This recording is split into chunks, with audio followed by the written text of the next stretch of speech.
ಸುಖಸ್ಥಳಕ್ಕೆ, ಅದಕ್ಕೆ as early as possible ಆಗಿಬಿಟ್ಟು ಬರೋದು ಮತ್ತೆ 5 ಬರ್ತಾರೆ. ಅಯೋಧ್ಯೆಗೆ ಹೋಗಿ ಮುಂಚೆ ಆಂಜನೇಯನ ಪರ್ಮಿಷನ್ ತೊಗೊಂಡು ಇವತ್ತು ಮೈಸೂರಿಗೆ ಹೋಗ್ತೇನೆ, ಸಾಯಂಕಾಲ ಆಗಿದೆ, ಮಧ್ಯಾಹ್ನ ಇಲ್ಲಿ ಮುಗಿಸಿಕೊಂಡು.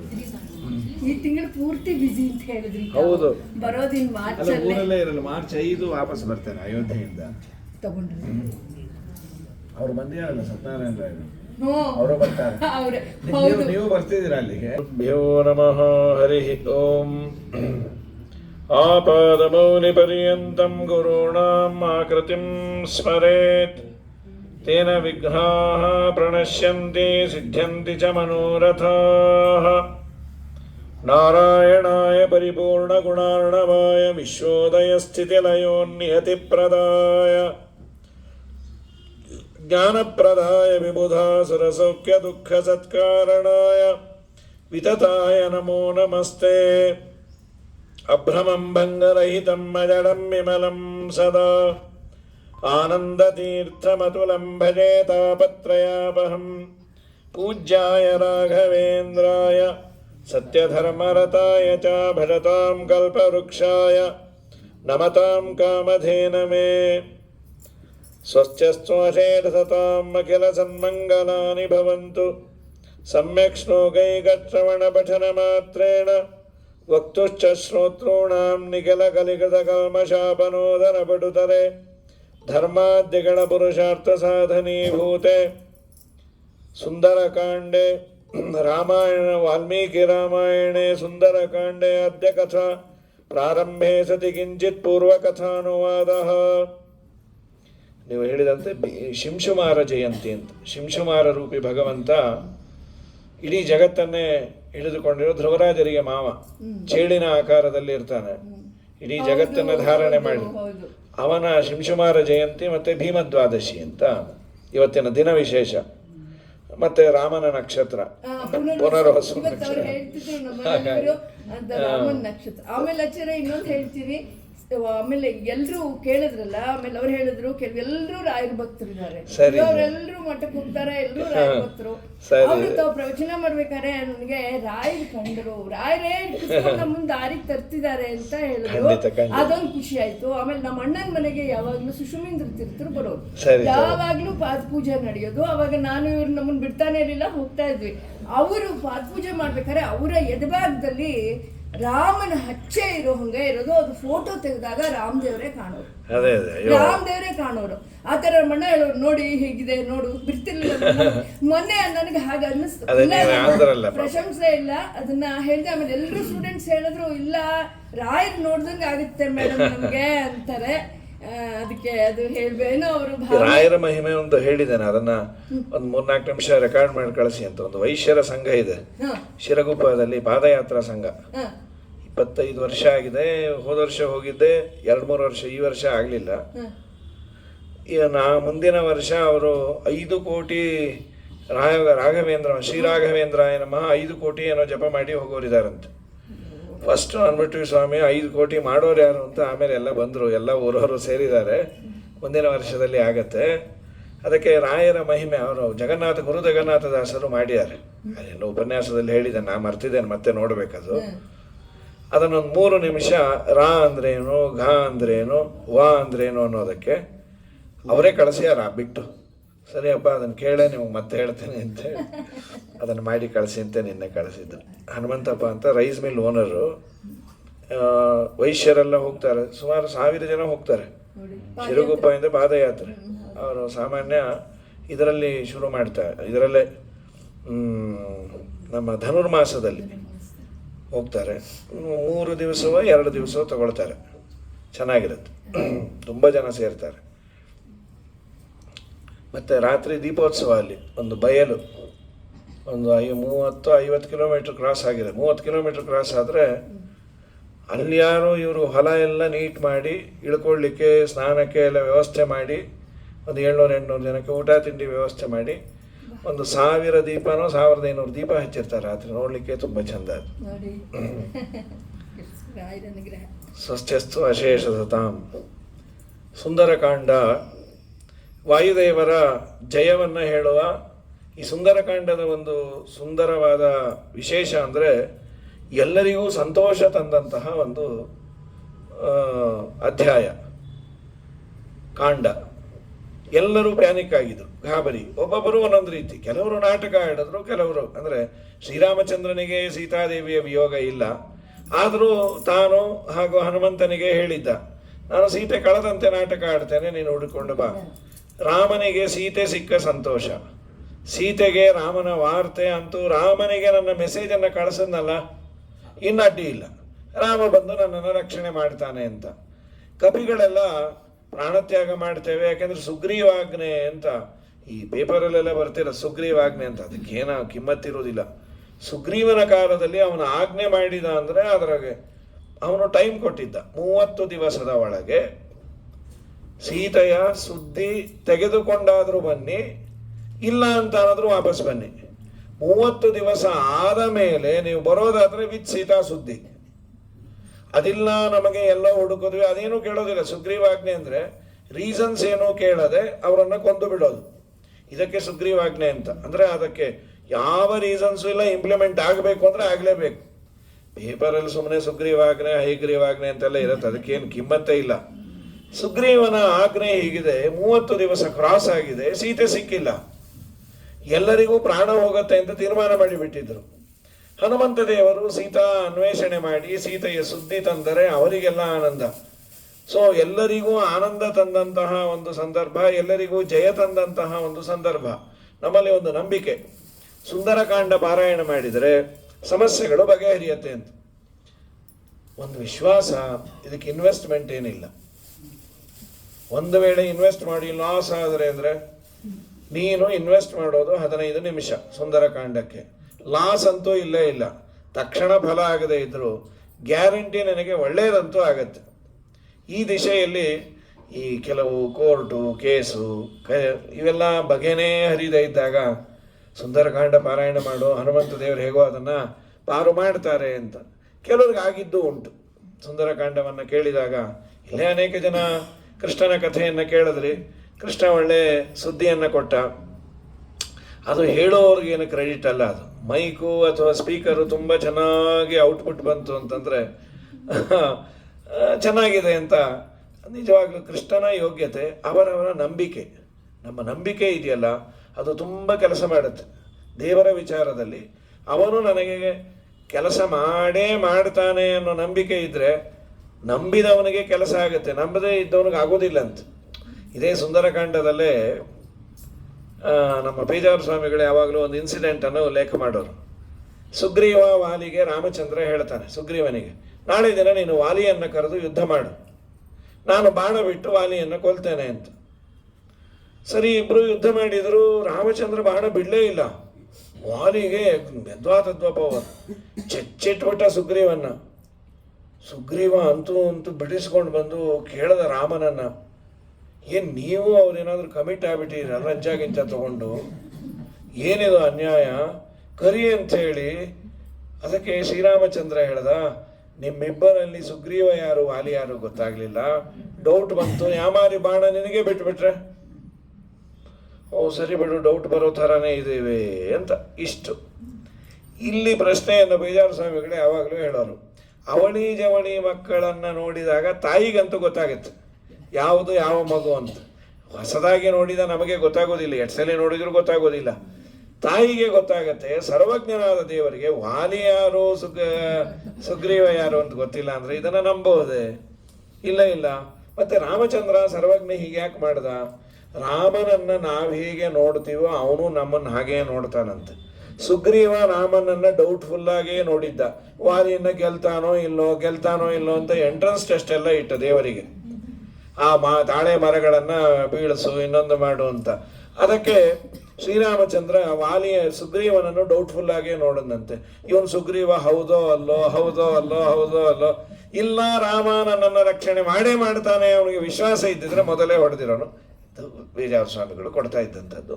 ನಿಜವಾದ ಆಂತರ್ಯ ಏನು ಅಂದರೆ ಶ್ರೀಮದಾಚಾರ್ಯರು ತಾತ್ಪರ್ಯನಿರ್ಣಯದಲ್ಲಿ ಹೇಳೋದು, ಅಣ್ಣ ತಮ್ಮಂದಿರಿಗೆ ಫ್ಯಾಮಿಲಿಯಲ್ಲಿ ಜಗಳ ಆದಾಗ ಮೂರನೇ ಅವನು ಏಕಾಏಕಿ ಪ್ರವೇಶ ಮಾಡಿ ಒಬ್ಬರನ್ನು ಡಿಸ್ಕಾರ್ಡ್ ಮಾಡಬಾರ್ದಂತೆ. ಲಾಂಗ್ ರನ್ನಲ್ಲಿ ಜಗಳ ಆಡಿದವ್ರಿಗೆ ಸ್ವಲ್ಪ ಪಶ್ಚಾತ್ತಾಪ ಇರುತ್ತೆ. ಏನು ಸಣ್ಣ ಪುಟ್ಟದಿಗೆ ಜಗಳ ಆಡಿದ್ದೀವಿ, ನಾವು ಅಣ್ಣ ತಮ್ಮ ಮಾತಾಡ್ಕೊಂಬರೋಣ, ಈಗೋ ಹರ್ಟ್ ಆಗ್ತಾ ಇರುತ್ತೆ, ನಾವು ಯಾಕೆ ಅವನೇ ಫೋನ್ ಮಾಡಲಿ ಅಂತೀವನು, ಇವನೇ ಫೋನ್ ಮಾಡಲಿ ಅವನು. ಇಬ್ಬರೂ ಪರಸ್ಪರ ನೋಡಿದಾಗ ಏನೋ ತಪ್ಪಾಯ್ತಣ್ಣ ಬಿಟ್ಬಿಡು ಅನ್ನೋ ಆಪರ್ಚುನಿಟಿಯನ್ನು ಜಗತ್ತಿನಲ್ಲಿ ಕೊಡಲಿ ಅನ್ನೋದಕ್ಕೆ ರಾಮ ಪ್ರವೇಶ ಮಾಡಲಿಲ್ಲ ಅಂತ. ತುಂಬ ದಿವಸ ಆಗಿದೆ ಇಬ್ಬರಿಗೆ ಭಿನ್ನಾಭಿಪ್ರಾಯ ಬಂದು, ಏನೋ ಇಬ್ಬರು ಭೇಟಿಯಾದಾಗ ಮುಖತಃ ಸಾರಿ ಸುಗ್ರೀವ ಅಂತಾನೋ, ಅಣ್ಣ ತಪ್ಪಾಯಿತು ಅಂತ ಸುಗ್ರೀವನೇ ವಾಲಿಯನ್ನು ಕೇಳೋದು. ಕೇಳಲಿ, ಇದು ಅವ್ರು ಕೇಳ್ತಾರೋ ಬಿಡ್ತಾರೋ, ದೇವರು ನಮಗೊಂದು ಸಂದೇಶ ಕೊಡಬೇಕಾಗಿತ್ತು. ಏಕಾಏಕಿ ಪ್ರವೇಶ ಮಾಡಿ ಸಪ್ರೇಟ್ ಮಾಡಲಿಕ್ಕೆ ಹೋಗಬೇಡಿ, ಸ್ವಲ್ಪ ಅವ್ರಿಗೆ ಟೈಮ್ ಕೊಡಿ. ಆಗಲೇ ಇಲ್ಲ ಅಂದರೆ ಆಮೇಲೆ ಯುದ್ಧ, ಆಮೇಲೆ ಕೋರ್ಟು ಕಚೇರಿ ಇದ್ದೇ ಇದೆ, ಅದನ್ನು ಮಾಡಿ ಅನ್ನೋದಕ್ಕೆ ಹೀಗೆ ಮಾಡ್ದ ಅಂತ. ಪ್ರಕೃತದಲ್ಲಿ ಹನುಮಂತ ದೇವರು ಇವರೆಲ್ಲರೂ ಸೀತಾನ್ವೇಷಣೆಗೆ ಅಂತ ಬಂದಿದ್ದಾರೆ. ಒಂದು ಸ್ಥಳ ವಿಶೇಷದಲ್ಲಿ ಹನುಮಂತ ದೇವರು ಎಲ್ಲರೂ ಕೂತು ಒಂದು ಮೀಟಿಂಗ್ ಮಾಡಿದ್ರು, ಕಪಿಗಳೆಲ್ಲ. ನಾವೆಲ್ಲ ಸೀತೆಯನ್ನು ಹುಡುಕೋದು ಬೇಡ, ಯಾಕೆ ಅಂದರು, ಸೀತೆ ಸಿಕ್ಕರೆ ನಮಗೇನಾಗಬೇಕಾಗಿದೆ, ಕ್ರೆಡಿಟ್ ಬರೋದು ಸುಗ್ರೀವನಿಗೆ, ನಮಗೇನಿಲ್ಲ, ನಾವಿಷ್ಟೆಲ್ಲ ಕಷ್ಟಪಟ್ಟು ಹುಡುಕೋದು ಮಾಡೋದು ಬೇಡ, ನಮ್ಮ ಪಾಡಿಗೆ ನಾವಿಲ್ಲೇ ಇದ್ದು ಬೇಡ. ನಮ್ಮನ್ನು ಸುಗ್ರೀವ ಹೊಡಿತಾನಲ್ಲ, ಬಂಡಾಯ ಎದ್ದು ಅಲ್ಲೇ ಒಂದು ರಾಜ್ಯ ಕಟ್ಟುವ, ಹೇಗೋ ಅಂಗದ ಬಂದಿಯಾನೆ ಯುವರಾಜ. ಇದನ್ನು ಹೇಳಿದವನು ಅಂಗದನ ಸೋದರ ಮಾವ ತಾರ. ಅವನಿಗೊಂದು ಅಪೇಕ್ಷೆ ಇತ್ತು, ವಾಲಿ ಹೋಗೋದು ಹೋದ ನಮ್ಮ ಭಾವ, ಯುವರಾಜನಾದರೂ ಅಂಗದ ಆಗ್ತಾನೆ ಅಂತ ಸುಗ್ರೀವ ರಾಜನಾಗಿದ್ದಾನೆ, ಇವನು ಯುವರಾಜನ ಪಟ್ಟದಲ್ಲಿ ಇದ್ದಿದ್ರೆ ಅವನು ಸೋದರ ಮಾವ ಅಂತ ನಾನೇನಾದರೂ ಎನ್ಕ್ಯಾಶ್ ಮಾಡ್ಕೋಬೋದು ಅಂತ ಇವನು ಸಹ ಸೆಲ್ಫಿಶ್ನೆಸ್ ಅದು. ಅದಕ್ಕೆ ವಾಲಿಯನ್ನೇ ರಾಜನನ್ನಾಗಿ ಮಾಡಿ ಇಲ್ಲಿ ಒಂದು ಬಂಡಾಯ ರಾಜ್ಯ ಮಾಡುವ. ಎಲ್ಲರೂ ಕ್ಲಾಪ್ಸ್ ಹಾಕಿದ್ರು, ಒನ್ಸ್ ಮೋರ್ ಅಂದರು ಎಲ್ಲ ದೇವತೆಗಳು. ಅಂದರೆ ಮನುಷ್ಯನಿಗೆ ಸ್ವಾರ್ಥ ಬಂದಾಗ ಎಲ್ಲ ನೆನಪು ಹೋಗಿಬಿಡತ್ತೆ. ನಮ್ಮ ರಾಜ, ತಿಂದನ್ನ, ಉಪ್ಪು, ಇವೆಲ್ಲ ಡೈಲಾಗ್ಸ್ ಎಲ್ಲ ಚಂದ. ಸ್ವಾರ್ಥ ಬಂದಾಗ ಕಡೆಗೆ ಅಪ್ಪ ಅಮ್ಮ ಯಾರೂ ಕಾಣೋದಿಲ್ಲ, ನಾನು ನನ್ನ ಸ್ವಾರ್ಥ. ದೇವತೆಗಳು ಇವರೆಲ್ಲ, ಇವರಿಗೆ ಈ ಬುದ್ಧಿ ಬಂತು. ಹನುಮಂತ ದೇವರಂದರು, ನಾನೊಂದು 5 ನಿಮಿಷ ಮಾತಾಡ್ಬೋದಾ? ಯಾರು ಬೇಕಾದ್ರೂ ಉಪನ್ಯಾಸ ಮಾಡಬಹುದು. ನೋಡಿ, ರಾಮನ ಕಾರ್ಯಕ್ಕಾಗಿ ಹೊರಟಿದ್ದೀವಿ. ರಾಮನ ಕಾರ್ಯ ಅನ್ನೋದಕ್ಕಿಂತ ಸುಗ್ರೀವ ನಮ್ಮ ರಾಜ. ಅವನಿಗೆ ರಾಮ ಹೇಳಿದ್ದ, ನಿನ್ನ ರಾಜ್ಯ ನನಗೆ ಕೊಡಿಸ್ತೇನೆ, ನೀನು ನನ್ನ ಹೆಂಡತಿಯನ್ನು ನನಗೆ ಕೊಡಿಸು ಅಂತ. ರಾಜನಿಗೆ ನಾವು ತಗ್ಗಿ ಬಗ್ಗಿ ಇರಬೇಕು. ನಮ್ಮ ಸ್ವಾರ್ಥ ಆಗಿ ಬಿಡ್ತು ಅಂದರೆ ಜಗತ್ತಿನಲ್ಲಿ ನಂಬಿಕೆ ಅನ್ನೋ ಪದಕ್ಕೆ ಅರ್ಥವೇ ಇರೋದಿಲ್ಲ. ಒಬ್ಬ ಕ್ಯಾಶನ್ನು ಬ್ಯಾಂಕಿಗೆ ಕಟ್ಟಿವ ಅಂತ ಒಬ್ಬ ನಂಬಿಕಸ್ಥನನ್ನು ಇಟ್ಕೊಂಡಿರ್ತಾರೆ. ಯಜಮಾನ 10 ಲಕ್ಷ 20 ಲಕ್ಷ ಕೆಲವೊಮ್ಮೆ ಕೋಟಿಗಟ್ಟಲೆ ಕೊಟ್ಟು ಕಳಿಸ್ತಾರೆ. ಅವನ ಹತ್ರ ಇದ್ರೆ ನನ್ನಲ್ಲಿರೋದಕ್ಕಿಂತ ಸೇಫು ಅಂತ ಅವನು ಅಲ್ಲಿಂದಲೇ ತೆಗೆದುಕೊಂಡು ಹೊಟ್ಟೋದ್ರೆ, ಅಥವಾ ನಿಮ್ಮ ಮನೆಗೆ ಏನೋ ಅಡಿಗೆಯನ್ನು ಇನ್ನೇನೋ ಪದಾರ್ಥವನ್ನು ತರೋರು ಎಲ್ಲೋ ಲೇಟ್ ಆಯಿತು ಅಂತೇಳಿ ಆ ಪಾರ್ಕಲ್ಲಿ ಅರ್ಧ ತಿಂದು ಅವರು ತಂದು ಕೊಟ್ಟರೆ ಯಾರನ್ನು ನಂಬೋದು? ನಂಬಿಕೆಯನ್ನು ತಂದು ಕೊಟ್ಟಾದ ಮೇಲೆ ಬೇಕಾದ್ರೆ ಕೇಳಿ, ನನಗೆ ಹಸಿವಾಗ್ತಿದೆ ಒಂಚೂರು ಕೊಡ್ತೀರಾ ಅಂದರೆ ನೀನೇ ಅದನ್ನು ತಿನ್ನಪ್ಪ, ನನಗೆ ಹಸಿವಿಲ್ಲ ಅಂತಾರೆ. ಇವನು ತಿಂದೇ ತಂದು ಕೊಟ್ರೆ ಜಗತ್ತಿನಲ್ಲಿ ವಿಶ್ವಾಸ ಇದೆ ಅನ್ನೋದಕ್ಕೆ ನಾವು ನೀವು ಬದುಕಿದ್ದೇವೆ. ಇಲ್ಲಾಂದರೆ ಯಾರು ನಂಬೋದು? ಗಂಡನೋ ಹೆಂಡತಿಯೋ ಮಕ್ಕಳೋ ಮತ್ತೊಬ್ಬರೋ. ಕಲಿಯುಗದಲ್ಲಿ ಯಾರು ನಂಬದೇ ಇರೋ ಸ್ಥಿತಿ ಇನ್ನೊಂದು 50 ವರ್ಷಕ್ಕೆ ತಲುಪ್ತೇವೆ. ಈಗಾಗಲೇ ಆಲ್ಮೋಸ್ಟ್ ರೀಚ್ ಆಗಿದ್ದೇವೆ. ಒಂದಿಷ್ಟು ಸಂಸ್ಕಾರವಂತಿಕೆ, ದೇವರು, ಹಿರಿಯರು, ಪಾಠ, ಪ್ರವಚನ, ಪುರಾಣ ಇದೇನಾದರೂ ತಲೆಯಲ್ಲಿ ಕೂತಿದ್ದರೆ ಕೆಟ್ಟ ಕೆಲಸ ಮಾಡಬೇಕಾದ್ರೆ ಅದು ಸ್ವಲ್ಪ ಅಲರ್ಟ್ ಮಾಡುತ್ತಂತ, ಏನೋ ಇದೆಲ್ಲ ಕೇಳಿ ಹೀಗೆ ಮಾಡ್ತೀಯಾ ಅನ್ನತ್ತೆ. ಇದು ಯಾವ ಎಸೆನ್ಸೇ ಇಲ್ಲ ಅಂದರೆ ಸೆನ್ಸೇ ಇಲ್ಲದಂತೆ ಆಗಿಬಿಡ್ತೇವೆ. ತುಂಬ ದೊಡ್ಡ ಸಮಸ್ಯೆ ಇದೆ. ಸಂಸ್ಕಾರ ಅಂತ ಇದನ್ನೇ ಅಂದದ್ದು.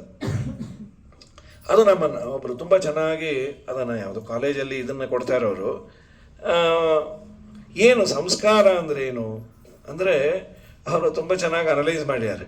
ಆಟೋಮೇಷನ್ ಅಂತ ನಮ್ಮ ಈ ಒಂದು ಬ್ರೈನ್ ವರ್ಕ್ ಮಾಡೋದು ಒಂದು, ಸುಪ್ತ ಪ್ರಜ್ಞೆ ಅಂತ ಏನು ಕರಿತೇವೆ ಅದು ವರ್ಕ್ ಮಾಡೋದು, ಅದು ಸಂಸ್ಕಾರ. ಅವರೊಂದು ಒಳ್ಳೆ ಬ್ಯೂಟಿಫುಲ್ ಎಕ್ಸಾಂಪಲ್ ಕೊಟ್ಟಿದ್ದಾರೆ. ಫಸ್ಟ್ ಕಾರ್ ಕಲಿಯೋನಿಗೆ ತುಂಬ ಕಷ್ಟ. ಗೇರನ್ನು ನೋಡ್ತಾನೆ, ಸರಿಯಾಗಿ ಹಾಕ್ತಾ ಇದ್ದೀನ, ಕೆಳಗೆ ಬ್ರೇಕನ್ನು ನೋಡ್ತಾನೆ, ಅಲ್ಲೇ ಕಾಲು ಇಟ್ಟಿದ್ದೀನ, ಕ್ಲಚ್ ಮೇಲೆ ಕಾಲು ಇಟ್ಟಿದ್ದೀನ, ಸರಿಯಾಗಿ ನೋಡ್ತಾನೆ, ಎಲ್ಲ ನೋಡ್ತಾ ಇರಬೇಕಾಗತ್ತೆ. 1 ವೀಕ್ ಅವನು ಓಡಿಸಿ ಆದಮೇಲೆ ಸ್ವಲ್ಪ ಗೇರ್ ಹತ್ರ ನೋಡೋದಿಲ್ಲ, ಚೂರು ಕಾನ್ಫಿಡೆನ್ಸ್ ಬಂದಿರುತ್ತೆ. 1 ಮಂತ್ ಆದಮೇಲೆ ಅವನೇನು ನೋಡಲ್ಲ, ಎದುರಿಗೆ ಮಾತ್ರ ನೋಡ್ತಾ ಇರ್ತಾನೆ. ಇವನು ಫಸ್ಟ್ ವೀಕ್ ಯಾರನ್ನ ದಯಮಾಡಿ ಮಾತಾಡಿಸ್ಬೇಡ್ರಿ, ನಂಗೆ ಎಲ್ಲ ಗೇರೋ ಇದೋ ನೋಡ್ತಾ ಇದ್ದೀನಿ. 6 ತಿಂಗಳು ಅವನು ಎಕ್ಸ್ಪರ್ಟ್ ಆದ ಅಂತಂದರೆ ಮಾತಾಡಿಸೋದಲ್ಲ, ಅವನೇ ರೆಕಾರ್ಡರ್ ಹಾಕ್ಕೊಂಡೇ ಓಡಿಸ್ತಾ ಇರ್ತಾನೆ. ಅದೇನಂತೆ ಗೊತ್ತಾ, ನಮ್ಮ ಈ ಬ್ರೈನಿಗೆ ಲೋಡೇ ಇರಲ್ಲಂತೆ, ಅವನಿಗೆ ಆ ಸಂಸ್ಕಾರ ಕೆಲಸ ಮಾಡ್ತಾ ಇರತ್ತಂತೆ. ಸುಪ್ತ ಪ್ರಜ್ಞೆ, ದಿಸ್ ಈಸ್ ಕಾಲ್ಡ್ ಸಂಸ್ಕಾರ ಅಂತ ತುಂಬ ಚೆನ್ನಾಗಿ ಅನಲೈಸ್ ಮಾಡ್ಯಾರೆ.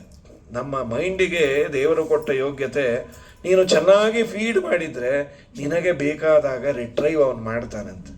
ನಾನೇನು ಫೀಡೇ ಮಾಡಿಲ್ಲ ಅಂತಾದರೆ, ಎಸ್ಪೆಷಲಿ ಫೀಡ್ ಮಾಡಿಲ್ಲ ಅಂದರೆ ತೊಂದರೆ ಇಲ್ಲ, ಫೀಡ್ ಮಾಡೋದೇ ಕೆಟ್ಟದ್ದನ್ನು ಮಾಡ್ತಾ ಇದ್ದೀನಿ. ಯಾವ ಸೀರಿಯಲ್ಸ್ ನೋಡಿದ್ರೂ ಕೆಟ್ಟದ್ದೇ ಇರುತ್ತೆ, ಯಾವ ಸಿನಿಮಾ ನೋಡಿದ್ರೂ ಕೆಟ್ಟದ್ದೇ ಇರುತ್ತೆ. ತುಂಬ ಕೆಟ್ಟದ್ದು ಎಪಿಸೋಡ್ಸ್ ತೋರಿಸಿ ಕಡೆಗೆ ಒಂದಿನ ಒಳ್ಳೆಯವರಾಗೋದು, ಅದು ನಾವು ನೋಡೋದೇ ಇಲ್ಲ. ಹೀಗಾಗಿ ಬಿಟ್ಟರೆ ಆ ಮೈಂಡು ಯಾವುದನ್ನು ರಿಟ್ರೈವ್ ಮಾಡಬೇಕು, ತುಂಬ ಕಠಿಣ ಇದೆ. ಇದು ಪುರಾಣ ಪುಣ್ಯಕಥೆಗಳಿಂದ ಆಗುವ ದೊಡ್ಡ ಲಾಭ ಏನು ಅಂದರೆ, ಒಂದಲ್ಲ ಒಂದು ದಿನ ನೀನು ಕೆಟ್ಟ ಮಾರ್ಗಕ್ಕೆ ಹೋಗ್ಬೇಕಾದ್ರೆ ಅದು ನಿನ್ನನ್ನು ಎಬ್ಬಿಸತ್ತೆ. ಅದು ರೆಕಾರ್ಡ್ ಆಗಿ ಕೂತಿರತ್ತೆ, ಬೇಡ ಬೇಡ, ನಿನ್ನ ಸ್ವಾರ್ಥಕ್ಕಾಗಿ ಇದನ್ನೆಲ್ಲ ಬಲಿ ಕೊಡಬೇಡ ಅಂತ. ಅದನ್ನು ಮೀರಿ ಮಾಡ್ತೀವಿ, ಅದೊಂದು ಬೇರೆ. ಆದರೆ ಹೋಗ್ಲಿ ಬಿಡ್ರಿ, ಪುರಾಣ ಪುಣ್ಯಕಥೆಗೆ ಹೇಳಿದಾರಲ್ಲ, ಅದನ್ನು ನಾವು ಕೆಲವೊಮ್ಮೆ ಅಂದ್ಕೊಳ್ತೀವಿ ನಮ್ಮ ಅಸಮರ್ಥತೆ. ಏನೋ ರೀ ಪುರಾಣ ಪುಣ್ಯಕಥೆ ಕೇಳಿದ್ರೆ ಪಾಪ ಪುಣ್ಯ ಅಂತ ಬರುತ್ತೆ, ಆಯಾ ಬಿಡಿ ನೀವು ಕೈಲಾಗಲ್ಲ, ಅವ್ರು ನೋಡ್ರಿ ಪಕ್ಕದ ಮನೆಯವ್ರು ಮರ್ಡರ್ ಮಾಡಿ ಆ ಸೈಟ್ ತಗೊಂಡ್ರು ಅಂತ ಹೆಮ್ಮೆಯಿಂದ ಅದನ್ನು ಹೇಳ್ಕೊತಾ ಇದೆ. ಬೇಡ ಬಿಡಿ, ನಾನು ಅದನ್ನು ಪಡೀದೇ ಇದ್ರೂ ಪರವಾಗಿಲ್ಲ, ನೆಮ್ಮದಿ ಶಾಂತಿ ಇದೆ. ನೀನು ಆಪ್ಟ್ ಮಾಡ್ಕೊಳ್ಳೋದ್ರ ಮೇಲೆ ಹೋಗುತ್ತೆ. ನೆಮ್ಮದಿ ಶಾಂತಿ ಬೇಕು, ಪದಾರ್ಥ ಬೇಕು. ಪದಾರ್ಥವೇ ಬೇಕು ಅಂದರೆ ನೆಮ್ಮದಿ ಶಾಂತಿಯನ್ನು ನೀನು ಬಲಿ ಕೊಡಲೇಬೇಕು, ಇದು ಸಾರ್ವಕಾಲಿಕ ಸತ್ಯ. ನಿನಗೆ ಪೀಸ್ ಆಫ್ ಮೈಂಡ್ ಬೇಕು ಅಥವಾ ಮೈಂಡ್ ಪೀಸ್ ಆಗಬೇಕು, you have to choose it. Mind peace ಆಗಬೇಕು ಅಂದರೆ ಸ್ವಾರ್ಥ ಬೇಕು, ಪೀಸ್ ಆಫ್ ಮೈಂಡ್ ಬೇಕು ಅಂದರೆ ನಿಸ್ವಾರ್ಥದಿಂದ ಬದುಕು. ಇಡೀ ಜಗತ್ತು ನಿನ್ನ ಕುಟುಂಬ ಆಗತ್ತೆ, ಇಡೀ ಜಗತ್ತು ಎಲ್ಲರೂ ಒಳ್ಳೆಯವ್ರ ಥರ ಕಾಣ್ತಾ ಇರ್ತಾರೆ. ಇದು ನಮಗೆ ಪುರಾಣಾದಿಗಳು ಇಲ್ಲಿ ತೆಗೆದುಕೊಳ್ಳಬೇಕಾದ ತುಂಬ ರಿಲೆವೆನ್ಸ್ ಇದೆ ಇವತ್ತಿಗೆ. ನಿಜವಾಗ್ಲೂ ಬೇಕಾಗಿರೋದು ಇವತ್ತೇ, ಇದು ಔಟ್ಡೇಟೆಡ್ ಅಲ್ಲೇ ಅಲ್ಲ. ಹನುಮಂತ ದೇವರಂದರು ಯಜಮಾನ ಹೇಳಿದ ಕೆಲಸವನ್ನು ಮಾಡಲೇಬೇಕು. ಈಗ ನಿಮ್ಗೆ 2 ಆಪ್ಷನ್ನು, ನೀವೇ ಬರ್ತೀರೋ, ಇನ್ ಜನರಲ್ 10 ಜನ ಬರಲ್ಲ ಅಂದಾಗ ನಾವೇನಂತೆ, ಬಿಟ್ಕೊಳ್ಳಿ ಅಪ್ಪ ನಾನೇ ಹೋಗ್ತೀನಿ. ಹನುಮಂತ ದೇವ್ರು ಹಾಗನ್ಲಿಲ್ಲ, ನೀವೇ ಬರ್ತೀರೋ, ನಾನೇ ನಿಮ್ಮನ್ನು ಕೈಕಾಲು ಮುರಿದು, ಇವತ್ತಿನ ಭಾಷೆಯಲ್ಲಿ ಹೇಳೋದಾದ್ರೆ ಎತ್ತಾಕೊಂಡು ಹೋಗಲು, ಕರ್ಕೊಂಡು ಹೋಗಲು. ಬೇಡಪ್ಪ, ಕೈಕಾಲು ಮುರಿಸ್ಕೊಂಡು ನಿನ್ನ ಹತ್ರ ಆ್ಯಂಬುಲೆನ್ಸಲ್ಲಿ ಬರೋದಕ್ಕಿಂತ ನಮ್ಮ ಕೈಕಾಲ ಮೇಲೆ ಬರ್ತೇವೆ. ಹನುಮಂತ ದೇವರು ಅವ್ರದ್ದು ನಮ್ಮ ರಾಘವೇಂದ್ರ ಸ್ವಾಮಿಗಳು ಬರೀತಾರೆ, ಅವರ ಸ್ವಭಾವ ಹೇಗೆ ಅಂದರೆ, ಹನುಮಂತ ದೇವರ ಭಕ್ತ ಅಂತ ಅವರು ರಿಜಿಸ್ಟರ್ ಮಾಡಿಕೊಂಡ್ರೆ ಅವರ ಡೈರಿಯಲ್ಲಿ, ಅವರು ನಮ್ಮನ್ನು ದುರ್ಮಾರ್ಗಕ್ಕೆ ಹೋಗ್ಲಿಕ್ಕೆ ಬಿಡೋದಿಲ್ಲ.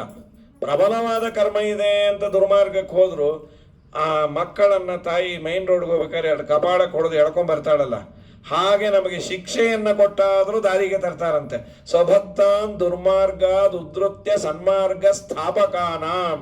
ಇದು ರಾಘವೇಂದ್ರ ಸ್ವಾಮಿಗಳು ವಾಯುದೇವರ ಬಗ್ಗೆ ಹೇಳೋದು. ಸ್ವಭಕ್ತಾನ್ ದುರ್ಮಾರ್ಗಾದ್ ಉದ್ಧೃತ್ಯ, ಕುಮಾರ್ಗದಿಂದ ಅವನನ್ನು ಎತ್ತಿ ಸುಮಾರ್ಗಕ್ಕೆ ಹಚ್ಚುತ್ತಾಳೆ. ನೋಡೋರ್ಗನ್ಸತ್ತೆ, ಪಟ ಪಟ ತಾಯಿ ಹೊಡೆದಾಗ ಯಾಕಪ್ಪ ಹಡ್ಕೋಬೇಕು ಇಷ್ಟು ಹೊಡಿಲಿಕ್ಕೆ ಅಂತ.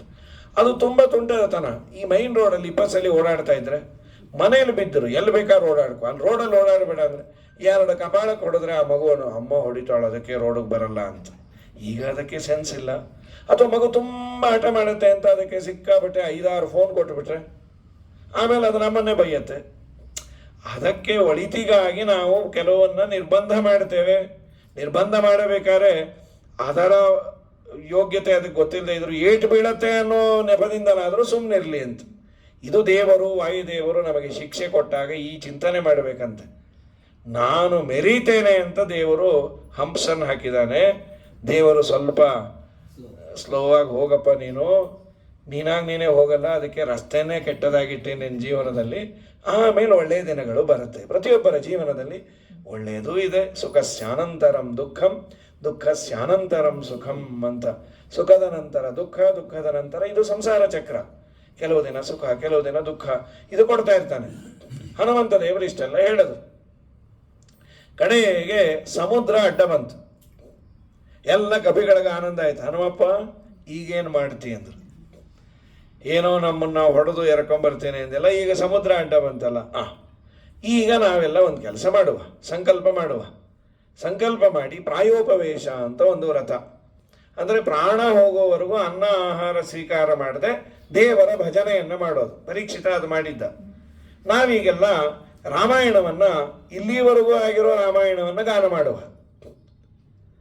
ಇಕ್ಷ್ವಾಕು ವಂಶದಲ್ಲಿ ದಶರಥ ಅನ್ನೋ ರಾಜ ಬಂದ. ಅವನ ಮಗ ಶ್ರೀರಾಮಚಂದ್ರ ಜನಕರಾಜನ ಮಗಳು ಜಾನಕಿಯನ್ನು ವಿವಾಹ ಆದ. ತಂದೆಯ ಮಾತಿಗೆ ಮರ್ಯಾದೆ ಕೊಡಲಿಕ್ಕಾಗಿ ಅವನು ಅರಣ್ಯಕ್ಕೆ ಬಂದಾಗ, ಯಾವುದೋ ದುಷ್ಟ ಸೀತೆಯನ್ನು ಅಪಹಾರ ಮಾಡಿದಾಗ, ಜಟಾಯು ಅನ್ನೋ ಪಕ್ಷಿ ತಡಿಲಿಕ್ಕೆ ಹೋದಾಗ ಆ ಜಟಾಯುವನ್ನು ರೆಕ್ಕೆ ಕತ್ತರಿಸಿ ಕೆಳಗೆ ಹಾಕಿದ. ಶ್ರೀರಾಮಚಂದ್ರ ಬರೋ ಸಂದರ್ಭದಲ್ಲಿ ಅವನು ಶ್ರೀರಾಮನ ಎದುರಿಗೆ ಪ್ರಾಣ ಬಿಟ್ಟ.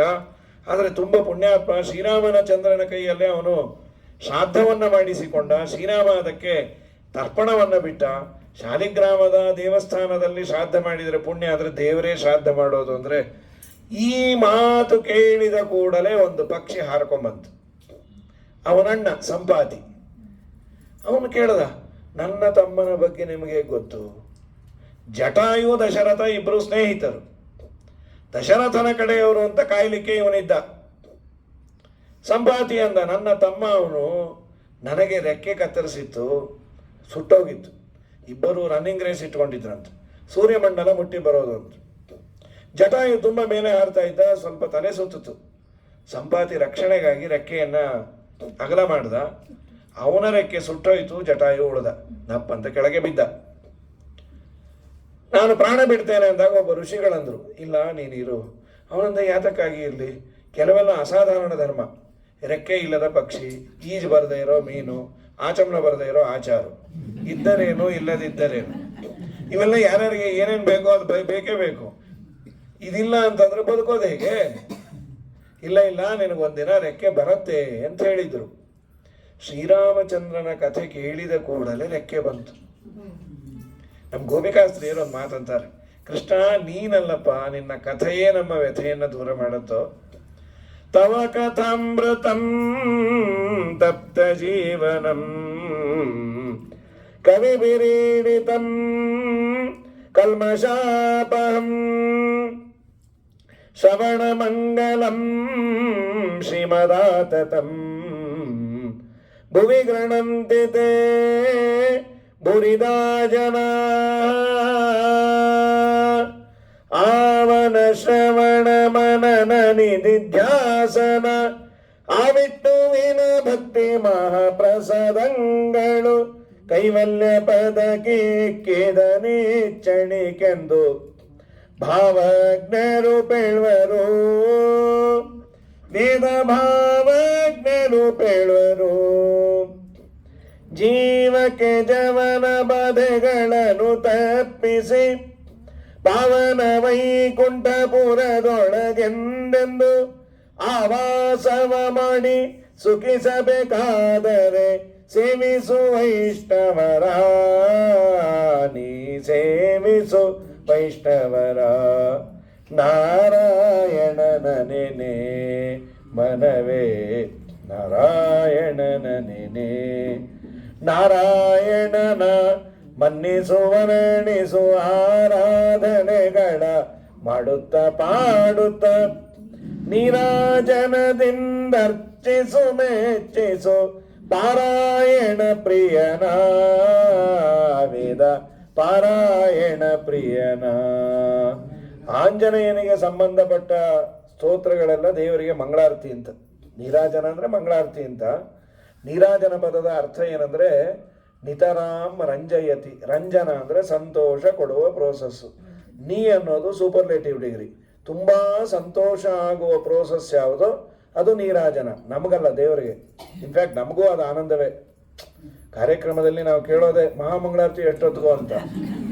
ಯಾಕೇಳಿ ಮುಂದೆ ಎಲೆ ಬೀಳತ್ತೆ ಅಂತ ಗ್ಯಾರಂಟಿ, ನಮಗೆ ಬೇಕಾದ ಆಮೇಲೆ ಇರುತ್ತೆ ಅಂತ.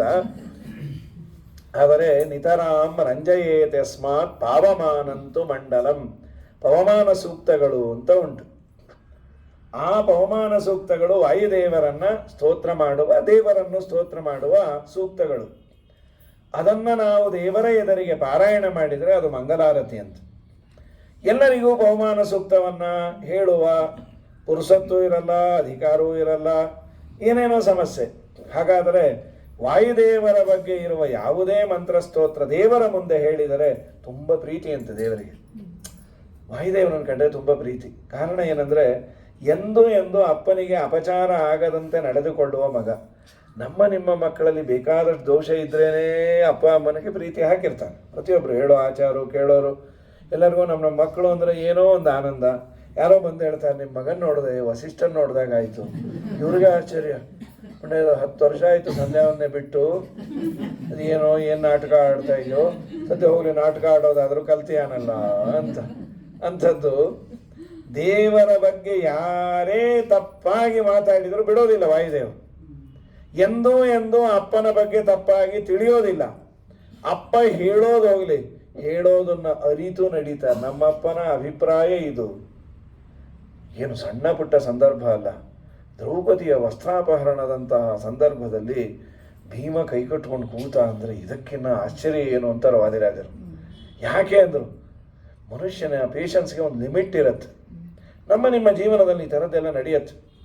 ಯಾರೋ ನಮ್ಮ ಮುಂದೆ ಬಂದ ಅಂತಾರೆ, ನಿಜ ಹೇಳಬೇಕು ಅಂದರೆ ಸರ್ ನಿಮ್ಮ ಅಜ್ಜಿ ತಾತ ಅಷ್ಟು ಒಳ್ಳೆಯವರಲ್ಲಂತೆ, ಹೋಗ್ಲಿ ಬಿಡ್ರಿ, ಅವ್ರು ಹೋಗಿ 10 ವರ್ಷ ಆಯಿತು, ಅವ್ರ ಬಗ್ಗೆ ಎಲ್ಲ ಯಾಕೆ ಮಾತಾಡ್ತೀರಿ? ಇಷ್ಟು ಸಾಫ್ಟಾಗಿ ನಾವು ಉತ್ತರ ಕೊಡ್ತೀವಿ. ನೆಕ್ಸ್ಟ್ ಅವನು ಇನ್ನೊಂದು ಸ್ಟೆಪ್ ಬಂದ, ನಿಜ ಹೇಳಬೇಕು ಅಂದ್ರೆ ನಿಮ್ಮ ಅಪ್ಪ ಅಮ್ಮನೂ ಅಷ್ಟು ಸರಿ ಇಲ್ಲ, ಹೋಗ್ಲಿ ಬಿಡ್ರಿ, ಇದ್ದವ್ರ ಬಗ್ಗೆ ಯಾಕೆ ಮಾತಾಡ್ತೀರಿ ಅಂತೀವಿ ನಾವು. ಮತ್ತೆ ಇನ್ನೊಂದು ಸ್ಟೆಪ್ ಬಂದ, ನಿಜ ಹೇಳಬೇಕು ಅಂದರೆ ನಿಮ್ಮ ಮನೆಯವರು ಸರಿ ಇಲ್ಲ, ಮುಚ್ಚರಿ ಬಾಯಿ, ಏನು ನಿಮ್ಮ ಮನೆಯವರು ಮಹಾ ಸರಿ ಇರೋದು.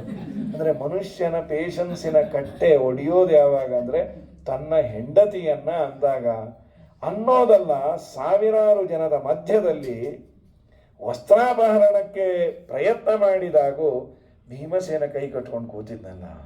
ಕೈಲಾಗಲ್ಲ ಏನ್ರಿ, ಅವ್ರೇನಾದರೂ ಎದ್ರೆ ಫೈನಲ್ ಮ್ಯಾಚೇ ಇರೋದಿಲ್ಲ ಅಂತ ಸುಮ್ಮನೆ ಕೂತಿದ್ದ. ವಾದಿರಾಜರು ಅದೇ ಅಂತಾರೆ, ನಾನು ಈಗ ಎದ್ದು 5 ಜನ, ಏನು ದುರ್ಯೋಧನ, ದುಶ್ಯಾಸನ, ಕರ್ಣ, ಶಕುನಿ, ಈ 5 ಜನನ್ನ ಸಂಹಾರ ಮಾಡೋದು ಎಷ್ಟೊತ್ತು? ಇಡೀ ಬ್ರಹ್ಮಾಂಡವನ್ನೇ ನುಂಗಿ ನೀರು ಕುಡಿಯುವ ಸಾಮರ್ಥ್ಯ ನಮ್ಮಪ್ಪ ನನಗೆ ಕೊಟ್ಟಿಯಾನೆ. ಆದರೆ ನಮ್ಮಪ್ಪನ ಸಂಕಲ್ಪ ಏನು ಅಂದರೆ ಅನೇಕ ಜನರ ಸಂಹಾರ ಆಗಬೇಕು, ಅದು ಕುರುಕ್ಷೇತ್ರದಲ್ಲಿ ಧರ್ಮಯುದ್ಧ ಆಗಬೇಕು, ಫೈನಲ್ ಬ್ಯಾಟ್ಸ್ಮನ್ಸ್ ಇವರೆಲ್ಲ ಬರಲೇಬೇಕು, ಅದಕ್ಕೆ ಲೀಗ್ ಮ್ಯಾಚಲ್ಲಿ ಸೋತ್ರೂ ಪರವಾಗಿಲ್ಲ, ಫೈನಲ್ಸ್ಗೆ ಬಂದು ಹೊಡಿತೀವಿ ನಿಮ್ಮನ್ನ ಅಂತ. ಇದಂತೂ ಮಹದಾಶ್ಚರ್ಯಂ ಸಭಾ ಮಧ್ಯೆ ರುಕೋದರ. ಆ ದ್ರೌಪದಿಯು ತನ್ನ ತಪಸ್ಸನ್ನೇನಾದರೂ ಯೂಸ್ ಮಾಡಿದರೆ ದುಶ್ಯಾಸನ ಸುಟ್ಟು ಬೂದಿಯಾಗಿರೋನು. ಬೇಡ ಅಂದು, ನಮ್ಮಪ್ಪ ಇದ್ದಾನೆ ರಕ್ಷಣೆ ಮಾಡೋನು, ಅವನೊಂದು ನಾಟಕ ಆಡಿಸ್ಬೇಕಾದ್ರೆ ಸರಿಯಾಗಿ ನಾಟಕ ಆಡಬೇಕಲ್ವ ನಾವೆಲ್ಲ ಅಂಥೇಳಿ ಮುಡಿಪೀಡಿದಳೆ ತಂದು ನಡು ಸಭೆಯಲಿ ಉಟ್ಟ ಉಡಿಗೆ ಸೆಳೆಯೆ ಬಾಲಯು ನಡುಗೆ ಒಡೆಯರೈವರ ದೃಢ ತಿಳಿದು ನಿನ್ನಡಿಗಳಿಗೆ ಮೊರೆ ಇಡಲು ಪಾರ್ಥನ ಮಡದಿಗಕ್ಷಯ ಉಡಿಗೆ ಉಡಿಸಿದೆ ಬಡವ ಬಲ್ಲಿದರೊಡೆಯ ಮಾನದ ವರದ ಕಂಚೀವರದ. ಬೇಕಾದಾಗಲಿ ದೇವರ ಸಂಕಲ್ಪ ಸಿದ್ಧ ಆಗ್ಬೇಕು, ಸುಮ್ಮನೆ ಕೂತಿರ್ತೇನೆ ಅಂತ. ಕೃಷ್ಣ ದ್ವಾರಕಾವಾಸಿನ ಅಕ್ಷಯ ವಸ್ತ್ರವನ್ನು ಕೊಟ್ಟ, ಪವಾಡವನ್ನೇ ದೇವರು ತೋರಿಸ್ದ. ಇದು ಎಲ್ಲ ಅವತಾರದಲ್ಲೂ ವಾಯುದೇವರು ಹೀಗೆ ಮಾಡೋದು. ಸರಿ, ಆದ ಮೇಲೆ ಯಾರು ಹಾರೋರು? ಸಮುದ್ರ. ಅವನು ಬಂದು ಹೇಳ್ದ, ನನಗೆ ರೆಕ್ಕೆ ಬಂತು, ನಿಮಗೇನಾದರೂ ಹೆಲ್ಪ್ ಮಾಡ್ತೇನೆ, ರಾಮನ ಕಥೆ ಕೇಳಿದ್ರೆ ನನ್ನ ಜೀವನ ಉದ್ಧಾರ ಆಯಿತು. ಯಾರ ಪುಣ್ಯಾತ್ಮ? ಅವನನ್ನು ನಿನಗೆ ಭೇಟಿ ಮಾಡಿಸ್ತೀವಪ್ಪ. ಹದ್ದಿನ ಕಣ್ಣು ಅಂತಾರೆ, ನಿನ್ನ ಕಣ್ಣು ತುಂಬ ಶಾರ್ಪು. ಸೀತಮ್ಮನ ಲಕ್ಷಣ ಹೇಳಿದ್ರು, ಯಾರಾದರೂ ಅಳತಾ ತುಂಬ ಗೋಳು ಇಡ್ತಾ ಕೂತಿರೋ ಹೆಣ್ಣು ಕಾಣಿಸ್ತಾಳ ಎಲ್ಲ ಲಕ್ಷಣ ಹೇಳಿದಾಗ ಅವನಂದ, ನನ್ನ ಕಣ್ಣು ಶಾರ್ಪ್ನೆಸ್ ಇಲ್ಲ, ನನ್ನ ಮಗ ಹಾರುತ್ತಾನೆ ಅಂತ ಮೇಲೆ ಹಾರಿ ಅವನು ಹೇಳ್ದ. ಅಶೋಕವನ ಅಂತ ಒಂದಿದೆ, ಅಲ್ಲೊಂದು ಮರ ಇದೆ, ಶಿಂಶುಪ ವೃಕ್ಷ ಅಂತ, ಅದರ ಕೆಳಗೆ ಒಂದು ಹೆಣ್ಣು ಕೂತಿದ್ದಾಳೆ, ನೀವು ಹೇಳಿದ ಲಕ್ಷಣ ಎಲ್ಲ ಅವಳಲ್ಲಿದೆ, ಅವಳೇ ಸೀತೆ ಇರಬೇಕು. ಏನು ಆನಂದ ಆಗೋಯ್ತು. ಆಗದೆ ಏನ್ರಿ, ಕರೆಂಟ್ ಹೋಗಿದೆ, UPS ಕೈ ಕೊಟ್ಟಿದೆ, ಸೀರಿಯಲ್ ನೋಡಬೇಕು ಅನ್ನೋ ತವಕದಲ್ಲಿದ್ದಾಗ ಇದ್ದಕ್ಕಿದ್ದಾಗೆ ಕರೆಂಟ್ ಬಂದುಬಿಟ್ರೆ ನಮಗೆ ಶಾಕ್ ಹೊಡೆದಾಗ ಆಡ್ತೀವಿ. ಅದು ಸತ್ತೇ ಹೋಗಿದ್ದೀವಿ ಅಂತ ಇವರೆಲ್ಲ ತೀರ್ಮಾನ ಮಾಡಿದ್ರು. ಹೊಸ ಹೋಪ್ಸ್ ಬಂತು. ಹೌದಾ, ಎಷ್ಟು ದೂರ ಅಪ್ಪ? ಸಮುದ್ರ 100 ಯೋಜನ. ಎಷ್ಟು ಮೈಲಿ ಅಂದರೆ 800ರಿಂದ 900 ಮೈಲಿ ಎಲ್ಲೂ ಲ್ಯಾಂಡ್ ಆಗಲಿಕ್ಕೆ ಯಾವುದು ಅವಕಾಶ ಇಲ್ಲ. 100 ಯೋಜನೆ ಇಲ್ಲಿ ಸ್ಟಾರ್ಟ್ ಮಾಡಿ ಅಲ್ಲಿ ಲ್ಯಾಂಡ್ ಆಗೋರಿದ್ದರೆ ಮಾತ್ರ ಸಾಧ್ಯ. ಪಾಪ ಮಕ ಇಷ್ಟ ಆಗ್ಬಿಡ್ತು ಕಪಿಗಳದೆಲ್ಲ. ಆದರೂ ಒಂದು ಪ್ರಯತ್ನ ಮಾಡೋಣ. ಯಾರ್ಯಾರು ಎಷ್ಟೆಷ್ಟು ಹಾರ್ತೀರಿ? ಒಂದು 10 ಅಂತು 20 ಅಂತು. ಆ ಮಧ್ಯದಲ್ಲಿದ್ದವರೆಲ್ಲ ಬಾಯಿ ಬಿಡೋದು ಕೊಡಿಸು. 10 20 ಬಾಯಿ ಬಿದ್ದು ಮುಚ್ಕೊಂಡಿರೋ ಅಲ್ಲೆಲ್ಲ ಬಿದ್ದು ಹೋಗ್ತೀರಿ. ನಮ್ಗೆ ಆಗೋದು ಹೇಳಿದ್ವಿ ಅಂತ ಕಪಿಗಳಲ್ಲೇ ಒಂದಿಷ್ಟು ಜಗಳ ಪಗಳ. ಕಡೆಗೆ ಅಂಗದ ಹೇಳ್ದ 100 ಯೋಜನ ನಾನು ಹಾರಬಲ್ಲೆ, ಕ್ಲಾಪ್ಸ್ ಹಾಕಿ ಅಂದ್ರು. 1 ನಿಮಿಷ ಅಂದ್ರು, ವಾಪಸ್ ಬರೋಕ್ಕಾಗಲ್ಲ ಅಂತ. ಅಯ್ಯೋ, ಈ ಸೀತಾ ಹೋಗಿರೋದಕ್ಕೆ ಒಂದು ರಾಮಾಯಣ ಆಗಿದೆಯಪ್ಪ. ನೀನು ಅಲ್ಲೋಗಿ ಸೆಟ್ಲ್ ಆಗ್ಬಿಟ್ರೆ ಗೋವಿಂದ ಬೇಡ. ಯಾರು 100 ಯೋಜನ ಹಾರೋರು? ಯಾರಿಲ್ಲ, ಹೋಗಿ ಬರಬೇಕು. ಹನುಮಂತ ಸುಮ್ಮನೆ ಕೂತಿದ್ದ, ಏನು ಮಾತಾಡಿಲ್ಲ. ಆಮೇಲೆಲ್ಲ ಹನುಮಂತನಿಗೆ ಹೇಳಿದ್ರು, ಹನುಮಂತ ನೀನು ಮಹಾ ಸಮರ್ಥ, ನಿನಗೆ ಯೋಗ್ಯತೆ ಇದೆ. ವಾಲ್ಮೀಕಿ ರಾಮಾಯಣದಲ್ಲಿ ವಾಲ್ಮೀಕಿಗಳು ಬರೆಯೋದೇನೆಂದರೆ, ಹನುಮಂತನಿಗೆ ಒಂದು ಶಾಪ ಇತ್ತಂತೆ. ನಿನ್ನಲ್ಲಿರುವ ಯೋಗ್ಯತೆ 4 ಜನ ತಿಳಿಸೋವರೆಗೂ ಅದು ಗೊತ್ತಾಗೋದು ಬೇಡ ಅಂತ. ಶಾಪತಾಪ ಅಲ್ಲ, ನಮ್ಮ ಯೋಗ್ಯತೆ ನಮಗೆ ಗೊತ್ತಾಗಲಿ ಅಂತ. ಒಂದು ವೇಳೆ ಫಸ್ಟ್ ಅಟೆಂಪ್ಟೇ ಹನುಮಂತ ದೇವರು ಹಾರಿದ್ರೆ ಬೇರೆಯವರೆಲ್ಲ ಅಂದಿರೋರು, ನೀವ್ಯಾಕೆ ಹಾರಲಿಲ್ಲ? ಅವನೇ ಹಾರ್ತೀನಿ ಅಂತ ಹಾರಾಡ್ತಾ ಇದ್ದ. ಈ ಸಲ ಹೋಗು, ಮುಂದಿನ ಸಲ ಸೀತೆ ಕಳೆದ್ರೆ ನಾವು ಹೋಗ್ತೀವಿ ಅಂದ್ವಿ ಅಂತ. ಮನುಷ್ಯನಿಗೆ ತನ್ನ ಯೋಗ್ಯತೆ ಪರಿಚಯ ಇರಬೇಕು. ಇಲ್ಲಾಂದರೆ ಯೋಗ್ಯತೆ ಮೀರಿ ಮಾಡಲಿಕ್ಕೆ ಹೋಗಿ ಕೆಳಗೆ ಬೀಳ್ತೇವೆ.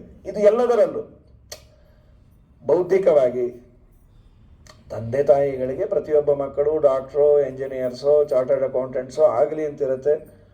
ನಮ್ಮ ಜನ್ಮಾಂತರದ ಪುಣ್ಯ, ದೇವರು ಬೌದ್ಧಿಕವಾಗಿ ಬೆಳವಣಿಗೆ ಎಲ್ಲರಿಗೂ ಎಲ್ಲ ಕೊಟ್ಟಿರೋದಿಲ್ಲ.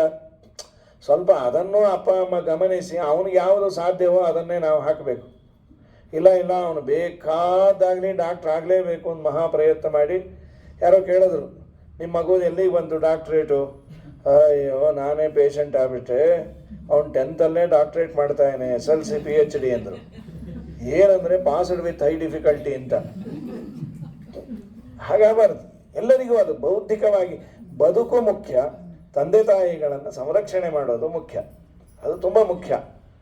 ಹಾಗಾಗಿ ನಾವು ಯಾವಾಗಲೂ ಅಂದ್ಕೊಳ್ತಾ ಇರ್ತೀವಿ, ಕಟ್ಟಿ ಶ್ರೀನಿವಾಚಾರ್ಯ ಮೊದಲ ಮಗಳು ವೇದ್ಯನ ಮಕ್ಕಳು ಲೌಕಿಕವಾಗಿ ಅಂತ ಓದಿಲ್ಲ, ಆದರೆ ನಿಜವಾಗ್ಲೂ ಮಕ್ಕಳು ಅಂದರೆ ಹಾಗಿರಬೇಕು ಅಂತ. 3 ಜನ ಗಂಡು ಮಕ್ಕಳು, ಏನ ತಂದೆ ತಾಯಿ ಸೇವೆ ಮಾಡೋದು ಅಂಥ ಲೌಕಿಕವಾಗಿ ಓದಿಲ್ಲ. ಆದರೆ ಏನ ಅಪ್ಪ ಅಮ್ಮನ ಸೇವೆ ಹೋದ ಮೇಲೆ ಇದ್ದಾಗ ನೋಡಿಕೊಂಡಿದ್ದು, ಆಮೇಲೆ ಅವರನ್ನು ಶ್ರಾದ್ದಗಳನ್ನು ಮಾಡೋದು, ಆ ಹೆಣ್ಣು ಮಕ್ಕಳಿಗೆ ಮರ್ಯಾದೆ ಕೊಡೋದು. ಯಾವ ಕೋಟ್ಯಾಧಿಪತಿಗೂ ಆ ಹೃದಯ ವೈಶಾಲ್ಯತೆ ಇರೋದಿಲ್ಲ. ವಿಜಯ್ ಸಿಂಹ ದೊಡ್ಡ ಹುಡುಗ, ವ್ಯಾಸ ಮತ್ತು ವಿಷ್ಣು ಅಂತಿದ್ದಾರೆ. ಮನೇಲಿ ಅಂದ್ಕೊಳ್ತಾ ಇರ್ತೀವಿ, ಮಕ್ಕಳಂದರೆ ಹಾಗಿರಬೇಕು. 4 ವರ್ಷ ರಾಮರಾಯರು ಹಾಸಿಗೆಯಲ್ಲಿ ಹಿಡಿದಿದ್ದರು, ಒಬ್ಬರು ಬೇಸರ ಪಟ್ಕೊಳ್ಳಿಲ್ಲ. ನಮ್ಮ ಭಾಗ್ಯ ಅಪ್ಪನ ಸೇವೆ ಮಾಡೋದು. ಇದು ಎಷ್ಟು ಜನಕ್ಕಿರುತ್ತೆ? ಹಣ ಹೆಚ್ಚಾಗ್ತಾ ಆಗ್ತಾ ಆಗ್ತಾ ನಾವೇನು ಮಾಡ್ತೀವಿ, ಮೆತ್ತಗೆಲ್ಲ ಸೇರಿಸ್ಕೊಂಡ್ಬಿಡ್ತೀವಿ.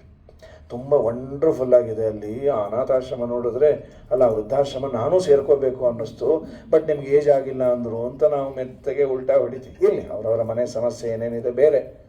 ಆದರೆ ಮನುಷ್ಯನಿಗೆ ಹಣ ಓದು ಬೇಕು, ಅದೇ ಜೀವನಮ ಅಲ್ಲ. ನಿಜವಾಗ್ಲೂ ಮಾನವೀಯತೆ ಇಲ್ಲದಂತಹ ಹಣ ಓದು ಕಟ್ಕೊಂಡು ಏನು ಮಾಡೋದು? ಇದು ಅತಿ ಮುಖ್ಯವಾದದ್ದು. ಇನ್ನೊಬ್ಬನ ಮನಸ್ಸಿಗೆ ನೋವಾಗದಂತೆ, ಅದರಲ್ಲೂ ಜನ್ಮ ಕೊಟ್ಟ ತಂದೆ ತಾಯಿಗಳಿಗೂ ಕೇರೆ ಮಾಡದಂತೆ ಇದ್ದರೆ ಅರ್ಥವೇ ಇಲ್ಲ. ಕಠಿಣ ಇದೆ. ಇವತ್ತು ನಿಮ್ಮ ಫ್ಯಾಮಿಲಿಯಲ್ಲಿ 16 ಜನ ಇಲ್ಲ, ನೋಡ್ಕೊಂಬರೊಬ್ಬರೇ ಆಗತ್ತೆ. ಕಠಿಣ ಇದೆ ಅನ್ನೋದಕ್ಕೆ ಸೊಲ್ಯೂಷನ್ನು ಬಿಟ್ಬಿಡೋದಲ್ಲ. ಸಂಭವ ದೇವರನ್ನು ಪ್ರಾರ್ಥನೆ ಮಾಡೋದು, ನಮಗೆ ಬುದ್ಧಿಯನ್ನು ಕೊಡು, ನಮಗೆ ದೇಹದಾರಢ್ಯವನ್ನು ಕೊಡು, ಅಥವಾ ಅವರನ್ನಾದರೂ ಸರಿ ಮಾಡು ಅಂತ. ಪ್ರಕೃತದಲ್ಲಿ ನಮ್ಮ ಯೋಗ್ಯತೆಯ ಪರಿಚಯ, ಅದಕ್ಕೆ ಅವ್ರಿಗೆ ಯಾವುದು ಸಾಧ್ಯವೋ ನನಗೆ ಅವ್ರಿಗಿಂತ ಪ್ರತಿಬಂಧಕವೂ ಆಗಬಾರ್ದು. ಒಬ್ಬ ಹುಡುಗನ ಭಾರಿ ನಾನು ಓದಿಸಿದ್ದೇನೆ, ಅವನು ನನ್ನನ್ನು ಬಿಟ್ಟು ಹೋಗಬಾರ್ದು. ಅವನಿಗಿರುವ ಇಂಡಸ್ಟ್ರಿ ನಮ್ಮ ಕರ್ನಾಟಕದಲ್ಲಿ ಎಲ್ಲೂ ಸಿಗೋದೇ ಇಲ್ಲ ಅಂದರೆ ಅವನು ಅನಿವಾರ್ಯವಾಗಿ ಬೇರೆ ಕಡೆ ಹೋಗಬೇಕು. ನಾನು ಅಲ್ಲಿ ಬರಲ್ಲ, ನಿಂಗೆ ಇಲ್ಲಿ ಕೆಲಸ ಸಿಗಲ್ಲ. ಓದಿಸ್ಬೇಕಾದ್ರೆ ನಂಗೊಂದು ಜ್ಞಾನ ಬೇಕಲ್ವಾ? ಅವನನ್ನು ಓದಿಸಿದ್ದೆ ಮರೀನ್ ಇಂಜಿನಿಯರಿಂಗು. ಸಮುದ್ರ ಇದ್ದಲ್ಲೇ, ನಾನು ಸಮುದ್ರ ಇದೆ, ಸಮುದ್ರ ಬಿಟ್ಟು ಬೇರೆ ಸಮುದ್ರ ನಂಗೆ ಗೊತ್ತಿಲ್ಲ. ನೀನು ಸಮುದ್ರಕ್ಕೆ ಹೋಗಬೇಡ ಅಂದರೆ ಓದಿಸುವ ಸಂದರ್ಭದಲ್ಲೇ ನಿನಗೆ ಒಂದು ವಿವೇಕ ಬೇಕಾಗಿತ್ತು. ಆಪ್ಷನ್ನು ನಾನು ಸ್ವಲ್ಪ ತಗೋಬೇಕಲ್ಲ. ಅದಕ್ಕೆ ಪುಟ್ಟ ಅದು ಪ್ಲೈನ್ ಪೇಪರ್, ಅದರ ಮೇಲೆ ಏನು ಬರೀತೀವೋ ಅದು ರೆಕಾರ್ಡ್ ಆಗತ್ತೆ. ನೀನು ನಿನಗೆ ಯಾವುದು ಹಿತವೋ ಅದನ್ನು ಮಾಡ್ಕೊ ಒಂದಿಷ್ಟು. ಹಾಗಾಗಿ ಹನುಮಂತ ದೇವರು ಇವ್ರ ಯೋಗ್ಯತೆ ಎಲ್ಲ ಎಲ್ಲರಿಗೂ ಅಂದರೆ ಅವರವ್ರಿಗೆ ಗೊತ್ತಾಗಲಿ ಅಂತ ಆಮೇಲೆ ಹನುಮಂತ ದೇವರಂದ ಆಯಿತು ನಾನು ಹೋಗಿ ಬರ್ತೇನೆ. ಏನು ಆನಂದ ಆಯ್ತು, ದೊಡ್ಡದಾಗೆ ಬೆಳೆದರು. ಶ್ರೀರಾಮನಿಗೆ ನಮಸ್ಕಾರ ಮಾಡಿದರು. ರಾಮಾಯ ಶಾಶ್ವತ ಸುವಿಸ್ತೃತ ಷಡ್ಗುಣಾಯ ಸರ್ವೇಶ್ವರಾಯ ಬಲವೀರ್ಯ ಮಹಾರ್ಣವಾಯ. ಶ್ರೀರಾಮಚಂದ್ರ ವಿಶೇಷವಾಗಿ ಬಂದ್ಯಾನಿಲ್ಲಿ ರಂಗೋಲಿಯಲ್ಲಿ ದೇವರ ಆರಾಧನೆ ಬಹಳ ಶ್ರದ್ಧೆ. ನಿಮಗೆ ಎಷ್ಟು ಚೆನ್ನಾಗಿ ಮಾಡಿದ್ದೀರಿ. ರಾಮಚಂದ್ರನಿಗೆ ನಮಸ್ಕಾರ ಮಾಡಿದರು. ಎಲ್ಲಿದ್ದ ರಾಮ? ಇವರೆಲ್ಲೋ ಅರಣ್ಯದಲ್ಲಿ. ಅಲ್ಲೇ ರಾಮ ಇರೋದು ಯಾವಾಗಲೂ ಹನುಮಂತನ ಹೃದಯದಲ್ಲ. ಹನುಮ ಪುರಂದರ ವಿಠಲನ ದಾಸ, ಪುರಂದರ ವಿಠಲನು ಹನುಮನೊಳ್ವಾಸ, ಹನುಮನ ಮತವೇ ಹರಿಯ ಮತವು. ಹನುಮನ ನಂಬಿದ ಸುಗ್ರೀವ ಗೆದ್ದ, ಹನುಮನ ನಂಬದ ವಾಲಿಯು ಬಿದ್ದ. ವಾಯುದೇವರನ್ನು ನಂಬಿದರೆ ದೇವರು ಅನುಗ್ರಹ ಮಾಡ್ತಾನಂತೆ. ಯಾಕೆ ತುಂಬ ಇಷ್ಟ ಅಂತ. ನೀನು ಏನೇ ಆದರೂ ಇನ್ಫ್ಲೂಯೆನ್ಸ್ ವಾಯುದೇವರಿಂದ ತಗೊಂಬ ಅಂತಾನಂತ ದೇವರು. ವಾಯುದೇವರು ಎಲ್ಲ ಕಡೆ ದೇವರು ಕಾಣಿಸ್ತಾನೆ. ಎಳ್ಳು ಕೊನೆಯ ಮುಳ್ಳು ಮನೆಯ ಪೊಳ್ಳು ಬಿಡದೆ ಒಳಗೆ ಹೊರಗೆ, ಎಲ್ಲ ಠಾವಿನಲ್ಲಿ ಲಕುಮಿನಲ್ಲನಿದ್ದಾನೆ ಪ್ರಾಣಿ. ಚಿಂತ್ಯಾಕ ಮಾಡತಿದಿ ಚಿನ್ಮಯನಿದ್ದಾನೆ, ಚಿಂತಾರತ್ನವೆಂಬ ಅನಂತನಿದ್ದಾನೆ. ಗೋಪ್ತಾತ್ರ ಜಗದ್ವ್ಯಾಪ್ತ ಭಜಕರ ಆಪ್ತ ನೆನೆಸಿ ಕಂಬದಲ್ಲಿ ಪ್ರಾಪ್ತನಾದ ಪ್ರಹ್ಲಾದನ ಪರಮಾಪ್ತನಿದ್ದಾನೆ ಪ್ರಾಣಿ.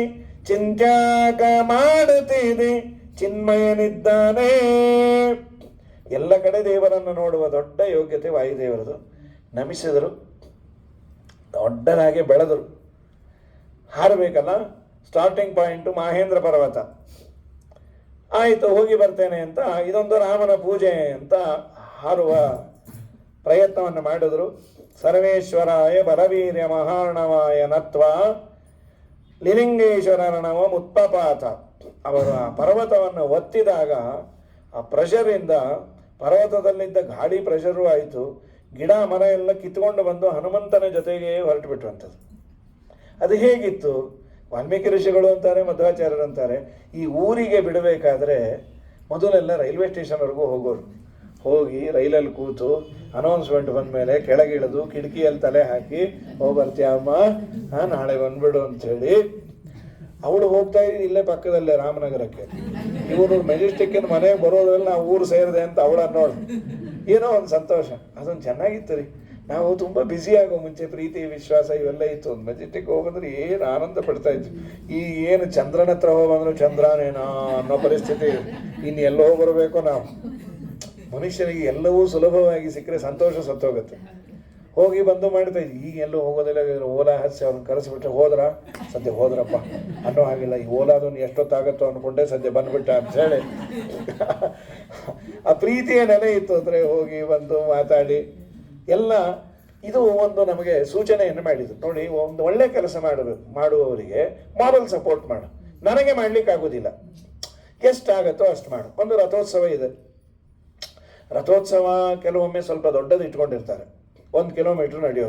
ಅಯ್ಯೋ ನಮಗೆ ಆಗಲ್ಲಪ್ಪ 1 ಕಿಲೋಮೀಟ್ರ್ ನಿಂಗೆ ಆಗಲ್ಲ. ಸರಿ, ಎಷ್ಟು ದೂರ ಆಗುತ್ತೋ ಅಷ್ಟು ಹೋಗೋದಲ್ಲ. ನೋಡ್ರಿ, ಮಾಡಿದ್ರೆ 1 ಕಿಲೋಮೀಟ್ರ್ ಹೋಗಬೇಕು, ಇಲ್ಲ ಅಂದರೆ ಹೋಗಲೇಬಾರ್ದು. ನಾನಲ್ಲ, ನಮ್ಮ ಮನೆ ಪಕ್ಕದ ಮನೆಯವ್ರು ಹೋಗ್ತೀನಿ ಅಂತ ಇದ್ರು. ಹುಚ್ಚುಚ್ಚಾಗಿ ಹೋಗಬೇಡಿ ನೀವು, ಅವ್ರನ್ನೂ ತಡೆದಿಟ್ಕೊಂಡ್ಬಿಟ್ಟಿನಿ ನಾನು. ಈಗ ನಾ ಏನು ಮಾಡ್ತೀನಿ, ರಥೋತ್ಸವ ಆಗೋವರೆಗೂ ಅವ್ರನ್ನ ತಡೆಯೋದೇ ನನ್ನ ಉತ್ಸವ. ಎಂಥ ಹುಚ್ಚುತನ. ನಿನಗೆ ಎಷ್ಟು ದೂರ ಆಗುತ್ತೋ ಅಷ್ಟು ದೂರ ಹೋಗು. ಮಾರಲ್ ಸಪೋರ್ಟ್ ಮಾಡು. ಒಳ್ಳೆ ಕೆಲಸ, ನಮ್ಮ ದೇವರಿಗೆ ಸಂಬಂಧಪಟ್ಟ ಕೆಲಸ ಮಾಡ್ತೀನಿ ಅಂತ ಸಂಕಲ್ಪ ಮಾಡಿದ್ರು ಪುಣ್ಯ ಇದೆ ಅಂತೆ. ಫೋರ್ಫಿಟ್ ಮಾಡ್ಕೊಂಬೋದೇ ಇಲ್ಲಂತೆ. ಆರಂಭ ಮಾತ್ರ ಮಿಚ್ಛಾವ. ನಾನು ಮಾಡ್ತೇನೆ, ನಾಳೆ ವಿಷ್ಣು ಸಹಸ್ರನಾಮ ಪಾರಾಯಣ ಮಾಡ್ತೇನೆ ಅಂದರೆ ಪುಣ್ಯ ಕೊಡ್ತಾನ್ರಿ. ಯಾವನು ಕೊಡೋನಿದ್ದಾನೆ? ಅಷ್ಟನ್ನು ಮಾಡು, ಎಷ್ಟು ಸಾಧ್ಯವೋ ಅಷ್ಟನ್ನು ಮಾಡು. ಪೂರ್ಣ ಮಾಡ್ಲಿಕ್ಕಾಗಲ್ಲ ಅಂತ ಎಲ್ಲವನ್ನು ಬಿಡ್ಲಿಕ್ಕೆ ಹೋಗಬೇಡ. ಎಕ್ಸಾಮಿನೇಷನ್ ಪೇಪರ್ ಇದೆ, ಬರೆದ್ರೆ 100 ಮಾರ್ಕ್ಸ್ ಬರೀಬೇಕ್ರಿ, ಇಲ್ಲ ಅಂದ್ರೆ ಏನೋ ಬರೀಲೇಬಾರ್ದು ಅಂದ್ರೆ ಮೊದಲು ಒಂದು 35 ಮಾರ್ಕ್ಸ್ ಬರೆದು ಬಿಡು. ಮುಂದಿನ ವರ್ಷ ಮುಂದೆ ಹೋಗ್ಬೋದು. ನೀನು ಪ್ರತಿಜ್ಞೆ ಮಾಡಿ 10 ವರ್ಷ ಒಂದೇ ಕ್ಲಾಸಲ್ಲಿದ್ದರೆ ನಿನ್ನ ಜೊತೆಯವರೇ ನಿಂಗೆ ಲೆಕ್ಚರರ್ ಆಗಿ ಬಂದ್ಬಿಡ್ತಾರೆ. ಅದಾಗಬಾರ್ದು. ನಿನಗೆ ಎಷ್ಟು ಸಾಧ್ಯವೋ ಅದನ್ನು ಮಾಡಿಬಿಡು. ಆಮೇಲೆ ಯಾವುದು ವಿಚಾರ ಮಾಡಿ ಒಂದು ಕಾನ್ಫಿಡೆನ್ಸ್ ಬರುತ್ತೆ. ಮನೆಯಲ್ಲಿ ಅಡುಗೆ ಒಂದು 10 ಐಟಮ್ ಇದ್ದಾಗ ಭಯ ಆಗುತ್ತೆ. ಒಂದು 4 ಐಟಮ್ ಆದಮೇಲೆ ಒಂದು ಕಾನ್ಫಿಡೆನ್ಸ್ ಬರುತ್ತೆ. ನಂಗೆ ಈ 12 ಸ್ಕಂದ ಭಾಗವತ ಹೇಳಿದಾಗ ಅದೇ ಭಯ ಇತ್ತು. ಒಪ್ಕೊಂಡ್ಬಿಟ್ಟಿದ್ದೀವಿ, ಏಕಾದಶಿ ಒಂದು ಈಗೋ ಇದು ಎಲ್ಲ ಅಂತಾರೆ ಬೇಕಾಗಿತ್ತು ಅಂತ, ಆಮೇಲೆ 10 ಸಲ ಅಂತಾರೆ, ಒಬ್ಬನೇ ಹೇಳ್ತೇನೆ ಅಂತ ಅಂದದ್ದು ಅಂತಾರೆ. ಹೇಗಾಯಿತು ಅಂತ ದೇವರನ್ನು ಕೇಳ್ಕೊಂಡು, ಈ ಕರ್ಮಕ್ಕೆ ಹಿಂದಿನ ದಿನ ಸ್ವಲ್ಪ ಜ್ವರ ಬೇರೆ ಬಂದಿತ್ತು. ಅದಕ್ಕೆ ಒಂದು ಮಾಡಿದೆ, ಆಹಾರ ಕಮ್ಮಿ ತಗೋಬೇಕು, ನೀರು ಕಮ್ಮಿ ಕುಡಿಬೇಕು. ಯಾಕಂದ್ರೆ ಕೂತವ್ರು ಹೇಳ್ಬಾರ್ದಲ್ಲ, ಎದ್ದೆದ್ದು ಹೋಗ್ತಾ ಇದ್ರೆ ಚಂದ. ನಮ್ಮಿಂದ ಬರ್ತಾರೆ, ಏನಾಯ್ತು ಏನಾಯ್ತು ಏನಾಯ್ತು, ಏನು ಕುಡಿದ್ರು ಏನು ತಿಂದ್ರು ಅಂತ ನೋಡ್ಕೊಳ್ಳಿಕ್ಕೆ. ಹಾಗಾಗಿ ದೇವರ ಅನುಗ್ರಹ, ಸ್ವಾಮಿಗಳ ಆಶೀರ್ವಾದ. ಫಸ್ಟ್ ಸೆಷನ್ ಮುಗೀತು. ಅದು 7:15 7:45 ಶುರು ಆದರೆ 2:30ವರೆಗೂ 7 hours ದೇವರು ಕೂಡೋ ಶಕ್ತಿ ಕೊಟ್ಟಿದ್ದ. ಪ್ಲಸ್ ಕಂಠಕ್ಕೂ ಏನೋ ದೇವರ ಅನುಗ್ರಹ ತಾಕತ್ತಿತ್ತು. 7 hours 7 ಸ್ಕಂದ ಮುಗಿದ ಮೇಲೆ ಕಾನ್ಫಿಡೆನ್ಸ್ ಬಂದ್ಬಿಡ್ತು. ಇನ್ನು ಸೆಕೆಂಡ್ ಇನ್ನಿಂಗ್ಸ್ ಇನ್ನಿರೋದೇ 5 ಹೊಡೆದು ಬಿಡಿಸಾಕ್ಬೋದು. ಇದು ಮನುಷ್ಯನಿಗೆ ಸಾಮಾನ್ಯವಾಗಿ ಮಾಡ್ತಾ ಮಾಡ್ತಾ ಒಂದಿಷ್ಟು ಧೈರ್ಯವೂ ಬರುತ್ತೆ. ಪ್ರತಿಯೊಂದು ಕೆಲಸದಲ್ಲಿ ಮಾಡೋದಿಲ್ಲ ಅಂತ ಆದರೆ ಏನೂ ಆಗೋದೇ ಇಲ್ಲ. ಎಲ್ಲ ಕಡೆ ಅಷ್ಟೇ. ಫೌಂಡೇಶನ್ಗೆ ನಾವು ತೋಡೋಕ್ಕೆ ಭಯಪಟ್ವಿ ಅಂದರೆ ಬಿಲ್ಡಿಂಗ್ ಆಗೋದು. ಫೌಂಡೇಶನ್ ತೋಡಿ ಪಿಲ್ಲರ್ ಬಂತು ಅಂದರೆ ಒಂದು ಮೋಲ್ಡ್ ಅಂತೂ ಹಾಕ್ಬಿಟ್ರೆ ಹಾಳಾಗೋಗ, ಅದ್ರ ಕಡೆಗೆ ತಡಕೆ ಕಟ್ಕೊಂಡಾದರೂ ಇರೋಣ. ಇದು ಎಲ್ಲ ಕೆಲಸದಲ್ಲೂ ಅಷ್ಟೇ. ಇದು ಹನುಮಂತ ದೇವರಂತ ಪ್ರಯತ್ನವನ್ನು ಮಾಡಿದರೆ ಆಗತ್ತೆ. ಈ ಮಧ್ಯದಲ್ಲಿ ಯಾರೇ ಕೆಲಸಕ್ಕೆ ಹೋಗ್ಬೇಕಾದ್ರು ಕೆಲವರು ಅಂತಾರಲ್ಲ, ಹನುಮಂತ ನೀ ಏನೋ ಹೋಗ್ತಾ ಇದೆಯಾ, ಅಲ್ಲಿ ಸೀತಮ್ಮ ಸಿಗದೇ ಇದ್ದರೆ ಕೆಲವು ನಾಸಬಾಯು ಇರುತ್ತೆ. ಹೇಳೋದು ಹೇಳಬೇಕು, ಆದರೆ ಈ ಹುಚ್ಚುಚ್ಚಾಗಿ ಹೇಳಬಾರ್ದು. ಯಾರೋ ಊರಿಗೆ ಹೊರಟಿರ್ತಾರೆ, ಹುಷಾರಾಗಿ ಹೋಗ್ಬನ್ನಿ, ಹಾಗಾಗಿ ಫೋನ್ ಮಾಡಿ ಅಂತ ಹೇಳಬೇಕು. ಅದು ಹುಷಾರಾಗಿ ಹೋಗ್ಬನ್ನಿ ಅಪ್ಪ, ಆಕ್ಸಿಡೆಂಟ್ಸ್ ತುಂಬ ಜಾಸ್ತಿ ಆಗ್ತಾ ಇದೆ, ನೀನು ನೆಟ್ಟಿಗೆ ಹೋದ್ರು ಇನ್ಯಾರೋ ಎದರಿಂದ ಬಂದು ಹೊಡೆದ್ರೆ ಕಷ್ಟ, ಯಾತಕ್ಕೂ ನೀನು ನಂಬರನ್ನು ಇಟ್ಕೊಂಡಿರಿ, ನಮ್ಮದು ಒಂದೆರಡು ಆ್ಯಂಬುಲೆನ್ಸ್ದು ನಂಬರ್ ಕೊಟ್ಟಿರ್ತೀವಿ, ಹೆಚ್ಚು ಕಮ್ಮಿಯಾಗಿ ನೀವು ಉಳಿದಿದ್ರೆ ಫೋನ್ ಮಾಡಿರಿ, ಆದರೆ ನಾವು ಬರ್ತೀವಿ, ಹೊಟ್ಟೆ ಹೋದರೆ ನಾನು ಪುರೋಹಿತರನ್ನೇ ಕರ್ಕೊಂಡು. ಇಷ್ಟು ಹೇಳಿದ್ರೆ ಇವನು ಏನಾದರೂ ಒಳ್ಳೇದು ಮಾಡ್ದ. ಅದಕ್ಕೆ 2-3 ದೃಷ್ಟಾಂತ ಕೊಡೋದು, ಅವರು ಹೋಗಿದ್ರು ಇವರು ಹೋಗಿದ್ರು ಹೀಗೆ. ಅಯ್ಯೋ ನಿಮ್ಮ ಮಕ್ಕಕ್ಕೆ ಟಾಕ ಅಂತ, ಶುಭಂ ಚಪ್ರ ಪೆಳ್ಳಿ ಕೊಡಕ ಅಂತಂದ್ರೆ ಇಂಥವ ಮಾತಾಡೋದು ಅಂತ. ಆ ಮಾತನಾಡಬಾರ್ದು. ಸರಿ, ಒಳ್ಳೇದು. ನಿನಗೆ ಏನಾದರೂ ಬೇಕಾದರೆ ಆ ಊರಲ್ಲಿ ನಮ್ಮವರಿದ್ದಾರೆ, ಅವ್ರನ್ನ ಕಾಂಟ್ಯಾಕ್ಟ್ ಮಾಡು, ಒಳ್ಳೆ ಸಜ್ಜನರು. ಅಥವಾ ನನಗೆ ಹೇಳು ಅಂದರೆ ನಾನು ಮಾಡ್ತೇನೆ, ಹುಷಾರಾಗಿ ಹೋಗ್ಬನ್ನಿ ಅಂತ ಹೇಳೋದೇನು ತಪ್ಪಲ್ಲ. ಅದು ಇವನ್ನೆಲ್ಲ ಮಾತಾಡೋದು ತುಂಬ ದೊಡ್ಡ ತಪ್ಪೇ. ಅದು ಅದರಲ್ಲಿ ಏನಾದರೂ ಚೂರು ಹೆಚ್ಚು ಕಮ್ಮಿ ಆಯಿತು ಅಂದರೆ ಇವ್ರಿಗೆ ನಾ ಹೇಳಲಿಲ್ಲ, ನಾನು ಅದಕ್ಕೆ ಮನೆ ಬಿಟ್ಟು ಎಲ್ಲೂ ಹೋಗಲ್ಲ. ಮೊನ್ನೆ ಬಚ್ಚಲಲ್ಲಿ ಬಿದ್ರಿ, ಅದಕ್ಕೆ ಇತ್ತೀಚೆಗೆ ನಾನು ಬಚ್ಚಲಿಗೂ ಹೋಗ್ತಾ ಇಲ್ಲ ಅಂದ್ರು. ಗೋವಿಂದ ಗೋವಿಂದ. ಹೀಗೆ ಅದಾಗಬಾರ್ದು. ಹೇಳುವ ರೀತಿ ನೀತಿ. ಇಲ್ಲಿ ಯಾರೋ ಅಂದರು, ಅಲ್ಲಿ ಸೀತಮ್ಮ ಸಿಗದೇ ಇದ್ರೆ ಅಂದರೆ, ನಾನು ಮಾಡುವ ಎಲ್ಲ ಕೆಲಸಕ್ಕೂ ಪಾಸಿಟಿವ್ ಥಿಂಕರ್ಸೇ ಇರ್ತಾರೆ ಅಂತಿಲ್ಲ, ನೆಗೆಟಿವಿಟೀಸು ಇರುತ್ತೆ. ಇಂಥ ಸಂದರ್ಭ ಬಂದರೆ ಏನು ಮಾಡಬೇಕು? ಹನುಮಂತ ದೇವರು ಕಾನ್ಫಿಡೆನ್ಸ್ ಅನ್ನು ತುಂಬ್ತಾರೆ. ಏನು ಗೊತ್ತಾ? ಅನೇನೈವ ಹಿ ವೇಗೇನ, ಇದು ನಮ್ಮ ವಾಲ್ಮೀಕಿ ಋಷಿಗಳು ಕೊಡೋದು. ಅನೇನೈವ ಹಿ ವೇಗೇನ, ಇದೇ ವೇಗದಲ್ಲೇ ನಾನು ಸೀದಾ ಸ್ವರ್ಗಕ್ಕೆ ಹೋಗ್ತೇನೆ, ಎಲ್ಲ ಕಡೆ ಹುಡುಕ್ತೇನೆ ಸೀತಮ್ಮನ್ನ. ಅಲ್ಲೂ ಸಿಗಲಿಲ್ಲ ಅಂದರೆ ಯಾವ್ಯಾವ ಲೋಕ ಇದೆಯೋ ಎಲ್ಲ ಕಡೆ ಹೋಗಿ ಕಡೆಗೆ ಲಂಕಾಪಟ್ಟಣವನ್ನೇ ಕಿತ್ತಿ ತೆಗೆದುಕೊಂಡು ಬಂದು ರಾಮನ ಪಾದದ ಮುಂದೆ ಹಾಕ್ತೇನೆ, ನೀನೇ ಹುಡುಕು ಅಂತ.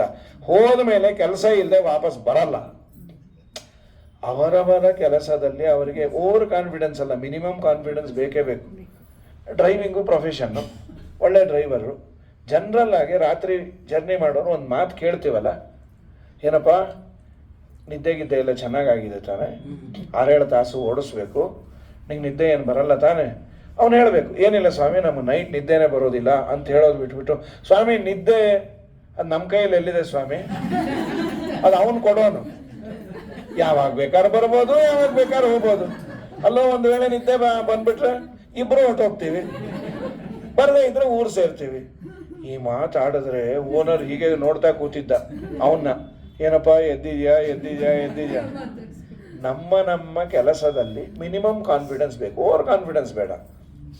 I can do it, I will reach it. ಇಲ್ಲ ಅಂದರೆ ಮನುಷ್ಯ ಮೇಲೆ ಬರಲಿಕ್ಕೆ ಸಾಧ್ಯವೇ ಇಲ್ಲ. ಅವ್ರವ್ರ ಪ್ರೊಫೆಷನ್ ಯಾವುದೇ ಆಗಲಿ ಓವರ್ ಕಾನ್ಫಿಡೆನ್ಸ್ ಬೇಡ. ಆದರೆ ಒಂದು ಸಣ್ಣ ಕೆಲಸದಿಂದ ಆರಂಭ ಮಾಡಿಕೊಂಡು ಅತೀ ದೊಡ್ಡ ಕೆಲಸದವರೆಗೂ ಮನುಷ್ಯನಿಗೆ ತನ್ನ ಮೇಲೆ ತನಗೆ ವಿಶ್ವಾಸ ಇದ್ದರೇನೆ ಸಾಧ್ಯ. ಸಣ್ಣ ಪುಟ್ಟ ಹರಡಲ್ಸ್ ಇದ್ದೇ ಇರುತ್ತೆ, ಅದು ಬಂತು ಅಂತ ಬಿಟ್ಟೇ ಬಿಡೋದಾ? ಸರ್ವಥಾ ಯಾರು ಮುಂದುವರಿಲಿಕ್ಕೆ ಸಾಧ್ಯವೇ ಇಲ್ಲ. ಹನುಮಂತ ದೇವರಂದರು. ಇದು ನಮ್ಮ ಭೀಮಸೇನ ದೇವರಿಗೂ ತುಂಬ ಇಷ್ಟ ಅಂತ. ಜೀವ ನಾವೆಲ್ಲರೂ ಪ್ರಯತ್ನ ಮಾಡಿದರೆ ದೇವರ ಸಹಕಾರ ತುಂಬ ಇರುತ್ತೆ. ಪ್ರಯತ್ನವನ್ನೇ ಮಾಡದೇ ಇದ್ದರೆ ದೇವರ ಸಹಕಾರವೇ ಕೊಡೋದಿಲ್ಲ. ಪ್ರಯತ್ನಮೇಕಮಗ್ರತೋ ನಿಧಾಯ ಭೂತಿ ಮಾಪ್ನುಮಃ ಅಂತ ಜರಾಸಂಧನನ್ನು ಕೊಲ್ಲೋ ಸಂದರ್ಭದಲ್ಲಿ ಭೀಮ ಹೇಳೋದು. ಧರ್ಮರಾಜನಿಗೆ ಕೃಷ್ಣ ಹೇಳ್ದ, ನೀನೇನೋ ರಾಜಸೂಯ ಯಾಗ ಮಾಡಬೇಕು ಅಂತ ಹೊರಟಿದ್ದಿ. ನೀನು ರಾಜಸೂಯ ಯಾಗ ಮಾಡಬೇಕಾದ್ರೆ ನಿನ್ನನ್ನು ಚಕ್ರವರ್ತಿ ಅಂತ ಎಲ್ಲರೂ ಒಪ್ಕೊಳ್ಬೇಕು. ಒಪ್ಕೊಳ್ತಾರೆ, ಇಲ್ಲಾಂದರೆ ಯುದ್ಧ ಮಾಡೋದು, ಯುದ್ಧ ಮಾಡಿ ಒಪ್ಸೋದು. ಆದರೆ ಒಬ್ಬ ಇದ್ದಾನೆ ಜರಾಸಂಧ, ಅವನಿಗೆ ನನ್ನನ್ನು ಕಂಡ್ರೆ ಆಗಲ್ಲ, ನನ್ನ ಕಡೆಯವರು ಅಂತ ನಿಮ್ಮನ್ನು ಕಂಡ್ರೂ ಆಗಲ್ಲ. ಅವನನ್ನು ಸೋಲಿಸೋದು ಅಷ್ಟು ಸುಲಭ ಅಲ್ಲ. ನಿನ್ನಿಷ್ಟ, ಏನಾದರೂ ಮಾಡ್ಕೋ. ಸ್ವಾಮಿ ಬೇಡ ಬೇಡ, ಹಾಗಾದರೆ ನಾನು ಹೋಮ ಕ್ಯಾನ್ಸಲ್ ಮಾಡಿಬಿಡ್ತೀನಿ. ಮತ್ತು ಈ ಪೆಂಡಾಲು, ಅಡುಗೆ, ಊಟ, ತಿಂಡಿ ಅವ್ರಿಗೆಲ್ಲ ಹೇಳ್ತೀನಿ, ಚಿಕ್ಕ ಹೋಮ ಮಾಡಿಬಿಡ್ತೀವಿ. ಹೋಮಾನ ಹೋಮ 3 hours, ಇದು 30 days ಆಗೋದು. ಅಯ್ಯೋ ಭೀಮಸೇನ ದೇವರದ ಅಣ್ಣ, ಅವನು ಯಾವನೋ ಒಬ್ಬ ಇದ್ದಾನೆ ಅಂತ ಕೇಳೇ ನೀನು ಭಯಪಟ್ಟುಬಿಟ್ರೆ. ಈ ಕೆಲವೆಲ್ಲ ಸ್ಲೋಗನ್ ಈಗ ಯಾರೋ ನನಗೆ ಒಂದು ಕಾನ್ಫಿಡೆನ್ಸ್ ಕೊಟ್ಟರು. ಅಯೋಧ್ಯೆಗೆ ಹೋಗಿದ್ದೆ, ಸುಖವಾಗಿ ದರ್ಶನ ಆಯಿತು ಅಂತ. ಅಲ್ಲಿ ಹೋಗಿ ಬಂದವ್ರು ಕೆಲವರು ಅಂದರು, ಅಯೋಧ್ಯಕ ಏನು ಅಂದು, ಒಳಗೆ ಹೋಗೋಕ್ಕಾಗಲ್ಲ, ಏರ್ಪೋರ್ಟಲ್ಲೇ ಕೂತ್ಕೊಂಡು ವಾಪಸ್ ಬಂದುಬಿಡ್ಬೇಕು ನೀವು ಅಂತ. ಪ್ರಯತ್ನ ಮಾಡಿದರೆ ದೇವರು ನಮಗೆ ಸಹಕಾರವನ್ನು ಕೊಟ್ಟೇ ಕೊಡ್ತಾನೆ. ಹೋಗಂತೂ ಬರುವ ಅಯೋಧ್ಯ ದೇವರ ದೇವಸ್ಥಾನದವರೆಗೂ ಸುತ್ತ ನೀವು ಹೋಗಿ ಅಂತಂತೂ ಹೇಳಬೇಕು ನಾವು.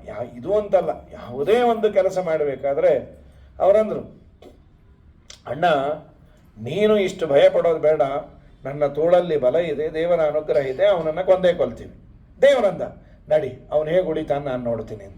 ಇದು ನಮ್ಮ ಪ್ರತಿಯೊಂದು ಕ್ರಿಯೆಯಲ್ಲೂ ಹಾಗೆ ಅಂತ. I will do it. ದೇವರು ನನಗೆ ಸಹಕಾರಿಯಾಗಿದ್ದಾನೆ. ಇಷ್ಟು ಅನ್ಕೋ, ನಿಂಗೆ ಕಾನ್ಸೋಲೇಷನ್ ಪ್ರೈಸ್ ಆದರೂ ಕೊಡ್ತಾನೆ. ಎಲ್ಲ ದೇವರ ಮೇಲೆ ಹಾಕಿ ಬೇಕಾದ್ರೆ ಅವನೇ ಮಾಡಿಕೊಳ್ಳಿ ಅಂದರೆ ಎಸ್ಕೇಪಿಸಮ್ ಅದು. ಖಂಡಿತ ಅವನು ಮಾಡಿಸಲ್ಲ, ಅದು ಮಾಡಿಸ್ತಾನೆ. ಯಾರಿಗೆ ಅಲ್ಲಿ ಈಚಿದೆ, ಅದಕ್ಕೆ ಅನ್ನ ಆಹಾರ ನಿಂತರ ಮಾಡ್ಕೊಳ್ಳಿಕ್ಕಾಗಲ್ಲ, ಅದರ ಬಾಯಿ ಹತ್ರನೇ ಆಹಾರ ಬರುವಂತೆ ಮಾಡ್ತಾನೆ. ನನಗೆ ಹಾಗಲ್ಲ, ನೀನು ಅನ್ನ ಆಹಾರ ಪ್ರಿಪೇರ್ ಮಾಡಿಕೊಳ್ಳುವ ಬುದ್ಧಿ ಕೊಟ್ಟೀನಿ, ಸೌಕರ್ಯ ಕೊಟ್ಟೀನಿ, ಮಾಡ್ಕೊ, ಊಟ ಮಾಡು. ಡೈಜೆಸ್ಟಿವ್ ಸಿಸ್ಟಮ್ಮು ನಂದದು. ಹೇಗೆ ಅರಗತ್ತೆ, ಏನಾಗುತ್ತೆ, ಮೆಟಬಾಲಿಕ್ ಸಿಸ್ಟಮ್ಮು ಅರಗದೇನೆ ಇದ್ರೆ ಗತಿ ಏನು, ಅದರ ಬಗ್ಗೆ ನೀನು ಚಿಂತನೆ ಮಾಡಬೇಡ, ಅದನ್ನು ನಾನು ಮಾಡಿಸ್ತೇನೆ. ಆದರೆ ಅಡುಗೆ ಮಾಡ್ಕೊಂಬೋದು, ದಟ್ ಈಸ್ ಯುವರ್ ಡ್ಯೂಟಿ. ಒಂದು ಲೆವೆಲ್ವರೆಗೂ ನನ್ನ ಡ್ಯೂಟಿಯನ್ನು ದೇವರು ಮಾಡಿಸ್ದ, ನನ್ನಲ್ಲಿ ಪ್ರೇರಣೆ ಮಾಡಿ ಅನ್ನುವ ಅನುಸಂಧಾನ ಮಾಡಿದರೆ ಕೆಲಸ ಆಗೋದು ಅಂತ. ಹನುಮಂತ ದೇವರು ಹಾರಲಿಕ್ಕೆ ಪ್ರಾರಂಭ ಮಾಡ್ಯಾರ, ಅವ್ರ ಹಿಂದೆ ಒಂದಿಷ್ಟು ಎಲ್ಲ ಹೋದರು. ಈ ಮಧ್ಯದಲ್ಲಿ ಏನಾಗಾಯಿತು, ಅದು ಒಂದು ದೊಡ್ಡವರ ಜೊತೆ ಹೋದರೆ ಪುಣ್ಯನೂ ರೀ.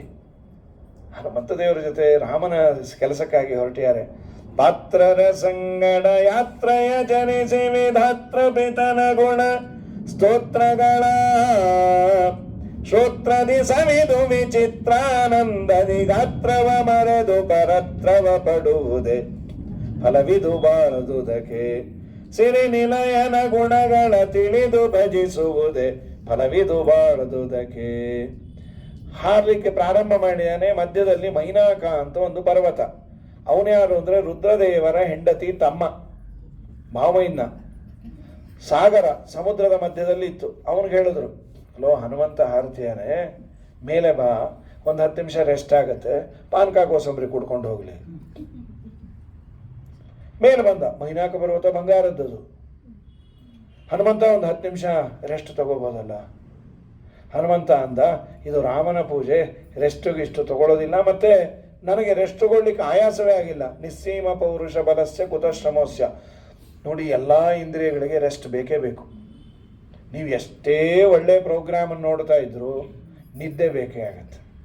ಎಂಥ ಒಳ್ಳೆ ಸಂಗೀತ, ಎಂಥ ಒಳ್ಳೆ ಪುರಾಣ ಆದರೂ ನಿಲ್ಲಿಸಿದ್ರೆ ಆನಂದ ಆಗೇ ಆಗತ್ತೆ. ಸದ್ಯ ನಿಲ್ಲಿಸಿದ್ರು, ನೀವೇ ಹೇಳಬೇಕಾಗಿತ್ತು. ಅದು ನಮ್ಗೆ ಎಷ್ಟಾಗ್ಬಿಟ್ಟಿತ್ತು ಅಂದರೆ ನಿಲ್ಲಿಸಿ ಅನ್ನೋ ಕಾಮನ್ ಸೆನ್ಸು ಹೊರಟೋಗಿತ್ತು. ಏನೋ ಆಗ್ತಾ ಇದೆ ಅಂತ ಗೊತ್ತಾಯಿತು, ನಿಲ್ಲಿಸೋದ ಮೇಲೆ ಗೊತ್ತಾಯಿತು ಅಂತ. ಎಲ್ಲ ಒಳ್ಳೆ ಪದಾರ್ಥ ನನಗೆ ಇಷ್ಟವಾದದ್ದೇ ಮಾಡ್ಯಾರೆ, ತಿನ್ಲಿಕ್ಕಾಗತ್ತಾ? ಒಂದು ಹಂತಕ್ಕೆ ಸಾಕು. ಅಲ್ಲ, ನಿಮ್ಗೆ ತುಂಬ ಇಷ್ಟ ಅಂದರೆ, ಇಲ್ಲ ಇನ್ನು ತಿಂದರೆ ತುಂಬ ಕಷ್ಟ, ನಿಮ್ಗೆ ಹಾಗೆ ಹಾಕಲೇಬೇಕು ಅಂತಂದರೆ ಡಬ್ಬ ಇದೆ, ಅದಕ್ಕೆ ಹಾಕ್ರಿ, ಆಮೇಲೆ ತಿಂತೀವಿ. ಸೊ ಮನುಷ್ಯನಿಗೆ ಎಲ್ಲದಕ್ಕೂ ಎನಫ್. ಯಾವುದೇ ಏನೇ ಚಂದ ಇರಲಿ, ದಿಸ್ ಇಸ್ ಎನಫ್. ಆದರೆ ಎಲ್ಲ ಇಂದ್ರಿಯಕ್ಕೂ ರೆಸ್ಟ್ ಬೇಕು. ಕಣ್ಣು, ಕಿವಿ, ಮೂಗಿಗೆ ರೆಸ್ಟು ಅಂತಿಲ್ಲ. ಉಸಿರಾಡಿ ಆಡಿ ಸಾಕಾಗಿದೆ, ಒಂದಿಷ್ಟು ಹತ್ತಿ ಕೊಟ್ಬಿಟ್ಟು ಇಟ್ಕೊಂಡು ಬಿದ್ಕೊಂಡ್ಬಿಡ್ತೇನೆ, ಪರ್ಮನೆಂಟಾಗಿ ಬಿದ್ಕೊಂಡ್ಬಿಡ್ತೀವಿ. ಆ ಆರ್ಗನ್ ಮಾತ್ರ ಆಯಾಸ ಆದಾಗ ಅದರ ಯುಟಿಲೈಸೇಷನ್ ಇನ್ನೂ ಜಾಸ್ತಿ. ಹತ್ತಿ ಓಡಿ ಬಂದಾಗ ಅಂತೇಳಿ. ಉಸಿರಾಟಕ್ಕೆ ಮಾತ್ರ ಆಫ್ ಅಂತಿಲ್ಲ, ಯಾವಾಗಲೂ ಆನು. ಅದರ ಡಿಪಾರ್ಟ್ಮೆಂಟೇ ಹನುಮಂತ ದೇವರು, ವಾಯುದೇವರು ನೋಡ್ಕೊಂಬೋದು.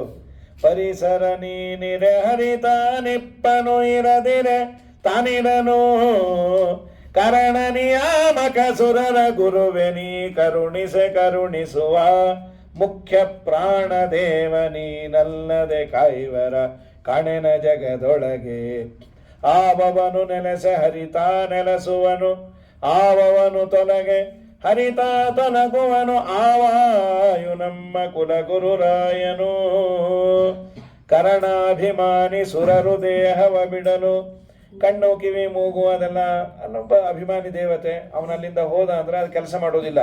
ಏನೇನೋ ಅಂತೀವಿ, ಕುರುಡ ಕಿವುಡ ಮೂಕ ಅಂತೀವಿ. ಆದರೆ ಮುಖ್ಯ ಪ್ರಾಣ ದೇವರ ಬಿಟ್ಟೋದ್ರೆ ಗೋವಿಂದ. ಇಲ್ಲ, ಕಣ್ಣು ಕಿವಿ ಮೂಗು ಬಾಯಿ ಎಲ್ಲ ಚೆನ್ನಾಗಿತ್ತು, ಉಸಿರಾಟ ಒಂದು ಆಡ್ತಾ ಇಲ್ಲ, ನೋಡೋಣ ಇನ್ನೊಂದು ವಾರ ಬಿಟ್ಟು ಇದ್ದವ್ರು ಹೊಟ್ಟೋಗ್ತಾರಷ್ಟೇ. ಅರಿತು ಪೆಣನೆಂದು ಪೇಳುವರು ಬುಧ ಜನ. ಹಾಗಾದ್ರೆ ನೀನಿದ್ದದ್ದಕ್ಕೆ ಬೆಲೆ, ನಿನಗೆಲ್ಲಿ ಶ್ರಮ, ನಿಸ್ಸೀಮ ಪೌರುಷ ಬಲಸ್ಯ ಕುತ ಶ್ರಮಸ್ಯ. ಆದರೂ ಒಬ್ಬ ಬಡಭಕ್ತ ಬಂದು ಬೇಡಿಕೊಂಡಾಗ ಅವನಿಗೆ ಬೇಸರ ಮಾಡಬಾರ್ದು.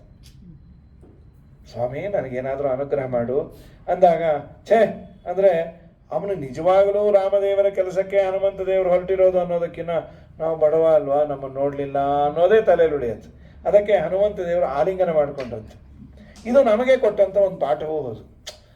ಒಂದು ಒಳ್ಳೆಯ ಕೆಲಸಕ್ಕೆ ಹೊರಟಿದ್ದೇವೆ, ಡೆಸ್ಟಿನೇಷನ್ ಇನ್ನೂ ರೀಚ್ ಆಗಿಲ್ಲ, ಇನ್ನೂ ಡೆಸ್ಟಿನೇಷನ್ ರೀಚ್ ಆಗಬೇಕಾಗಿದೆ ದೇವರ ಕೆಲಸಕ್ಕೆ ಅಂತ ಇಟ್ಕೊಳ್ಳುವ. ದೇವರು ಮಧ್ಯದಲ್ಲಿ ನಮ್ಮನ್ನು ಬಿಡೋ ಥರ ಸ್ವಲ್ಪ ಪೂಸಲಾಯಿಸ್ತಾನೆ. ಬೆಳ್ಳಿಯೋ ಬಂಗಾರವೋ ಅದೋ ಇದು, ಇನ್ನೂ ಡೆಸ್ಟಿನೇಷನ್ ರೀಚ್ ಆಗಿಲ್ಲ. ನೀವು 108 ಸಲ ವಿಷ್ಣು ಸಹಸ್ರನಾಮ ಪಾರಾಯಣ ಮಾಡಿದ್ರೆ ನಿಮ್ಮ ಕೆಲಸ ಆಗತ್ತೆ. 10 ಸಲ ಮಾಡಿದ್ದಕ್ಕೆ ಏನೋ ಕೆಲಸ ಆಗೋ ಥರ ಸೂಚನೆ ಬಂತು, ಕೆಲಸ ಆಗ್ತಾ ಇದೆ ಬಿಟ್ಬಿಟ್ಟೆ, ಇನ್ನು ವಿಷ್ಣುಗೆ ಯಾಕೆ ತೊಂದರೆ ಅಂದರೆ ಇಂದ ಮತ್ತೆ ಬಾಡು ಅಂತ. ಮಾಡಿದ್ದನ್ನು ಮಾಡಿಬಿಡು, ಪ್ರತಿಜ್ಞೆಯನ್ನ, ಕೆಲಸವನ್ನು ಮುಂದುವರಿಸು. ಇವರು ಆ ಬಂಗಾರದ ಮೇಲೆ ಮನುಷ್ಯನಿಗೆ ಹಾಳಾಗಲಿಕ್ಕೆ ಮೊದಲು ಕೊಡೋದೇ ದೇವರು ಬಂಗಾರ. ಅದು ತುಂಬ ಬಂತು ಅಂತಂದರೆ ನಾ ಮಾಡ್ತಾ ಇರೋ ಅಧರ್ಮನೇ ಸರಿ ಅನ್ನೋ ಭಾವನೆ ನನಗಿರುತ್ತೆ. ಬೇಡ ಅಂತ. ಆದರೂ ಆಲಿಂಗನವನ್ನು ಮಾಡಿಕೊಂಡು ಅವನಿಗೂ ಸಂತೋಷ ಕೊಟ್ಟರು, ಮುಂದುವರಟು. ಒಂದೊಂದು ಮ್ಯಾನೇಜ್ಮೆಂಟ್ ಪ್ರೋಗ್ರಾಮ್. ಈ ನಾಗಗಳು ಇದೆಯಲ್ಲ, ಸರ್ಪಗಳು, ಅದರ ತಾಯಿ ಕದ್ರೂ ದೇವಿ ಅಂತ ಅವಳಿಗೊಂದು ವರ ಕೊಟ್ಟಿದ್ರು. ಯದ್ಯತ್ವಮಿಚ್ಛಸಿದದಿತ್ಯಮರೋದಿತಾಯ, ನೀನು ಏನು ಬಯಸ್ತೀಯೋ ಅದು ನಿನ್ನ ಬಾಯಿಗೆ ಬಂದು ಬೀಳಲಿ. ಇದೊಂದು ಒಳ್ಳೆ ವರ ರೀ. ಈ ವರ ಇದ್ರೆ ಕೆಲಸ ಬೇಡ, ಕಾರ್ಯ ಬೇಡ, ಯಾರ ಮನೇಲಿ ಏನು ಮಾಡಿರ್ತಾರೋ ಅದು ನಮ್ಮ ಮನೆಗೆ ಬಂದು ಬೀಳಲಿ ಅಂದರೆ ಅವಳಿಗೆ ಆ ಹನುಮಂತ ದೇವರನ್ನು ನೋಡಲು, ಹನುಮಂತ ದೇವರೇ ನನ್ನ ಬಾಯಲ್ಲಿ ಬಂದು ಬೀಳಲಿ ಅಂತ ಬೇಡ್ಕೊ. ಅವ್ರು ಹೇಗೆ ಟ್ಯಾಕಲ್ ಮಾಡ್ತಾರೆ, ಮಕ್ಕಳು ಕೊಟ್ಟಿರುವ ವರ, ಈ ದೇವತೆಗಳೆಲ್ಲ ವಾಯುದೇವರ ಮಕ್ಕಳು, ಅದನ್ನು ಓವರ್ಕಮ್ ಮಾಡಿ ನಿನಗೆ ಹೊಡೆದೋಗ್ತಾರೋ ಅಥವಾ ಅದಕ್ಕೆ ಮನ್ನಣೆಯನ್ನು ಹೇಗೆ ಮಾಡಬೇಕು ಅಂತ ಆ ಟೆಕ್ನಿಕ್ ನಾವು ನೋಡ್ಕೋಬೇಕಾಗಿದೆ.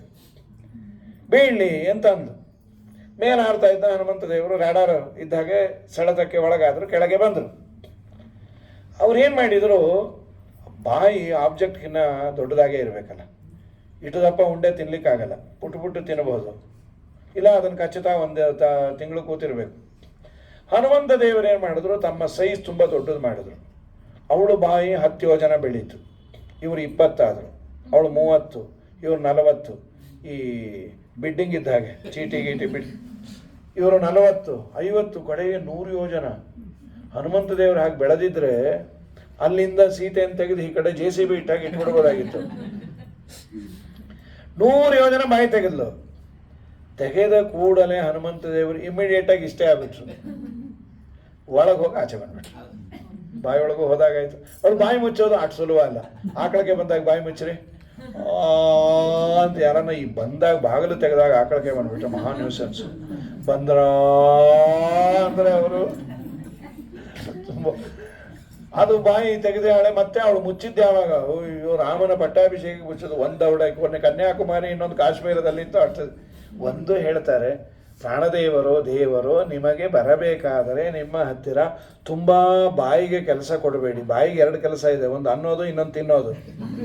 ಶ್ರೀರಾಮ ಜಯ ರಾಮ ಅಂದ್ರೆ ಪರವಾಗಿಲ್ಲ, ಆದರೆ ತಿಂತಾ ಇರೋದು ರಾಮ ಬಂತೋ ಇಲ್ಲೋ ಬೇಗ ಹಾಕು, ರಾಮ ರಾಮ ಅಂತ ತಿಂತಾ ಕೊಡಬೇಡ್ರಿ, ಮಂತ್ರಸ್ತೋತ್ರಗಳನ್ನು ಅನ್ರಿ. ಆಗ ಹನುಮಂತ ದೇವರು ಒಲಿತಾರೆ ಅಂತ ಒಳಗೆ ಹೋಗಿ ಬಂದ್ಬಿಟ್ರು. ದೇವತೆಗಳಿಗೆ ಇಷ್ಟು ಆನಂದ ಆಯಿತು, ಎಷ್ಟು ಸುಲಭವಾಗಿ ಹ್ಯಾಂಡಲ್ ಮಾಡಿದೆ, ಬೇಜಾರು ಪಡಿಸ್ಲಿಲ್ಲ.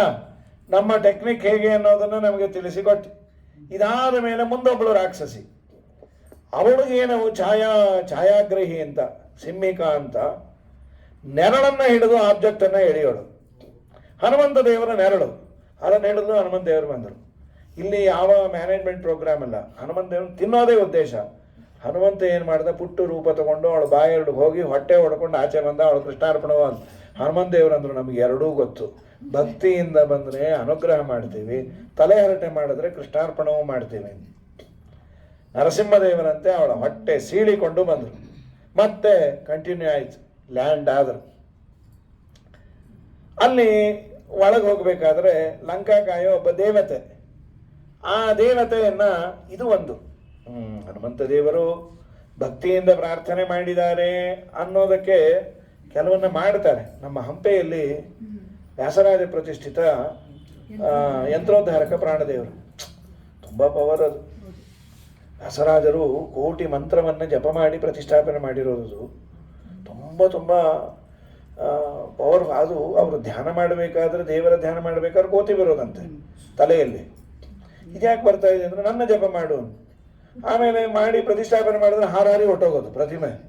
ಇದ್ಯಾಕೆ ಅಂದಮೇಲೆ ಆಮೇಲೆ ಯಂತ್ರ ಬರೋದು, ಹೋಗದೆ ಇರೋ ಥರ ಗಟ್ಟಿಯಾಗಿ ಕೂಡಿಸಿದ್ರು. 7 ಕೋಟಿ ಬಾರಿ ಮಂತ್ರ ಜಪ ಮಾಡ್ಯಾರಂತೆ ಯಂತ್ರೋದ್ಧಾರಕ ಪ್ರಾಣದೇವರು. ಸುಳಾದಿ ಅಂತ ಮಾಡಿದ್ದಾರೆ ವಿಜಯರಾಯರು. ಪುರಂದರದಾಸರ ಮಕ್ಕಳಾಗಿ ಹುಟ್ಟಿದ್ರು ನಮ್ಮ ವಿಜಯದಾಸರು, ಮಧ್ವಪತಿ ಅಂತ ಹೆಸರು. ಪುರಂದರದಾಸರು ಏನು ಮಾಡಿದ್ರು, ಮಗನಿಗೂ ಪೂಜೆ ಗೊತ್ತಾಗಲಿ ಅಂತ 1 ವಾರ ನೀನು ಪೂಜೆ ಮಾಡ್ಕೊಂಬ ಅಂತ ಹೇಳಿದ್ರಂತೆ ಯಂತ್ರೋದ್ಧಾರಕ ಪ್ರಾಣದೇವರು. ಸರಿ, ಆಕೆ ಮನೆಯಿಂದಾನೇ ಅಡುಗೆ ಮಾಡಿ ಕಳಿಸೋರು. ತಗೊಂಡೋಗಿ ಸ್ನಾನ ಮಾಡಿ ಮಡಿಲೇ ನೈವೇದ್ಯ ಮಾಡ್ಕೊಂಬ. ಇನ್ನೂ 10 ವರ್ಷವೋ 8 ವರ್ಷವೋ ಅವ್ರಿಗೆ. ನೈವೇದ್ಯ ಅಂದರೆ ಪ್ರಕ್ರಿಯೆ ಗೊತ್ತಿಲ್ಲ. ಅಮ್ಮ ನೈವೇದ್ಯ ಅಂದ್ರೆ ಏನು? ದೇವ್ರು ಊಟ ಮಾಡೋದಕ್ಕೆ ನೈವೇದ್ಯ. ನಮಗೂ ಗೊತ್ತಿರೋದಿಲ್ಲ ಕೆಲವೊಮ್ಮೆ. ನೈವೇದ್ಯ ಅಂದ್ರೆ ಏನು? ನೈವೇದ್ಯ ಅಂದ್ರೆ ನೈವೇದ್ಯ ಅಲ್ಲ, ದೇವರು ತಿನ್ನೋದು. ದೇವರು ತಿನ್ನೋದು ಮತ್ತೆ ತಿನ್ನೋದೇ ಇಲ್ಲ. ಅವ್ನು ತಿಂದ್ಬಿಟ್ರೆ ನಮ್ಗತಿ ಏನ್ರಿ? ಪೆದ್ದಾಗಿ ಆಡಬೇಡ್ರಿ. ನೈವೇದ್ಯ ಅಂದ್ರೆ ನೈವೇದ್ಯ. ನೀವು ಹೇಳಿದ್ದನ್ನೇ 3 ಸಲ ಒತ್ತಿ ಹೇಳಿಬಿಟ್ರೆ ನೈವೇದ್ಯ ಅಂತ. ಹೀಗೆ ಅವ್ರಿಗೆ ಗೊತ್ತಿಲ್ಲ ಅದು ನೈವೇದ್ಯ ಅಂದ್ರೆ. ನಮಗೂ ಗೊತ್ತಿಲ್ಲ, ಹೇಳ್ತೇವೆ ಕೇಳಿ. ನೈವೇದ್ಯ ಅಂದರೆ 3 ಜನಕ್ಕೆ ಭಾಗ ಅಂತೆ. ಅದು ಒಂದು ದೇವರ ಭಾಗ, ಇನ್ನೊಂದು ಲಕ್ಷ್ಮೀದೇವಿಯ ಭಾಗ, ಇನ್ನೊಂದು ನಾವು ನೀವು ಉಣ್ಣುವ ಭಾಗ ಇದೆ. ಒಂದು ಪದಾರ್ಥ ಏನೇ ಇಡಿ, ಭಗವಂತ 3 ರೂಪದಿಂದ ಅದನ್ನು ನೋಡ್ತಾನೆ. ಪರಶುರಾಮ ರೂಪದಿಂದ ತನ್ನ ಭಾಗ ಸ್ವಾಖ್ಯ ರಸ ಅಂತ ಅದನ್ನು ಅವನು ದೇವರು ತಗೊಳ್ತಾನೆ. ಪದಾರ್ಥ ಕಮ್ಮಿ ಆಗಲ್ಲ, ಆ ರಸ ಮಾತ್ರ ಎಕ್ಸ್ಟ್ರಾಕ್ಟ್ ಮಾಡಿರ್ತಾನೆ. ಹೂವು ಹಾಗೆ ಇದೆ. ಹೂವಿನಲ್ಲೇ ಮಕರಂದವನ್ನು ಹೀರಿಕೊಂಡು ಜೇನುತುಪ್ಪ ಮಾಡಿದೆ. ಹೂವನ್ನೇ ನೀವು ಕಿತ್ತಿ ಹೀಗೆಲ್ಲ ಅಂದರೆ ಜೇನುತುಪ್ಪ ಬರುತ್ತೆ, ಇದ್ದು ಹೂವು ಹಾಳಾಗತ್ತೆ. ಮಕರಂದ ಇದ್ದದ್ದು ಅದಕ್ಕೆ ಗೊತ್ತು, ನನಗೆ ಗೊತ್ತಿಲ್ಲ. ಮಕರಂದ ಹೀರಿದರೂ ಹೂವಿನಲ್ಲಿ ಯಾವ ವ್ಯತ್ಯಾಸ ಆಗೋದಿಲ್ಲ. ಹಾಗೆ ಪದಾರ್ಥ ಇದೆ, ಪದಾರ್ಥಗತವಾದ ದೇವರದೇ ಒಂದು ರೂಪ ಸ್ವಾಖ್ಯ ರಸ, ಅದನ್ನು ದೇವರು ತೆಗೆದಾನೆ. ಪದಾರ್ಥ ಕಮ್ಮಿ ಆಗಿಲ್ಲ. ಇದು ದೇವರು ಪರಶುರಾಮ ರೂಪದಿಂದ ತೆಗೆದುಕೊಳ್ಳೋದು. ಇದೇ ನೈವೇದ್ಯ ಪ್ರಕ್ರಿಯೆ ಅಂತ. ಲಕ್ಷ್ಮೀದೇವಿಯ ಭಾಗವನ್ನ ನರಸಿಂಹ ರೂಪದಿಂದ ವಾಸನೆ ನೋಡ್ತಾನಂತೆ. ನಾವು ನೀವೆಲ್ಲ ಉಣ್ಣುವ ಭಾಗವನ್ನ ಕಪಿಲ ಅನ್ನುವ ರೂಪದಿಂದ ದೇವರು ಕಣ್ಣಿನಿಂದ ನೋಡ್ತಾನೆ. ಈ ಚಿಂತನೆ ಮಾಡೋದು ನೈವೇದ್ಯ. ಅವನು ನೋಡಿದಾಗ ಅದರಲ್ಲಿ ಕಸರು ಈಸರು ಏನಿರುತ್ತೆ ಅದೆಲ್ಲವೂ ದೂರ ಆಗಿ ನಮಗೆ ಯೋಗ್ಯವಾದದ್ದು ಮಾತ್ರ ಬರುತ್ತೆ ಅಂತ ಒಂದು ನಂಬಿಕೆ, ಶಾಸ್ತ್ರ ಹೇಳುವ ಪದ್ಧತಿ. ಸರಿ, ಇವರೇನು ಮಾಡ್ಯಾರೆ? ಎಲ್ಲ ಆಯಿತು. ನೈವೇದ್ಯ ಅಂದರೆ ಹನುಮಪ್ಪ ತಿನ್ನೋದು ಅಂತ ತಿನ್ನಿಸ್ಬೇಕು ಅಂತ ಪ್ರಯತ್ನ ಮಾಡ್ಯಾರ. ಏನು ಮಾಡಿದ್ರು ಏನು ಪ್ರಾಣದೇವರು ಎಲ್ಲಿ ಬಾಯಿ ತೆಗಿತಾರೆ? ತೆಗೆದಿಲ್ಲ. ಇವರಂದ್ರು ನಾನೇನೋ ಮಂತ್ರ ಸ್ತೋತ್ರ ಸರಿಗೆ ಹೇಳಿಲ್ಲ ಕಾಣುತ್ತೆ. ಆಮೇಲೆ ನಮ್ಮಮ್ಮ ನಂಗೆ ಹೊಡಿತಾಳೆ, ಹನುಮಂತ ನೀ ಬಾಯಿ ತೆಗೆದ ಇದ್ರೆ ನಾ ಸತ್ತೋಗ್ತೀನಿ ಅಂತ ಕೂತ್ಬಿಟ್ರು. ಸರಿ, ಮೆತ್ತಗೆ ಹನುಮಪ್ಪ ಬಾಯಿ ತೆಗೆದುಬಿಟ್ಟಾರಿ. ಅಷ್ಟು ತಿನ್ನಿಸ್ತಾ ಇದ್ದಾರೆ, ಎಲ್ಲ ಖಾಲಿ. ಈ ಪಾಟಿ ಕಳಿಸಿದ್ರು ಅವರಮ್ಮ. ಮತ್ತೆ ಮನೆಗೆ ಬಂದ, ಏನೋ ಅದರಲ್ಲಿ ಇದ್ದದ್ದೆಲ್ಲ ಖಾಲಿ ಆಗಿದೆ. ಅಮ್ಮ ನೀವು ಮಾಡಿದ ಅಡುಗೆ ತುಂಬ ಚೆನ್ನಾಗಿತ್ತು. ಹನುಮಪ್ಪ ಅಟ್ಟು ತಿಂದ. ಇವರೇನು ಅನ್ಕೊಂಡ್ರು, ಇವನಿಗೆ ಹಸುವಾಗಿದೆ, ಎಲ್ಲ ತಿಂದುಬಿಟ್ಟು ಹನುಮಂತನ ಮೇಲೆ ಹಾಕ್ತಾ ಏನೇ ಅಂತ. ಸರಿ, ಆಟ ಆಡ್ಕೊ. ಎಲ್ಲ ಆಟನೇ, ಮೊದಲು ಊಟ ಅಂದರು. ಮತ್ತು ಚೆನ್ನಾಗಿ ಊಟವೂ ಮಾಡಿದ್ರು. ಈ ತಾಯಿ ಭಯ ಆಯಿತು, ಏನು ಪಿಶಾಚಿ ಗಿಶಾಚಿ ಹೋಗಿದ್ಯೋ ಏನೋ, ಕಳಿಸಿದ್ದೆಲ್ಲ ತಿಂದು ಬರುತ್ತೆ, ಮನೇಲೂ ಊಟ ಮಾಡುತ್ತೆ. 3 ದಿನ ಹೀಗೆ ಆಯಿತು. ಪುರಂದರದಾಸರಿಗೆ ಹೇಳಿದ್ರು, ನಿಮ್ಮ ಮಗ ಹೊಟ್ಟೆಬಾಗ್ತನ ಆಗಿದೆ ಮತ್ತು ಸುಳ್ಳು ಹೇಳ್ತಾನ್ರಿ, ತಾನು ತಿನ್ಬಿಟ್ಟು ಪ್ರಾಣದೇವರು ತಿಂದರು ಅಂತಾನೆ. ಕರೆದಂದ್ರು, ಹಾಗೆಲ್ಲ ಸುಳ್ಳು ಹೇಳಬಾರ್ದಪ್ಪ, ಪ್ರಾಣದೇವರು ಎಲ್ಲಿ ತಿಂತಾನೆ? ಅಪ್ಪ ನಿಜ ಅಪ್ಪ, ಅಮ್ಮ ಹೇಳಿದ್ರು ದೇವರು ತಿನ್ನೋದು ಅಂತ. ಅವಳೇನೋ ಸುಮ್ಮನೆ ಹೇಳಿದಾಳೆ. ನಿಜ, ಪ್ರಾಣದೇವರೇ ತಿಂದರು. ಹಾಗಾದ್ರೆ ನಾವು ನೋಡ್ಬೋದ? ಬನ್ನಿ ಆ ಊರೆಲ್ಲ ಪ್ರಚಾರ ಆಗ್ಬಿಡ್ತು. ಪ್ರಾಣದೇವರು ಊಟ ಮಾಡ್ತಾರಂತೆ ಬನ್ರಿ, ಯಾವುದೋ ಗಣೇಶ ಹಾಲು ಕುಡ್ದಿದ್ದ ಅನ್ನೋದೇ ಆ ಟಿವಿ ಈ ಟಿವಿ, ಅಯ್ಯೋ ಅಯ್ಯೋ ಅಯ್ಯೋ ಅಯ್ಯೋ ಯಾವ ಪಾರ್ಟಿ ಬಂದಿತ್ತದು. ಅವತ್ತು ಅಡಿಗೆ ಸಮೇತ ಇವರು ಬಂದಿದ್ದಾರೆ. ಅವತ್ತು ನೈವೇದ್ಯ ಟೈಮಲ್ಲಿ ಬಾಯೇ ತೆಗಿಲಿಲ್ಲ ಆ ವಿಜಯರಾಯರು ಮಧ್ವಪತಿ. ಅಪ್ಪ ನನ್ನ ಮರ್ಯಾದೆ ತೆಗಿಬೇಡು, ಈಗಾಗಲೇ ಹೊಟ್ಟಬಾಕ ಅನ್ನೋ ಬಿರುದು ಕೊಟ್ಟಿದ್ದಾರೆ, ನೀ ತೆಗೀತ್ಯೋ ಇಲ್ಲ ನಾನು ಸತ್ತೋಗಲು ಅಂದರು. ತಕ್ಷಣ ಬಾಯಿ ತೆಗೆದ. ಅಷ್ಟು ತಿನ್ನದ ಪುರಂದರದಾಸ ಅಂದರು ನಮ್ಮಪ್ಪ. ಆ ಮಗು ಮುಗ್ಧತೆಗೆ ಮೆಚ್ಚಿ ನೀನು ಬಾಯಿ ತೆಗೆದು ಬಿಟ್ಟಿಲ್ಲೋ. ಇಷ್ಟು ದಿನ ನಾವು ನಿನಗೆ ತೋರಿಸಿ ತರ್ತಾ ಇದ್ವಿ, ಇಂಥ ಮಗನನ್ನು ಪಡೆದಲ್ಲ, ನಾನೇ ಧನ್ಯ, ಎಂಥ ಭಾಗ್ಯವಂತ ನಾನು. ಇದೊಂದು ಕೃತಿಯನ್ನು ಮಾಡ್ಯಾರ. ಹೌದು, ಏನು ಉಪಚಾರವನು ಮಾಡೆ ಬಾಯಿ ತೆರೆಯದಿರೆ, ಧ್ಯಾನಿಸುತ್ತ ಕೈ ಮುಗಿದು ನಿಂತುಕೊಂಡ.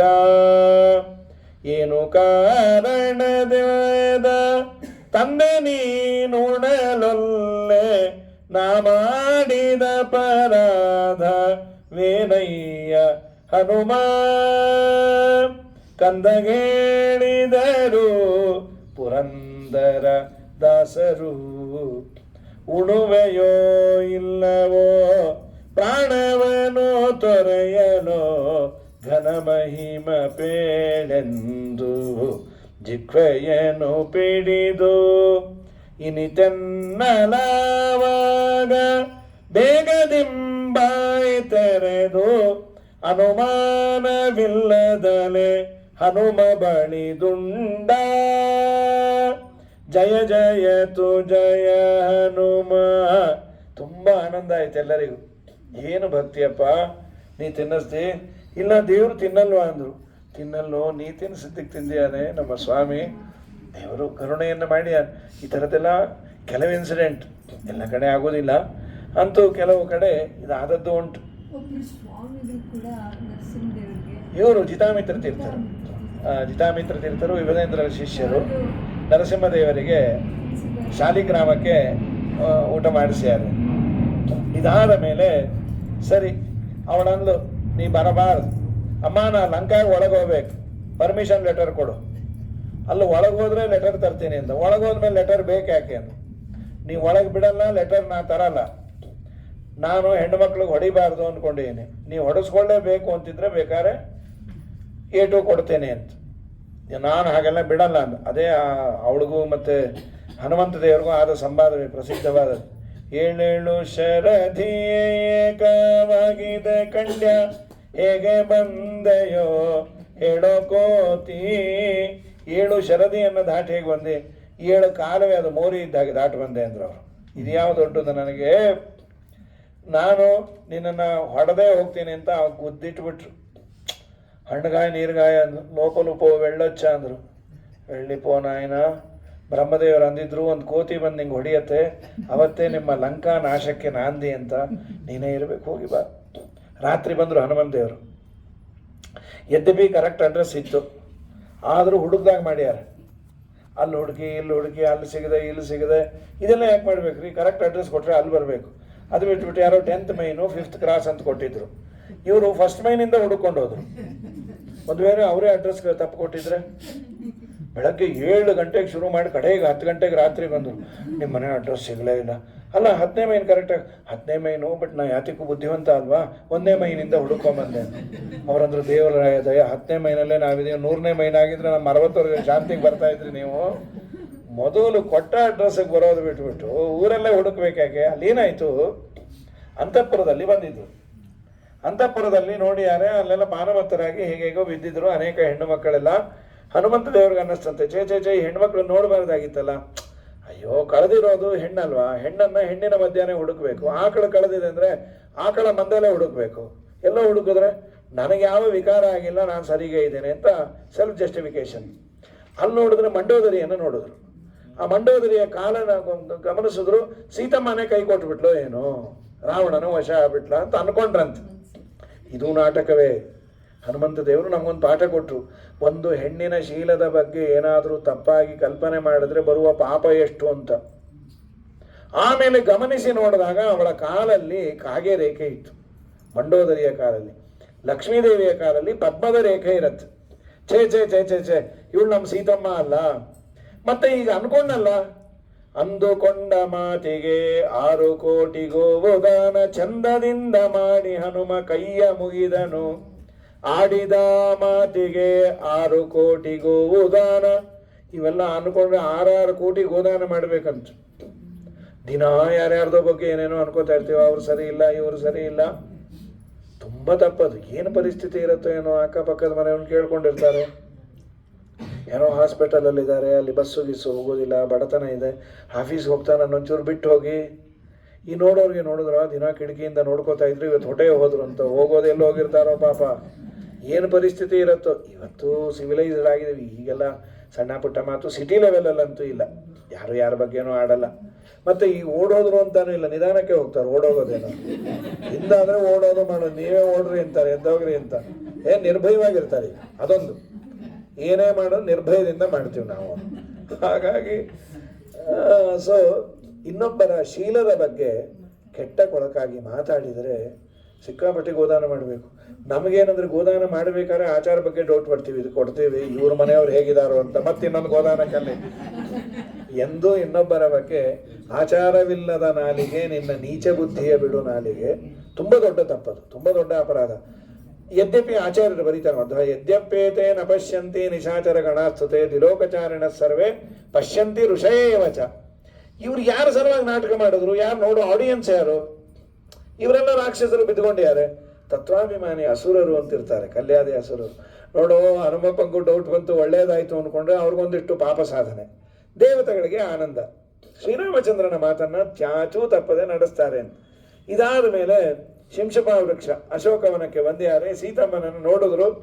ಸೀತೆಗೆ ಇವ್ರ ಮೇಲೆ ವಿಶ್ವಾಸ ಬರಬೇಕಲ್ಲ, ಅದಕ್ಕೆ ಇವ್ರೇನು ಮಾಡಿದರು ಅಂತಂದರೆ ರಾಮನ ಬಗ್ಗೆ ಹೇಳೋದು, ರಾಮಾಯಣವನ್ನು ಪ್ರಾರಂಭ ಮಾಡ್ಯಾರ. ಅಲ್ಲಿ ರಾಮಾಯಣದಲ್ಲಿ ಇವಳಿಗೆ ಜಾನಕಿ ಅಂತ ಜನಕರಾಜನ ಮಗಳು ಅನ್ನೋದು ತುಂಬ ಪೆಟ್ಟ ಹೆಸರಂತೆ.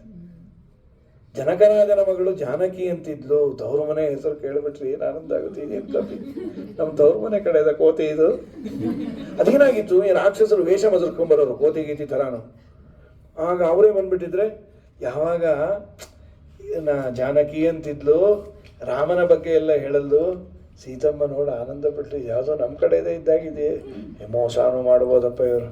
ಹನುಮಂತ ದೇವರು ಕೆಳಗೆ ಹೇಳಿದ್ರು, ಅಮ್ಮ ನಾನೇ ರಾಮದೂತ ಬಂದೀನಿ, ಮೋಸಾನು ಮಾಡ್ಬೋದಲ್ಲ? ಇಲ್ಲಮ್ಮ ನಾ ರಾಮದೂತಾನೆ. ನೀ ರಾಮದೂತ ಅನ್ನೋದಕ್ಕೆ ನಂಗೆ ಅಕ್ನಾಲೇಜ್ಮೆಂಟ್ ಬೇಕಲ್ಲ, ಏನಾದರೂ ಆಭರಣ ತಂದೀನಿ. ಆಭರಣ ತಂದರೆ ನಾನು ಅದನ್ನು ಮಾತ್ರ ಒಪ್ಪಲ್ಲ, ನಮ್ಮ ರಾಮನ ಲಕ್ಷಣ ಹೇಳ್ತೀಯ, ರಾಮ ಹೇಗಿದ್ದಾನೆ ಅಂತ ನೋಡಿ. ಈಗೆಲ್ಲ ವಾಟ್ಸಾಪು ಮತ್ತೊಂದು ಪಟಾರ್ ಅಂತ ಇನ್ಫಾರ್ಮೇಷನ್ ಸುಲಭ ತೋರಿಸ್ಬಿಡ್ಬೋದಾಗಿದ್ದಿದೆ. ನಿಮ್ಮ ರಾಮ ಬೇಕಾದ್ರೆ ವಾಟ್ಸಾಪ್ ಕಾಲ್ ಮಾಡು, ಇಲ್ಲ ಫೇಸ್ಬುಕ್ ಮಾಡು, ಇಲ್ಲ ಯಾವ ಕಾಲ್ ಮಾಡು, ಹೇಳಬೇಕಲ್ಲ ರಾಮ ಹೇಗಿದ್ದಾನೆ. ಏನು ಹನುಮಂತ ದೇವರು ರಾಮನ ಲಕ್ಷಣವನ್ನು ಹೇಳ್ತಾರೆ, ಅವರೇ ಹೇಳಬೇಕು. ನಿಮ್ಮ ಗಂಡ ಅಂದರೆ ಅವನು ನಿನಗೆ ಮಾತ್ರ ಗಂಡ ಅಲ್ಲ, ಇಡೀ ಜಗತ್ತಿಗೆ ಬೇಕಾದಂಥ ಪ್ರಚಂಡ ಅವನು. ರಾಮನನ್ನು ಎಲ್ಲರೂ ತಮ್ಮ ಮನೆ ದೇವರು, ತಮ್ಮ ಮಗ ಅಂತ ಆದರ ಮಾಡ್ತಾರೆ. ಎಲ್ಲ ತರಹದ ಜ್ಞಾನ, ಭಕ್ತಿ, ವೈರಾಗ್ಯ ಏನಾದರೂ ಒಬ್ಬ ವ್ಯಕ್ತಿ ಅಂತಾದರೆ ಅದೆಲ್ಲವೂ ಮೇಳೈಸಿರೋದು ಶ್ರೀರಾಮಚಂದ್ರನಲ್ಲಿ. ಅವನು ತುಂಬ ಅದ್ಭುತವಾದ ವ್ಯಕ್ತಿತ್ವವನ್ನು, ತೇಜಸ್ವಿ, ಯಶಸ್ವಿ, ಪರಾಕ್ರಮಿ, ಅದನ್ನು ವಾಯುದೇವರ ಬಗ್ಗೆ ಹೇಳಬೇಕು, ಹನುಮಂತ ದೇವರೇ ಹೇಳಬೇಕು. ಯಾರು ರಾಮ ಅಂದರೆ ಹೇಳ್ತಾರೆ, ಜಗತ್ತನ್ನು ಸೃಷ್ಟಿ ಮಾಡಿದವನು ಅವನು. ಸೃಷ್ಟಿ ಸಂಹಾರ ಲೀಲಾ ವಿಲಾಸಾತತಂ ಪುಟ್ಟಜಾಗುಣ್ಯ ಸದ್ವಿಗ್ರಹೋಲ್ಲಾಸಿನಂ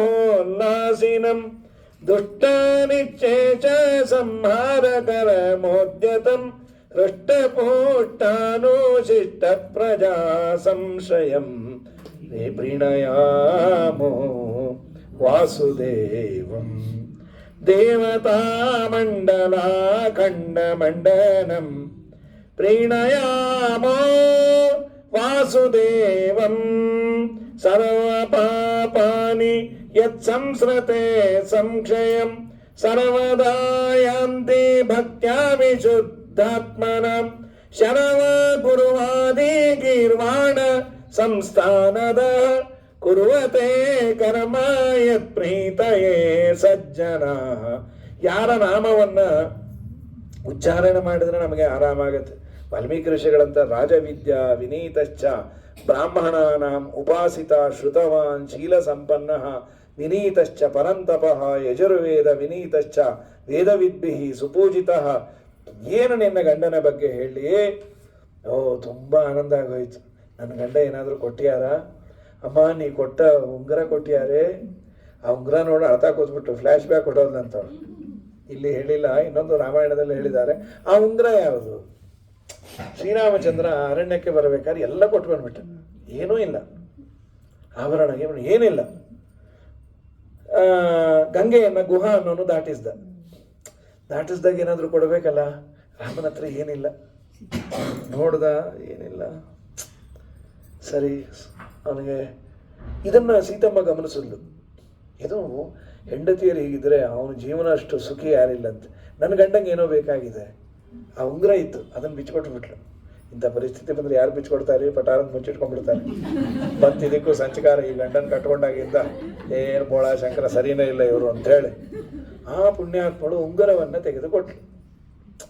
ಉಂಗುರವನ್ನು ಕೊಟ್ಟ ಕೂಡಲೇ ರಾಮನಿಗೆ ಇಷ್ಟ ಆನಂದ ಆಯಿತು. ಆ ಉಂಗುರವನ್ನು ಶ್ರೀರಾಮಚಂದ್ರ ಗುಹನಿಗೆ ಕೊಟ್ಟು ಗಂಗಾ ದಾಟಿಸಿದ್ದಕ್ಕೆ ಒಂದು ಸಣ್ಣ ಕಾಣಿಕೆ. ಅವನು ಅಳ್ತಾ ಕೂತ್ಬಿಟ್ಟ. ಸ್ವಾಮಿ, ಸಂಸಾರ ಸಮುದ್ರ ದಾಟಿಸೋ ನಿನ್ನ ಪಾದೋದಕ ದಾಟಿಸಿದ್ರೆ ನನಗೇನೋ ರೇಟ್ ಕಟ್ಟಿಬಿಟ್ಯಾ? ನಮಗೆ ಸೇವಾ ಮಾಡೋ ಯೋಗ್ಯತಾನೂ ಇಲ್ಲೋ ಸ್ವಾಮಿ? ಇಲ್ಲ ಹಾಗೆಲ್ಲ ತಿಳಿಬೇಡ, ಪ್ರೀತಿಯಿಂದ ಕೊಟ್ಟೆ. ಇದು ನನಗೆ ಕೊಟ್ಟಿಯಲ್ವಾ? ನಿಂಗೆ ಹಾಗಾದರೆ ಇದು ನಂದಲ್ವಾ? ನಂದೆ. ನಾನು ಪ್ರೀತಿಯಿಂದ ಇದನ್ನು ನಿಂಗೆ ಕೊಡೋದ ನನ್ನ ನಿನ್ನ ಭೇಟಿಯಾಗಿದ್ದರ ಸಂಕೇತ ಇದು. ನಿಂಗೆ ನೀ ಯಾವಾಗಲೂ ಹಾಕ್ಕೊಂಡೇ ಇರಬೇಕು. ಇದು ಸೀತಮ್ಮನಿಗೆ ಯಾವಾಗ ಬಂದದ್ದು ಅಂತಂದರೆ, ಸೀತಮ್ಮನನ್ನು ಮೊದಲು ಭೇಟಿಯಾದಾಗ ಶ್ರೀರಾಮಚಂದ್ರ ತೊಡಿಸಿದ ಉಂಗುರ ಅಂತದು. ಅವಳಿಗೆಲ್ಲ ಬಿಟ್ಟು ಬಂದಿದ್ಲು. ಆದರೆ ಇದೊಂದು ಮದುವೆ ಮುಂಚೆ ಇದ್ದದ್ದು. ಸೊ ಅದಕ್ಕೆ ಎಂಗೇಜ್ಮೆಂಟಿಗೆ ರಿಂಗ್ ಬಂದದ್ದು ಇಲ್ಲಿಂದನೋ ಏನೋ. ಈ ಹಿನ್ನೆಲೆ ನೋಡಿ, ಅಯ್ಯೋ ನನ್ನ ಯಜಮಾನರು ಕೊಟ್ಟಿರೋದು ಅದು ಒಂದು ನೋಡಿ. ಉಂಗುರ ಹೀಗೆ ನಮ್ಮ ಪ್ರೊಫೆಸರ್ KS ನಾರಾಯಣಾಚಾರ್ಯ ಹೇಳೋರು, ಈ ಉಂಗುರವನ್ನು ಕೊಡಬೇಕಾದ್ರೆ ಸೀತಮ್ಮ ಹೀಗೆ ಕೈ ಹಿಡಲಂತೆ. ಅಮ್ಮ ನೀ ಆ ಕೈ ಹಿಡಿಬೇಡ, ಯಾಕೆ ಅಂದರು, ಜಗತ್ತಿಗೆ ಅನ್ನ ಹಾಕೋ ಕೈ ಏನಿಂದು, ನೀನು ಭಿಕ್ಷೆ ಬೇಡೋದ? ಮತ್ತೆ ನಾನು ಹೀಗೆ ಇಟ್ಕೋತೀನಿ, ನೀ ಹೀಗೆ ತಗೋ, ನಿನ್ನ ಕೈ ಯಾವತ್ತು ಮೇಲಿರಬೇಕು, ನಿನ್ನ ಕೈ ಹೀಗಾಗಲೇಬಾರ್ದು, ನಾನು ಇಟ್ಕೋತೀನಿ. ಅಂದರೆ ಇದು ನಮ್ಮ ಮನೆಗೆ ಯಾರು ಗುರುಗಳು ಇನ್ನೊಬ್ರು ಬಂದಾಗ ಒಂದೇನೋ ದೇವ್ರ ಮನೆ ತೋರಿಸ್ತೀವಿ, ಶಾಲಿಗ್ರಾಮವು ಇನ್ನೇನೋ ಪ್ರತಿಮೆ ಚೆನ್ನಾಗಿರುತ್ತೆ, ಕೊಡ್ತೀರಾ? ನಿಮ್ಮದೇ ತಗೊಳ್ಳಿ ಅನ್ಬೇಕು.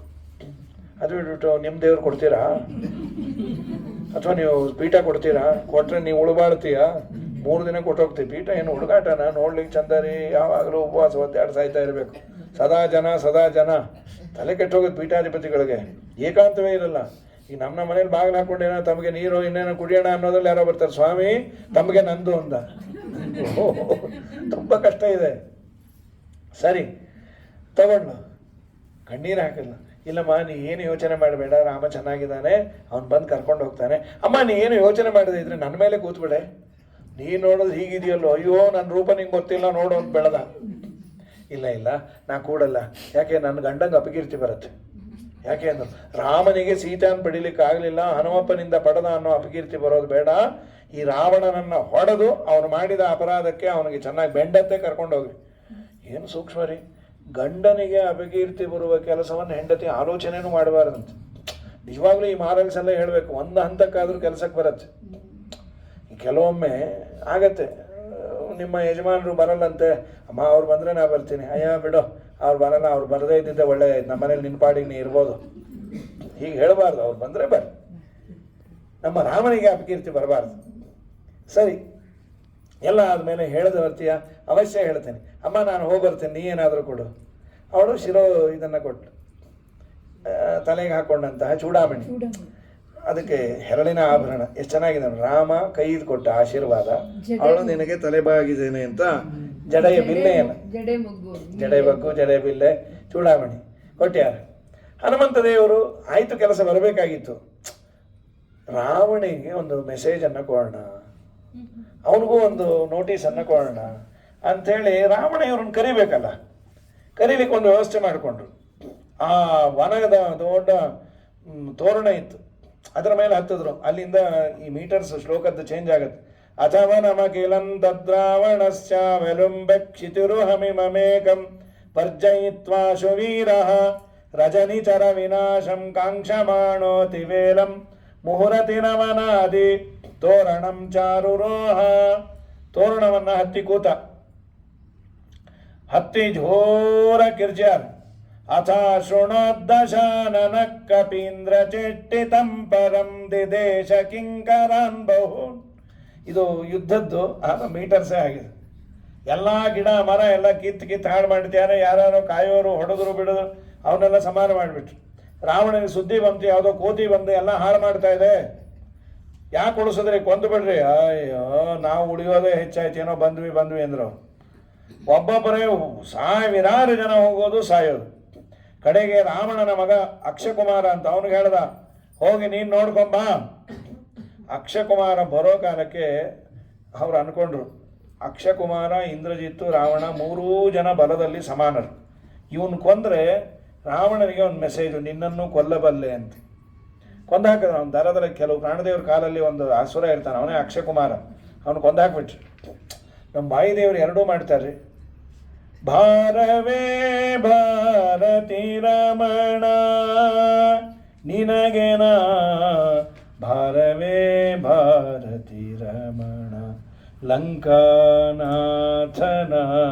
ಬಿಂಕವ ಮುರಿದು ಅಕಳಂಕ ಚರಿತನ ಕಿಂಕರ ನೆನೆಸಿದೆ ಪಂಕಜಾಚಿಗೆ ಅಂಕಿತ ದುಂಗುರವಿತ್ತೆ ಶಂಕೆಯಿಲ್ಲದೆ ನೀ ಲಂಕೆಯ ದಹಿಸಿದೆ. ಭಾರವೇ ಭಾರತಿ ರಮಣ ನಿನಗೆನ, ಭಾರವೇ ಭಾರತಿ ರಮಣ. ಅಕ್ಷಕುಮಾರ ಅವನಿಗೆ ಕೊಟ್ಟು ಅಕ್ಷಕುಮಾರನ ಕೊಂದಾಕ್ಬಿಟ್ರು. ಸುದ್ದಿ ಬಂತು, ಅವನು ಸತ್ತೋದ. ಇಂದ್ರಜಿತ್ತು ನೀವು ಹೋಗಿ ಹಿಡ್ಕೊಂಬ. ಇಂದ್ರಜಿತ್ ಅಂದ, ಅಪ್ಪ ಅವನು ಜೀವ ಸಹಿತ ಬೇಕೋ ಅಥವಾ ಜೀವ ಹೋದರೂ ಪರವಾಗಿಲ್ಲ, ನೀ ಜೀವ ಸಹಿತ ವಾಪಸ್ ಬಂದರೆ ಸಾಕು ಅಂತ. ಇಂಥ ದೊಡ್ಡ ದೊಡ್ಡ ಪ್ರತಿಜ್ಞೆ ಮಾಡಬೇಡ. ಅವನು ಬಂದ ಇಂದ್ರಜಿತ್. ಹನುಮಂತೇವರು ವಿಚಾರ ಮಾಡೋದು, ಇವನ್ನೂ ಕೊಂದು ಬಿಟ್ರೆ ಪಾಪ ನಮ್ಮ ಲಕ್ಷ್ಮಣಂಗೆ ಯಾರು ಬೋಲರ್ಸೇ ಇರಲ್ಲ, ಅವನು ಚಚ್ಚಲಿ ಅವನ್ನ, ಇವನು ಉಳಿಸೋಣ. ನಾನು ರಾವಣನ ನೋಡಬೇಕು. ಬ್ರಹ್ಮಾಸ್ತ್ರ ಪ್ರಯೋಗ ಮಾಡಿದ್ರು, ಬ್ರಹ್ಮಾಸ್ತ್ರಕ್ಕೊಂದು ಮರ್ಯಾದೆ. ಅದನ್ನು ಪ್ರಯೋಗ ಮಾಡಿದರೆ ಇನ್ಯಾವುದನ್ನು ಹಾಕಬಾರ್ದು. ಕಟ್ಟು ಬಿದ್ದಾಗ ನಾಟಕ ಆಡಿದ್ದಾರೆ. ಅವರಂದ್ರು, ಮಯಾವರ ವಿಲಂಘಿತಾಖ್ಯನೇಕ ಸ್ವಯಂಭುವ ಸಮಾನನೀಯ ಏವಮೆ ತತೋತ್ರ ಮಾನಯಾಮ್ಯಹಂ. ಯದ್ಯಪಿ ನಾನು ಬೇಕಾದಷ್ಟು ಅಸ್ತ್ರಗಳನ್ನೆಲ್ಲ ನುಂಗಿ ಆಗಿದೆ, ಇದಕ್ಕೆ ಮರ್ಯಾದೆ ಕೊಡುವ ಅಂತ ನಾಟಕ ಆಡ್ತೇನೆ ಅಂತ ಸಿಕ್ಕಿಬಿದ್ದ ಹಾಗೆ ಮಾಡಿದರು. ಬೇರೆ ಹಗ್ಗ ಎಲ್ಲ ಕಟ್ಟಿದ್ರು, ಅದು ಹೊಟ್ಟಾಯ್ತು.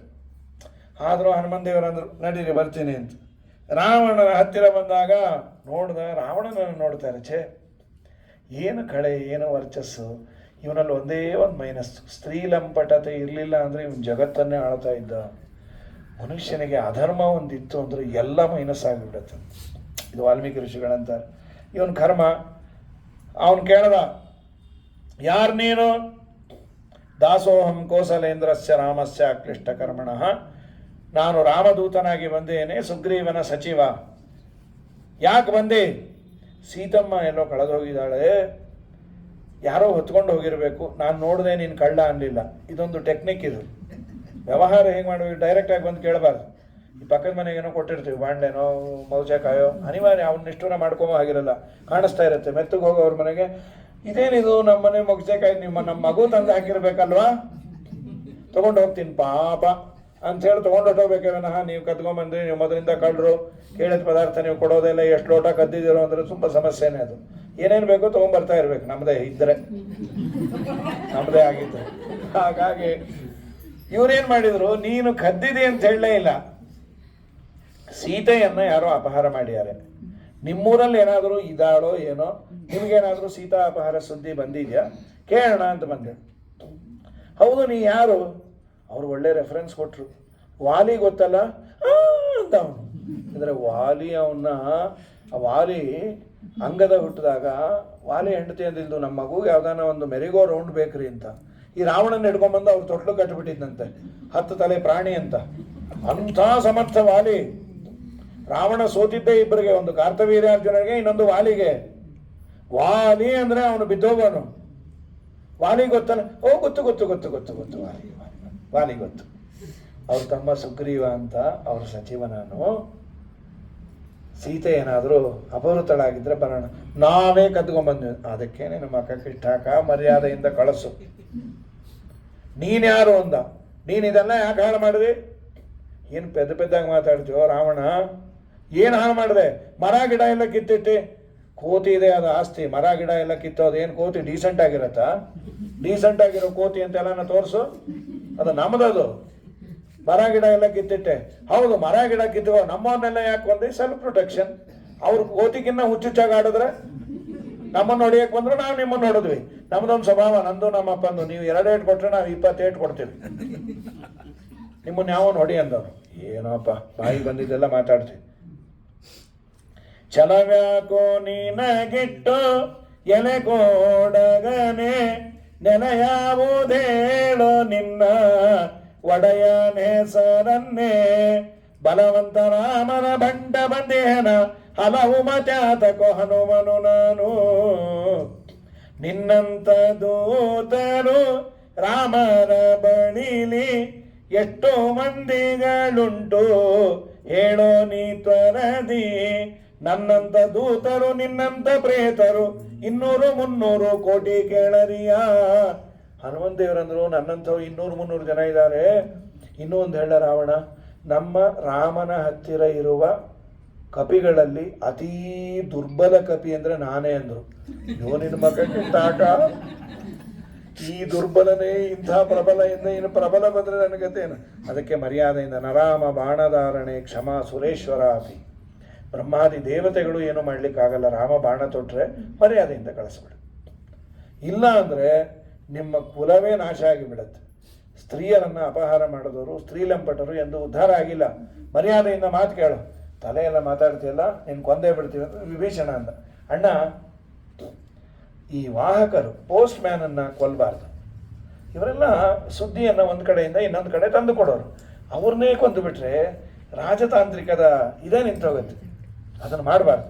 ಮತ್ತೇನು ಮಾಡೋಣ? ಏನೂ ಮಾಡಬೇಡ, ಬಿಟ್ಬಿಡು. ಇಲ್ಲ ಇಲ್ಲ ಇಲ್ಲ ಇಲ್ಲ, ಇವನಿಗೇನೋ ಮಾಡೋದು. ಕೊಲ್ಲಲ್ಲ. ಏನು ಮಾಡ್ತೀವಿ? ಅವ್ನು ಬಾಲಕ್ಕೆ ಬೆಂಕಿ ಹಚ್ಚುತ್ತೀವಿ.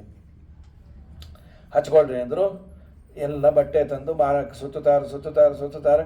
ಇನ್ನೇನು ಅದ್ದಿ ಅಗ್ನಿ ಸಮಿದ್ಯತೆ ಅಂತ ಕಡ್ಡಿಗೆ ಇರಬೇಕು. ಬಾಲ ಇಷ್ಟುದ್ದ ಮುಂದೆ ಬಂದುಬಿಟ್ಟಿರೋ. ಆ ಸುತ್ತೋರು ಒಂದು ಸರಿಗೆ ಸೂತ್ರ ಸ್ವಾಮಿ ಸುತ್ತಿ ಸತ್ತೋಗ್ತಾ ಇದ್ದೀವಿ. ಅದು ನೋಡೋದಲ್ಲಿ ಬಾಲ ಮುಂದೆ ಬರ್ತಾ ಇದ್ದೀವಿ. ಏನು ಸಾಯೋದೋ ಏನೋ. ಸೀತಮ್ಮನ ವಸ್ತ್ರ ತೊಗೊಂಬಂದು ಬೇಡ ಅಂದರು ಹನುಮಂತೇವರು. ಬಾಲ ಒಳಗೆ ಎಳ್ಕೊಟ್ರು. ಚೆನ್ನಾಗಿ ಹರಳೆಣ್ಣೆಯಲ್ಲಿ ಅದ್ದಿ ಬೆಂಕಿಯನ್ನು ಹಚ್ಚಿ ನಮ್ಮ ವಾಯುದೇವರು ಅಂದರು, ಒಳ್ಳೇದಾಯಿತು, ನಾನು ಕಾರ್ತಿಕ ದೀಪೋತ್ಸವ ಮಾಡಬೇಕಾಗಿತ್ತು, ನಾನು ಬತ್ತಿ ಗಿತ್ತಿ ಏನೋ ತಂದೆ. ಕೆಲವರು ಹಾಗೆ ಏನೂ ತರದ ಬದರಿ ಯಾತ್ರೆ ಮಾಡ್ಕೊಂಡ್ಬರ್ತಾರೆ. ಯಾರ್ದೋ ಒಣಗಾಕಿದ ಪಂಚ ಉಟ್ಕೊಂಡು ಪೂಜೆ ಕೂತ್ಬಿಡ್ತಾರೆ. ಅವ್ರು ಏನು ಅಂದರೆ ಕಚ್ಚೆ ಹತ್ರ ಅವ್ರದ್ದು ಹೆಸರು ಬರೆದಿದ್ರು, ಎಲ್ಲಿ ಹುಡ್ಕೋದು.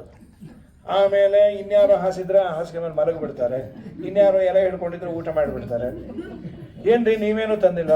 ನಮ್ಮದು ನಿಮ್ಮದು ಏನ್ರಿ ಈಶಾವಾಸ್ಯ ಎಲ್ಲವೂ ದೇವರದೇ. ನೀವೇ ಪುರಾಣದಲ್ಲಿ ಹೇಳ್ತೀರಿ ನಾವು ಅನ್ನಬಾರ್ದು ಅಂತ.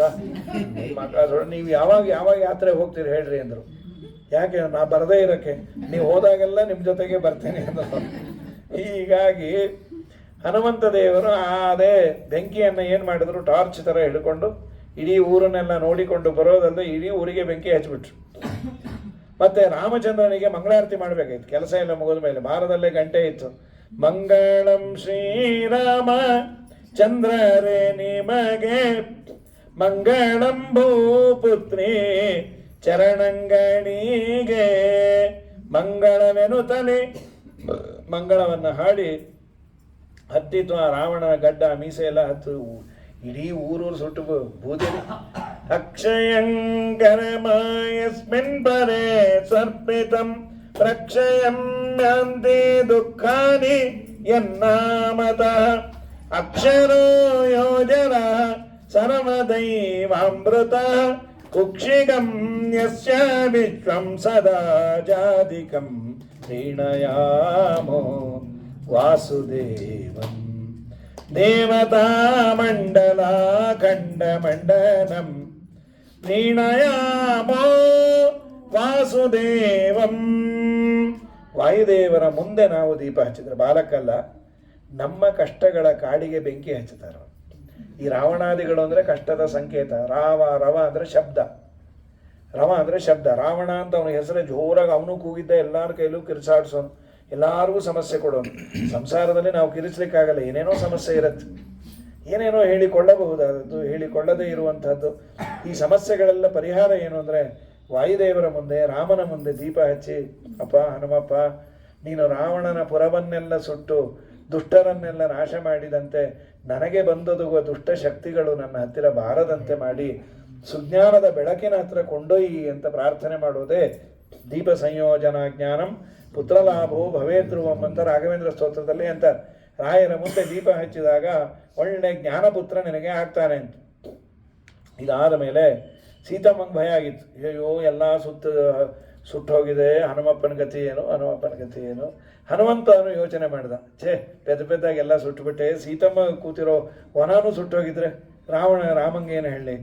ಮನುಷ್ಯನಿಗೆ ಪೇಷನ್ಸ್ ಇಲ್ಲ ಅಂತಂದರೆ ಅದಕ್ಕಿಂತ ವರ್ಸ್ಟ್ ಕೇಸ್ ಇನ್ಯಾವುದೂ ಇಲ್ಲ ಅಂತ ಬೈಕೊಂಡು, ಆಮೇಲೆ ಇಲ್ಲ ಸೆಲ್ಫ್ ಜಸ್ಟಿಫಿಕೇಶನ್, ನಮ್ಮ ಸೀತಮ್ಮಂಗೆ ಏನಾಗಿರಲ್ಲ. ಯಾಕೆಂದರೆ ರಾಮನಾಮ ಸ್ಮರಣೆ ಮಾಡುವ ನನ್ನ ಬಾಲಕ್ಕೆ ಏನಾಗಿಲ್ಲ ಅಂದರೆ ಸದಾ ರಾಮನನ್ನ ಹೃದಯದಲ್ಲಿ ಧ್ಯಾನ ಮಾಡೋ ಅವಳಿಗೇನಾಗತ್ತೆ. ಬಂದು ನೋಡಿದ್ರು ಸೀತಮ್ಮ ಅಂದು, ನಿಂಗೇನಾಗಲಿಲ್ಲ, ಏನಾಗಿಲ್ಲಮ್ಮ ನಿಮ್ಮ ಅನುಗ್ರಹದಿಂದ, ನಿನ್ನ ಬಾಲ ತೋರಿಸು, అలాగే ఉంది చూడు ಅಂದರು. ಎಂತ ಚಕ್ಕಗ ఉంది ಅಂದ. ನಾ ಹೋಗಿ ಬರ್ತೀನಿ, ಮತ್ತೆ ಕರ್ಕೊಂಬರ್ತೀನಿ, ಹುಷಾರಪ್ಪ ಹೋಗಿವ. ವಿಲಂಘ್ಯ ಚರಣವಂ ಪುನಃ ಸ್ವಜಾತಿ ವಿಪ್ರಪೂಜಿತ. ಹಾರಿ ಮತ್ತೆ ಅಲ್ಲಿ ಬಂದರು. ಕಪಿಗಳೆಲ್ಲ ಕಾಯ್ತಾ ಇತ್ತು ಕಂಗಾಲಾಗಿ. ಹನುಮಪ್ಪ, ಸೀತಮ್ಮ ಇದಾಳಪ್ಪ, ನಾವು ಹೋಗೋದು, ನೀವೆಲ್ಲ ಬರ್ತೀರಿ. ಹನುಮಂತಿಯವ್ರು ಏನು ಅನ್ಬೇಕು, ನಿಮಗೆಲ್ಲ ಆಗಲ್ಲ ಅಂತಂದ್ರು, ನಿಮಗೂ ಆಗತ್ತೆ, ತುಂಬ ಸುಲಭ ಹೋಗೋದು ಅಂದರು. ಒಂದು 10 ಜನ ಒಂದು ಸಮೂಹದಲ್ಲಿ ಕೆಲಸ ಮಾಡಬೇಕಾದ್ರೆ ನಮ್ಮನ್ನೊಬ್ಬನ್ನೇ ಹೈಲೈಟ್ ಮಾಡ್ಕೋಬಾರ್ದು. ಎಲ್ಲರಿಂದ ಫಂಕ್ಷನ್ ಆಯಿತು, ವೋಟ್ ಆಫ್ ಥ್ಯಾಂಕ್ಸ್ ಎಲ್ಲರಿಗೂ ಹೇಳ್ಬೇಕ್ರಿ. ಒಬ್ಬ ನೀರು ಬಡಿಸ್ದವನು ಬೇಕಾಗತ್ತೆ. ಫಸ್ಟ್ ಕ್ಲಾಸಾಗಿ ಭಕ್ಷ್ಯ ಗಿಕ್ಷ ಎಲ್ಲ ಬಡಿಸಿ ನೀರೇ ಬಡಿಸ್ತೀರ ಅಂದರೆ ಗೋವಿಂದ ಪ್ರಾಣ ಹೋಗತ್ತೆ. ಉಪ್ಪು ಬಡಿಸ್ತಾನೋ ನೀರು ಬಡಿಸ್ತಾನೋ ಅವನಿಗೂ ಕೃತಜ್ಞತೆ ಹೇಳ್ಬೇಕು. ಕಡೆ ಪಕ್ಷ 2ನೇ ಪಂಕ್ತಿ ಕೂಡ್ತಾರಲ್ಲ ಅವ್ರಿಗೂ ಒಂದು ಥ್ಯಾಂಕ್ಸ್ ಹೇಳಬೇಕು. ಹಾಗಾಗಿ ಹನುಮಂತ ದೇವರಂದ್ರು, ನೀವೆಲ್ಲರೂ ಮಾಡಬಲ್ರಿ, ಏನು ಯೋಚನೆ ಇಲ್ಲ, ಎಲ್ಲ ಸಂಕ್ಷೇಪವಾಗಿ ಹೇಳಿ ಆದಮೇಲೆ ಎಲ್ಲ ಕಪಿಗಳು ಕೇಳಿದ್ರು, ಇದಕ್ಕೊಂದು ಐಸ್ ಕ್ರೀಮ್ ಪಾರ್ಟಿ ಬೇಕು ಹನುಮಪ್ಪ, ಕೊಡಿಸ್ತೀನಿ, ಎಲ್ಲಿ ಅಂದರು. ಆ ಸುಗ್ರೀವ್ ಒಂದು ಪ್ರೈವೇಟ್ ವನ ಇದೆ, ಅಲ್ಲಿ ನಾವು ಇದುವರೆಗೂ ಹೋಗೇ ಇಲ್ಲ, ನಾವು ಬೇಕಾದೆಲ್ಲ ಸಿಗತ್ತೆ, ಅಲ್ಲೂ ಹಾಳು ಮಾಡಬೇಕು ಅಂತ ಒಂದು ಅಪೇಕ್ಷೆ. ಇದೊಂದು ಮನುಷ್ಯನಿಗೆ ಸ್ವಭಾವ. ನೀವು ಮನೆಗಳಲ್ಲಿ ಹಿಂದೆಲ್ಲ ಬರೆದಿಟ್ಟಿರೋರು, ಆ ಪಂಚಿತ್ರ ಹತ್ರ ಮಡಿ ಅಂತ ಬರೆದು ಬೋರ್ಡ್ ಹಾಕಿರೋರು, ಏನೋ ಪಂಚಿತ್ರ, ಅದನ್ನು ಮುಟ್ಟಿ ನೋಡೋವರೆಗೂ ನಮ್ಗೆ ಕೌತುಕ. ಏನೋ ಸ್ನಾನ ಮಾಡಿ ಬಂದು ನೋಡೋಣ, ಅಯ್ಯೋ ಖಾಲಿ ಪಂಚಿತ್ರೆ ಅಂತ. ಹಾಗೆ ಮಧುವನ ಅಂತ ಅಲ್ಲಿ ಬಂದರು, ಎಲ್ಲ ಹಾಳು ಮಾಡಿಬಿಟ್ರು. ಸುಗ್ರೀವನ ಸೋದರ ಮಾವ ಅಧಿಮುಖ ಅನ್ನೋನು ಸುಗ್ರೀವನಿಗೆ ರಿಪೋರ್ಟ್ ಮಾಡ್ದ, ಹಾಗಾದರೆ ಸೀತಾ ಸಿಕ್ಕಿದಾಳೆ ಅಂತ. ನೋಡ್ರಿ, ಎರಡೂ ಕಡೆ ವನನಾಶ ಆಯಿತು. ಅಲ್ಲಿ ಅಶೋಕವನ ನಾಶ ಆಗಿದ್ದಕ್ಕೆ ಅವನಿಗೆ ಶೋಕ ಆಯಿತು. ಸುಗ್ರೀವನ ವೇ ಆಫ್ ಥಿಂಕಿಂಗ್ ನೋಡ್ರಿ, ಸೀತಾ ಸಿಕ್ಕಿದಾಳೆ, ಅದಕ್ಕೆ ಕಪಿಗಳು ಇಷ್ಟ ಆನಂದವಾಗಿದೆ. ಹನುಮಂತ ಬಂದಂದ, ರಾಮನ ಪಾದಾರವಿಂದಗಳಲ್ಲಿ ಚೂಡಾಮಣಿಯಂ ಪವನಜ ಪದಯೋರ್ನಿಧಾಯ ಸರ್ವಾಂಗ ಕೈ ಪ್ರಣತಿಮಸ್ಯ, ಸಾಷ್ಟಾಂಗ ನಮಸ್ಕಾರ ಮಾಡಿ, ಹನುಮಪ್ಪ ಸೀತಮ್ಮ ಚೆನ್ನಾಗಿದ್ದಾಳೆ ಸ್ವಾಮಿ, ನಿನ್ನನ್ನೇ ನೋಡಬೇಕು ಅಂತೇಳೆ. ಅಲ್ಲಪ್ಪ ನಮ್ಗೆ ಹೋಗ್ಲಿಕ್ಕಾಗತ್ತಾ, ನಿನ್ನ ಆಶೀರ್ವಾದ ಇದ್ದ ನನಗೇ ಆಯಿತು ಅಂದರೆ ನಿಂಗಾಗದೇ ಇರುತ್ತಾ ನಮ್ಮಪ್ಪ, ಸೇತುವೆ ಕಟ್ಟಬೇಡ, ಎಲ್ಲ ಕಪಿಗಳು ಬರುತ್ತೆ. ರಾಮಚಂದ್ರ ಅಂದ, ಹನುಮಪ್ಪ ನಿಂಗೇನು ಕೊಡ್ಲಿಕ್ಕೆ ನನ್ನ ಹತ್ರ ಇಲ್ಲಲ್ಲೋ, ಆದರೂ ಒಂದು ಕೊಡ್ತೀನಪ್ಪ, ಆಲಿಂಗನವನ್ನು. ನಮ್ಮಪ್ಪ ಅದಕ್ಕಿಂತ ಇನ್ಯಾವುದು, ರಾಮೋಪಿ ನಾಣ್ಯದ ಅನುದಾತು ಮಮಶ್ಯ ಯೋಗ್ಯಂ ಅತ್ಯಂತ ಭಕ್ತಿ ಭರಿತಸ್ಯ ವಿಲಕ್ಷ್ಯ ಕಿಂಚಿತೆ ಸ್ವಾತ್ಮ ಪ್ರಧಾನಮಧಿಕಂ ಪವನಾತ್ಮಜಸ್ಯ ಕುರುವನ್ ಸಮಾಷ್ಟಿತಮಂ ಪರಮಾವಿ ದುಷ್ಟ. ಆಲಿಂಗನವನ್ನು ಮಾಡಿಕೊಂಡ ಹನುಮಂತದೇವರಂದರು, ಇದಕ್ಕಿಂತ ದೊಡ್ಡ ಭಾಗ್ಯ ಯಾವುದು ಅಂಥೇಳಿ ಎಲ್ಲರಿಗೂ ಆನಂದವನ್ನು ತಂದುಕೊಟ್ಟಂತಹ ಒಂದು ಸುಂದರವಾದ ಘಟ್ಟ, ಸುಂದರ ಕಾಂಡ ಅಂತ ಅದಕ್ಕೆ ರಾಮಾಯಣದಲ್ಲಿ ಇದಕ್ಕೆ ನಾಮಕರಣ ಮಾಡ್ಯಾರೆ ಅಂತ. ಹನುಮಂತ ದೇವರು ನಮ್ಮ ಕಷ್ಟ ಕಾರ್ಪಣ್ಯವನ್ನು ದೂರ ಮಾಡಲಿ ಅಂತ ಹೇಳ್ತಾ ಜೈ ಜೈ ರಾಮ ಹರೇ ಅಂತ ಹೇಳಿಬಿಡ್ಲ. ಅದು ನಾಳೆ ಬರುತ್ತೇನೆ ಅಂತ ರೆಕಾರ್ಡ್ ಮಾಡ್ಕೊಂಬಾಗಿದ್ರೆ ಮಾಡಿಕೊಳ್ಳಿ. ಅಲ್ಲ ಮಾಡಿಕೊಳ್ಳಿ. ಆಮೇಲೆ ಆಚಾರ್ಯ, ಇದು ಅಯೋಧ್ಯೆಯಿಂದ ರಾಮ ಸೀತೆ ಲಕ್ಷ್ಮಣ ಪ್ರಾಣದೇವರಿರೋದು ವಿಗ್ರಹ ಮತ್ತೆ ಅಲ್ಲಿದ್ದು ಮೃತ್ತಿಕೆ ಎರಡೂ ಬಂದಿದೆ. ಅದು ಏನು ಹಿಂದಿನ ದಿನ 21ನೇ ತಾರೀಕು 22 ಮನೆಯಲ್ಲಿ ನಂಗೆ ನೀವು ಸಬ್ಜೆಕ್ಟ್ ಆಪ್ಷನ್ ಕೊಟ್ರಿ, ಮತ್ತೆ ಕೃಷ್ಣಂದೇ ಹೇಳೋದಂದ್ರೆ ಆಗಿದೆ. ಅಯೋಧ್ಯಾಧಿಪತಿ ಇದು ಅಂತ ಹೇಳಿ ಎಷ್ಟು ಚೆನ್ನಾಗಾಯ್ತು ಅಲ್ವಾ? ದೇವರೇ ಮಾಡಿಸಿ. ಮಾಡಿಸಿದಾನೆ. ಕೌಸಲ್ಯ ಜವರ ವಂಶೋದ್ಭವ ಸುರ ಸಂಸೇವಿತ ಪದ ರಾಮ ಹರೇ ಕಂಸಾದ್ಯ ಸುರರ ಧ್ವಂಸಗೈರಯದು ವಂಶೋದ್ಭವ ಶ್ರೀ ಕೃಷ್ಣ ಹರೇ ಜಯ ಜಯ ರಾಮ ಹರೇ ಜಯ ಜಯ ಕೃಷ್ಣ ಹರೇ ರಾಮ ರಾಮ ಹರೇ ಕೃಷ್ಣ ಕೃಷ್ಣ ಹರೇ ಮುನಿಮಖರಕ್ಷಕ ಧನುಜರ ಶಿಕ್ಷಕ ಪಣಿಧರ ಸನ್ನುತ ರಾಮ ಹರೇ ಘನವರ್ಣಾಂಗ ಸುಮನ ಸರೋಡಯ ಶ್ರೀ ವನಜಾಸನ ಪಿತಾ ಕೃಷ್ಣ ಹರೇ ಜಯ ಜಯ ರಾಮ ಹರೇ ಜಯ ಜಯ ಕೃಷ್ಣ ಹರೇ ರಾಮ ರಾಮ ಹರೇ ಕೃಷ್ಣ ಕೃಷ್ಣ ಹರೇ ಶಿಲಯ ಪಾದ ರಜದಲ್ಲಿ ಸ್ತ್ರೀ ಮಾಡಿದ ಸುಲಲಿತ ಗುಣನಿಧಿ ರಾಮ ಹರೇ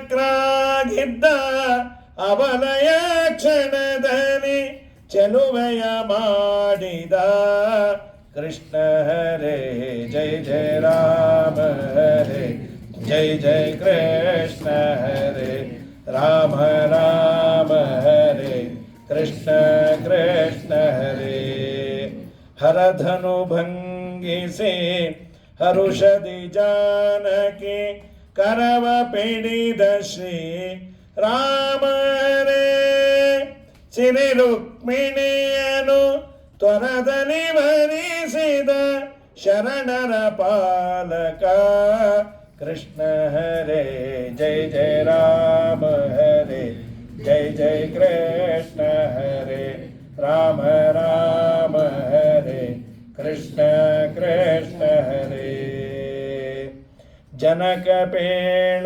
ಲಕ್ಷ್ಮಣ ಸೀತಾ ಸಹ ವನಕ್ಕೆ ತೆರಳಿದ ರಾಮ ಹರೇ ವನಕ್ಕೆ ಹೋಗಿ ತನ್ನಣುಗರೊಡನೆ ಗೋವನು ಕಪಾಲಿಪ ಕೃಷ್ಣ ಹರೇ ಜಯ ಜಯ ರಾಮ ಹರೇ ಜಯ ಜಯ ಕೃಷ್ಣ ಹರೇ ತಾಟಕೆ ಖರ ಮಧು ಕೈಟ ಬಾರಿ ಪಾಪಾಟವಿ ಸುರಮುಖ ರಾಮ ಹರೇ ಆಟದಿ ಪಣಿ ಮ್ಯಾಲ್ ನಾಟ್ಯವನಾಡಿದ ಕೇಟವಾಹ ಶ್ರೀ ಕೃಷ್ಣ ಹರೇ ಜಯ ಜಯ ರಾಮ ಹರೇ ಜಯ ಜಯ ಕೃಷ್ಣ ಹರೇ ಚದುರೇಶ ಬರೀತ ಬದರಿಯ ಫಲವನು ಮುದದಿ ಸೇವಿಸಿದ ರಾಮ ಹರೇ ವಿದುರನ ಕ್ಷೀರಕ್ಕೆ ಒದಗಿ ಪೋದ ಪದುಮಾನಾಭ ಶ್ರೀ ಕೃಷ್ಣ ಹರೇ ಜಯ ಜಯ ರಾಮ ಹರೇ ಜಯ ಜಯ ಕೃಷ್ಣ ಹರೇ ಸೇವಿತ ಹನುಮ ಸುಗ್ರೀವನ ಸಖ ಜಗತ್ಪಾವನ ಪರತರ ರಾಮ ಹರೇ ದೇವಕಿ ವಸುದೇವರ ಸೆರೆ ಬಿಡಿಸಿದ ದೇವದೇವ ಶ್ರೀ ಕೃಷ್ಣ ಹರೇ ಜಯ ಜಯ ರಾಮ ಹರೇ ಜಯ ಜಯ ಕೃಷ್ಣ ಹರೇ ಗಿರಿಗಳಿಂದವರ ಶರದಿ ಬಂಧಿಸಿದ ಪರಮ ಸಮರ್ಥ ಶ್ರೀ ರಾಮ ಹರೇ ಗಿರಿಯ ತನ್ನ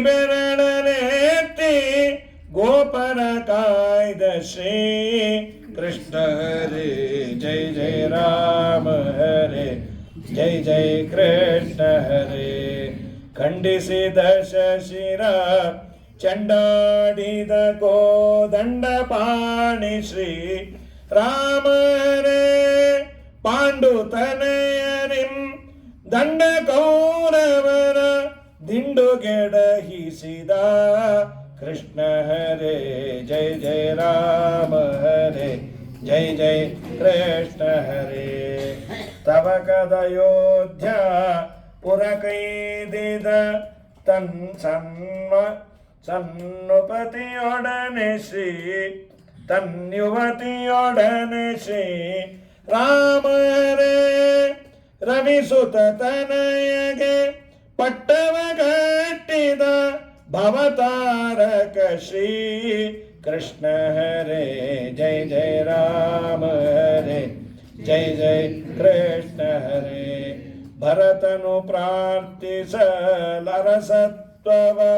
ಸ್ವೀಕರಿಸಿದ ತ್ವರದಲ್ಲಿ ರಾಮ ಹರೇ ವರಧರ ಮಾಧ್ಯರ ಧರೆಯೊಳು ಮೆರೆಸಿದ ಪರಮ ಕೃಪಾಕರ ಕೃಷ್ಣ ಹರೇ ಜಯ ಜಯ ರಾಮ ಹರೇ ಜಯ ಜಯ ಕೃಷ್ಣ ಹರೇ ಅತುಳ ಮಹಿಮ ಸದ್ಯತಿಗಳ ಹೃದಯದಿ ಸತತ ವಿರಾಜಿಪ ರಾಮ ಹರೇ ಸಿತವಾಹನ ಸಾರಥಿಯನಿಸಿದ ಸುರ ತತಿ ಪೂಜಿತ ಪದ ಕೃಷ್ಣ ಹರೇ ಜಯ ಜಯ ರಾಮ ಹರೇ ಜಯ ಜಯ ಕೃಷ್ಣ ಹರೇ ರಾಮ ರಾಮ ಎಂದು ನೇಮದಿ ಭಜಿ ಪರ ಕಾಮಿತ ಫಲದ ಶ್ರೀ ರಾಮ ಹರೇ ಪ್ರೇಮದಿ ಭಕ್ತರ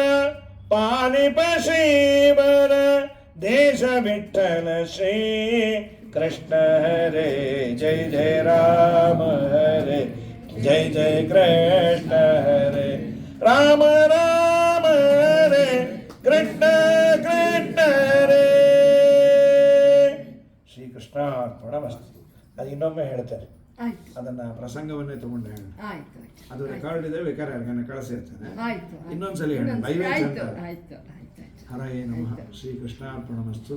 ವಿಶೇಷವಾಗಿ ಅದೇ ಸಾಮಾನ್ಯವಾಗಿ ಭಗವಂತನ ಕಥೆಯನ್ನು ಒಂದ್ಸಲಿ ಕೇಳಿದ್ರೆ ತುಂಬ ಚೆನ್ನಾಗಿತ್ತಪ್ಪ, ಇನ್ನೊಂದು 6 ತಿಂಗಳು ಬಿಟ್ಕೊಂಡು ಕೇಳೋಣ ಅಂತ ನೀವು ಒಂದು ವಾರಕ್ಕೆ ಮತ್ತೆ ಮತ್ತೆ ಅದನ್ನು ಕೇಳ್ತಾ ಇದ್ದೀರಿ. ಬಹಳ ಸಂತೋಷ. ದೇವರು ತನ್ನ ಕಥಾಶ್ರವಣವನ್ನು ಮಾಡುವಂತಹ ಇಚ್ಛೆಯನ್ನು ಕೊಟ್ಟಿಯಾನೆ ಅಂದರೆ ಸೊ ನಾವು ಕೇಳಿದ್ದು ಅವನಿಗೆ ತಲುಪಿದೆ ಅನ್ನೋದಕ್ಕೆ ಅಕ್ನಾಲೇಜ್ಮೆಂಟ್. ಅದು ಜನರಲ್ಲಾಗಿ ಪುರಾಣಗಳನ್ನು ಬೇಡ ಅನ್ನೋ ಮತ್ತು ಈಸಿ ಅವೈಲಬಲ್ ಈಗೆಲ್ಲ ಯೂಟ್ಯೂಬಲ್ಲಿ ಬೇಕಾದಷ್ಟು ಬೇರೆ ಬೇರೆ ವೆರೈಟೀಸು ಎಲ್ಲ ಸಿಕ್ಕಾಗು ಲೈವೇ ಕೇಳಬೇಕು ಅಂಥೇಳಿ ನೀವೇನು ಯೋಗ ಮೇಡಮ್ ಮನೇಲಿ ಹೇಳಿದ್ರೆ ಇದೊಂದು ಯೋಗ, ದೊಡ್ಡ ಸುಯೋಗ.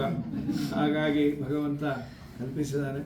ಈ ಒಂದು ಬಾಂಧವ್ಯವನ್ನು, ಈ ಒಂದು ಶ್ರವಣ ಮಾಡುವ ಉತ್ಸುಕತೆಯನ್ನು ಭಗವಂತ ಮತ್ತೆ ಮತ್ತೆ ನಮಗೆ ನಿಮಗೆ ಕೊಡಲಿ ಅಂತ ಹೇಳ್ತಾ ಈ ಒಂದು ವ್ಯವಸ್ಥೆಯನ್ನು ಮಾಡಿದ ಎಲ್ಲರಿಗೂ. ನಮ್ಮ ಮೇಡಮ್ ಅಂದರು, ನಮ್ಮನೆ ಅವರು ಓನರು ಅಂದರು, ಯಾಕೆ ಕಾರ್ಯಕ್ರಮ ಇಡಿಸಬಾರ್ದು ಇಷ್ಟರಲ್ಲೇ ಅಂತ ಹೇಳಿ ಇಬ್ಬರು ಚೆನ್ನಾಗಿದ್ದಾರೆ. ಓನರು ಬಾಡಿಗೆದಾರ ಇಬ್ಬರು, ಅವ್ರು ಅನ್ನೋದು ಇವ್ರು ಇಡಿಸೋದು, ಇವ್ರು ಅಂದಾಗ ಅವ್ರು ಅನ್ನೋದು ಚೆನ್ನಾಗಿದೆ. ಎಲ್ಲರೂ ಹಾಗೆ ಇದ್ದಾರೆ. ಅವರು ರಾಜಲಕ್ಷ್ಮಿ ಅವರಂತೂ ಕೇಳ್ತಾನೆ ಇರ್ತಾರೆ, ಮೇಡಮ್ ಹೇಳಿ ಅಂತ, ಯಾವಾಗ ಅಂತ, ಯಾವಾಗ ಮತ್ತೆ ಯಾವಾಗ ಅಂತ. ಇನ್ನೊಬ್ರು ಇದ್ದಾರೆ, ಅವರು ಅದೇ ಕೇಳ್ತಾರೆ. ಇನ್ನು ಸುಕನ್ಯಾ ಅಂತಿದ್ದಾರೆ, ಅವರಂತ ಮೇಡಮ್ ಯಾವಾಗ ನಾನು ಬರ್ತೀನಿ ಅಂತ. ಪದ್ಮಾವರಾಜಿ ಅಂತ ಅವ್ರಿಗೆ ಎಲ್ಲರೂ ಇರೋರು ಅಷ್ಟ್ರು ಮೊನ್ನೆ ಅವ್ರಿಗೋಸ್ಕರ ಅದೇ ಅಂತ ಇಲ್ಲಮ್ಮ ಇಟ್ಕೊಳ್ಳೋಣ ಅದೇ ಅಂತ. ಆಮೇಲೆ ಎಲ್ಲರೂ ಅಧ್ಯಾತ್ಮ. ಆಯ್ತು ಆಯ್ತು ಮಾತಾಡಿ. ಮಾತಾಡೋದು ಪ್ರೋಗ್ರಾಮು ಸುಖಸ್ಥಳದಲ್ಲಿದೆ. 24ನೇ ತಾರೀಕು. ಇದು 6 ತಿಂಗಳ ಹಿಂದಿಂದ ನಡೆದಿರೋ ಪ್ರೋಗ್ರಾಮ್. ಅವಾಗಿಂದ ನಡ್ಕೊಂಡು ಬಂದಿರೋದು ಪೇಪರ್ನಲ್ಲಿ ಮತ್ತೆ ಶಿಕ್ಷುದ ತತ್ವವಾದ ಇದೆಲ್ಲ ಅಡ್ವರ್ಟೈಸ್ಮೆಂಟು ಬಂದು 2 ತಿಂಗಳ ಮುಂಚೆನೇ ಹೌಸ್ಫುಲ್ ಆಗೋಯ್ತು. ಜಾಗ ಇಲ್ಲ ಯಾರಿಗೂ. ನಾನು ಹೇಳ್ತಾ ಇರೋದು ಯಾಕೆ ಅಂತಂದರೆ, ಅವರು ಮನೆಗೆ ಹೋಗಿ ನಾವು ಅವ್ರನ್ನ ಫಾರ್ಮ್ಯಾಲಿಟಿ ಫಾರ್ಮ್ಯಾಲಿಟಿ ಎಲ್ಲ ಏನು ಅಲ್ಲಪ್ಪ, ಗೊತ್ತು ಬರ್ತೀನಿ, ಇದೆಲ್ಲ ಚೆನ್ನಾಗಿ ಮಾಡ್ತೀರಾ, ನಡೆಸ್ಕೊಡ್ತೀರಾ ಅಂತ. ಆದ್ರೆ ನನಗೇನು ಅಂತ ಹೇಳಿದ್ದೆ ಅಂದರೆ, ಮೇಡಮ್ ಅವರು ಅವಾಗ ಕರೀತಾ ಇದ್ದಾರೆ, ಮತ್ತೆ ಅವ್ರು ಒಳ್ಳೆಯದೇ ಇವ್ರು ಒಳ್ಳೆಯದೇ ಅಂತ ಹೇಳುವಾಗ ಅವರು ಎಲ್ಲಿ ವಿಜಯಕ್ಕೆ ಇಟ್ಕೊಂಡು ಬಿಡ್ತಾರೋ.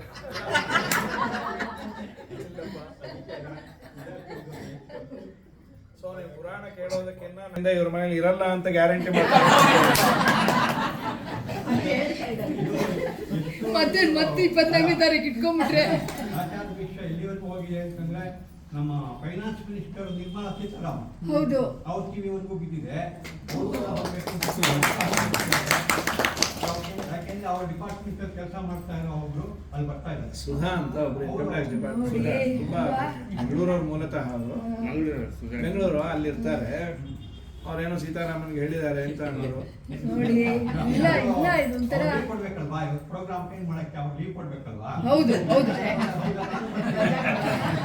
ನಿಜವಾಗ್ಲೂ ಅವರು ನಾನೇ ಬರ್ತೀನಿ. ನಿಜವಾಗ್ಲೂ ಅಲ್ಲ ಮಹಾಪುಣ್ಯಾತ್ಮಗಳು ಹಾಕಿ ಅವರು ಶಾಸ್ತ್ರಿಗಳ ಹತ್ರ ಎಲ್ಲ ಮರ್ಯಾದೆಯಿಂದ ಇರೋದು ಬಹಳ ಆಶ್ಚರ್ಯ. ಒಂದು ರಿಲ್ಯಾಕ್ಸ್ ಆಗುತ್ತೆ, ಬರಬೇಕು. ಪುರಾಣ ಪುಣ್ಯಕಥೆ ಕೇಳಿದರೆ ಅಪ್ಪ ಅವ್ರು ಕೇಳೋದು ಹೆಚ್ಚಿಂದೆ. ಬರ್ತಾ ಇದ್ದಾರೆ, ಸಾವಿರಾರು ರೂಪಾಯಿ ಖರ್ಚು ಮಾಡಿ ಎಲ್ಲ ಕಾಯ್ತಾ ಇದ್ದಾರೆ. ಇವ್ರು ಹೇಳ್ದಂಗೆ ಎಲ್ಲರಿಗೂ ಒಳ್ಳೇದಾಗುತ್ತೆ ಅಂತಂದ್ರೆ ಅಲ್ಲಿರೋರ್ಗು ಎಲ್ಲರಿಗೂ ನನಗೆ ಹೇಳಿದ್ರು ಮನೆಗೆ ಬರ್ತೀನಿ, ಏನು ಬೇಡ ಫಾರ್ಮ್ಯಾಲಿಟೀಸ್ ಬೇಡ, ನನಗೆ ಹೇಳಿದಿರಿ ಬಂದೇ ಬರ್ತೇನೆ ಅಂತ ಹೇಳಿ. ಆಚಾರ ಅಂತೂ ಮಠದಲ್ಲಿ ಕರೆದ್ರೇನೆ ನಾನು ಮಠದಲ್ಲೇ ಅವ್ರನ್ನ ಆಹ್ವಾನ ಮಾಡಿದ್ದು. ಮನೆ ಕೂಡ ನಾನು ಹೋಗ್ಲಿಲ್ಲ. ಅವಾಗ ಹೇಳಿದ್ರು ಇಲ್ಲಮ್ಮ ಬರ್ತೀನಿ ಅಂತ. ಅನಿಲ್ ಒಂಥರ ರೀಚ್ ಸರಿ ಸರಿ ಎಲ್ರಿಗೂ ಇದೇ ರೀತಿ ಇನ್ನೂ ಅವ್ರದ್ದು ಆಧ್ಯಾತ್ಮಿಕವಾಗಿ ಭಗವಂತನ ನಂಬ್ಕೊಂಡು ಮುಂದುವರಲಿ ಅಷ್ಟೇ ಆಚಾರ. ಹಿಂಗೆ ಬಂದು ನಡೆಸ್ಕೊಡಿ, ಅಷ್ಟು ಬಿಟ್ಟರೆ ಏನೂ ಇಲ್ಲ. ಆಯ್ತು, ಖಂಡಿತ ಬಹಳ ಸಂತೋಷ. ಎಲ್ಲರಿಗೂ ಬಂದ ಎಲ್ಲರಿಗೂ ಅಭಿನಂದನೆಗಳು. ಒಂದು ನಿಮಿಷ ಮಾತಾಡ್ಬೇಡಿ, ಒಂದು ರಜೆ ಹಾಕೋದು ಕಷ್ಟ. ಅದೇ ಹೇಳಿ ಆಚಾರ ಹೇಳ್ಬಿಡಿ, ಎಲ್ರಿಗೂ ಆಶೀರ್ವಾದ ಮಾಡ್ಬಿಡಿ. ಅಷ್ಟೇ ಇನ್ನೇನು ಬೇಡ, ಎಲ್ಲರೂ ಚೆನ್ನಾಗಿ. ವಿಶೇಷವಾಗಿ ಮೇಡಮ್ ಕರೆದಾಗೆಲ್ಲ ಹರಿಕತೆಗೆ ಅದು ಬೆಳಗ್ಗೆ ಪೀಕ್ ಅವರು 10:30 12 ಅಂತಂದ್ರೆ ಕಾಲೇಜು ಪ್ರೊಫೆಸರ್ಸು ಇನ್ನು ಅವ್ರವ್ರ ಡ್ಯೂಟಿ 108 ಇರುತ್ತೆ. ಅದಕ್ಕೆಲ್ಲ ಬಿಟ್ಟು ಪ್ರಿಯಾರಿಟಿ ಕೃಷ್ಣನ ಕಥೆ ಕೇಳಿದರೆ ನಿಜವಾಗ್ಲೂ ಅಲ್ಲ ಅನುಕೂಲ ದೇವರು ಮಾಡ್ಕೊಡ್ತಾನೆ. ಅವತ್ತ ಬರೋ ಸ್ಟೂಡೆಂಟ್ಸ್ ಎಲ್ಲ ಸಂತೋಷ ಪಡ್ತಾರೆ. ನಿಮಗೆ ಪುರಾಣ ಹೇಳ್ತಾನೇ ನೋಡಿ ರಜಾ ಹಾಕಿ ಬರ್ತಾರ ನೋಡಿ, ಭಾರಿ ವಿಶೇಷ. ಎಲ್ಲ ಹೇಳೋದಲ್ಲ ಅದೇ ಅಂದ್ರೆ ಇಲ್ಲ ಮೇಡಮ್ ಬೇಗ ಬಂದ್ಬಿಡ್ತೀನಿ ಅಂದ್ರೆ ಯಾಕೆ ಒಂಚೂರು ನಿಧಾನ ಊರ್ ಮೇಲೆ ಎಲ್ರು ಬರ್ತಾರೆ, ಎಲ್ರು ಅಷ್ಟೇ. ನಾನಿನ್ನ ಹೊರಟು ಬರ್ತೇನೆ ಆಯ್ತು, ಮೈಸೂರು. ಇನ್ನೊಂದು ನಾನೀಗ ಮೈಸೂರಿಗೆ ಹೋಗಿ ಸಾಯಂಕಾಲ ಅಲ್ಲಿ ಹೌದು ಹೇಳಿದ್ರು ಆಚಾರ್ಯ, ಹೇಳ್ದೆ ನಾನು ಅದನ್ನೇ. ಅದು ಇದೆ ಮೈಸೂರಲ್ಲಿ ಅವ್ರು ಆಗಾಗ ಸುಮಧ್ವ ವಿಜಯ ಎಕ್ಸ್ಪ್ರೆಸ್ ಅಂತ ಇದ್ದಾರೆ. ಆಮೇಲೆ ಮುಂದೆ ತಮಗೆ ಆಪ್ಷನ್ ಏನ್ ಹೇಳ್ತಿರೋ ಅದನ್ನ ತಾವೇ ಹೇಳಿ, ನಮ್ದೇನು ಇಲ್ಲ, ತಾವೇ ಹೇಳ್ಬಿಡಿ ಅಲ್ವಾ ಅಲ್ವಾ ಪುಟ್ಟ.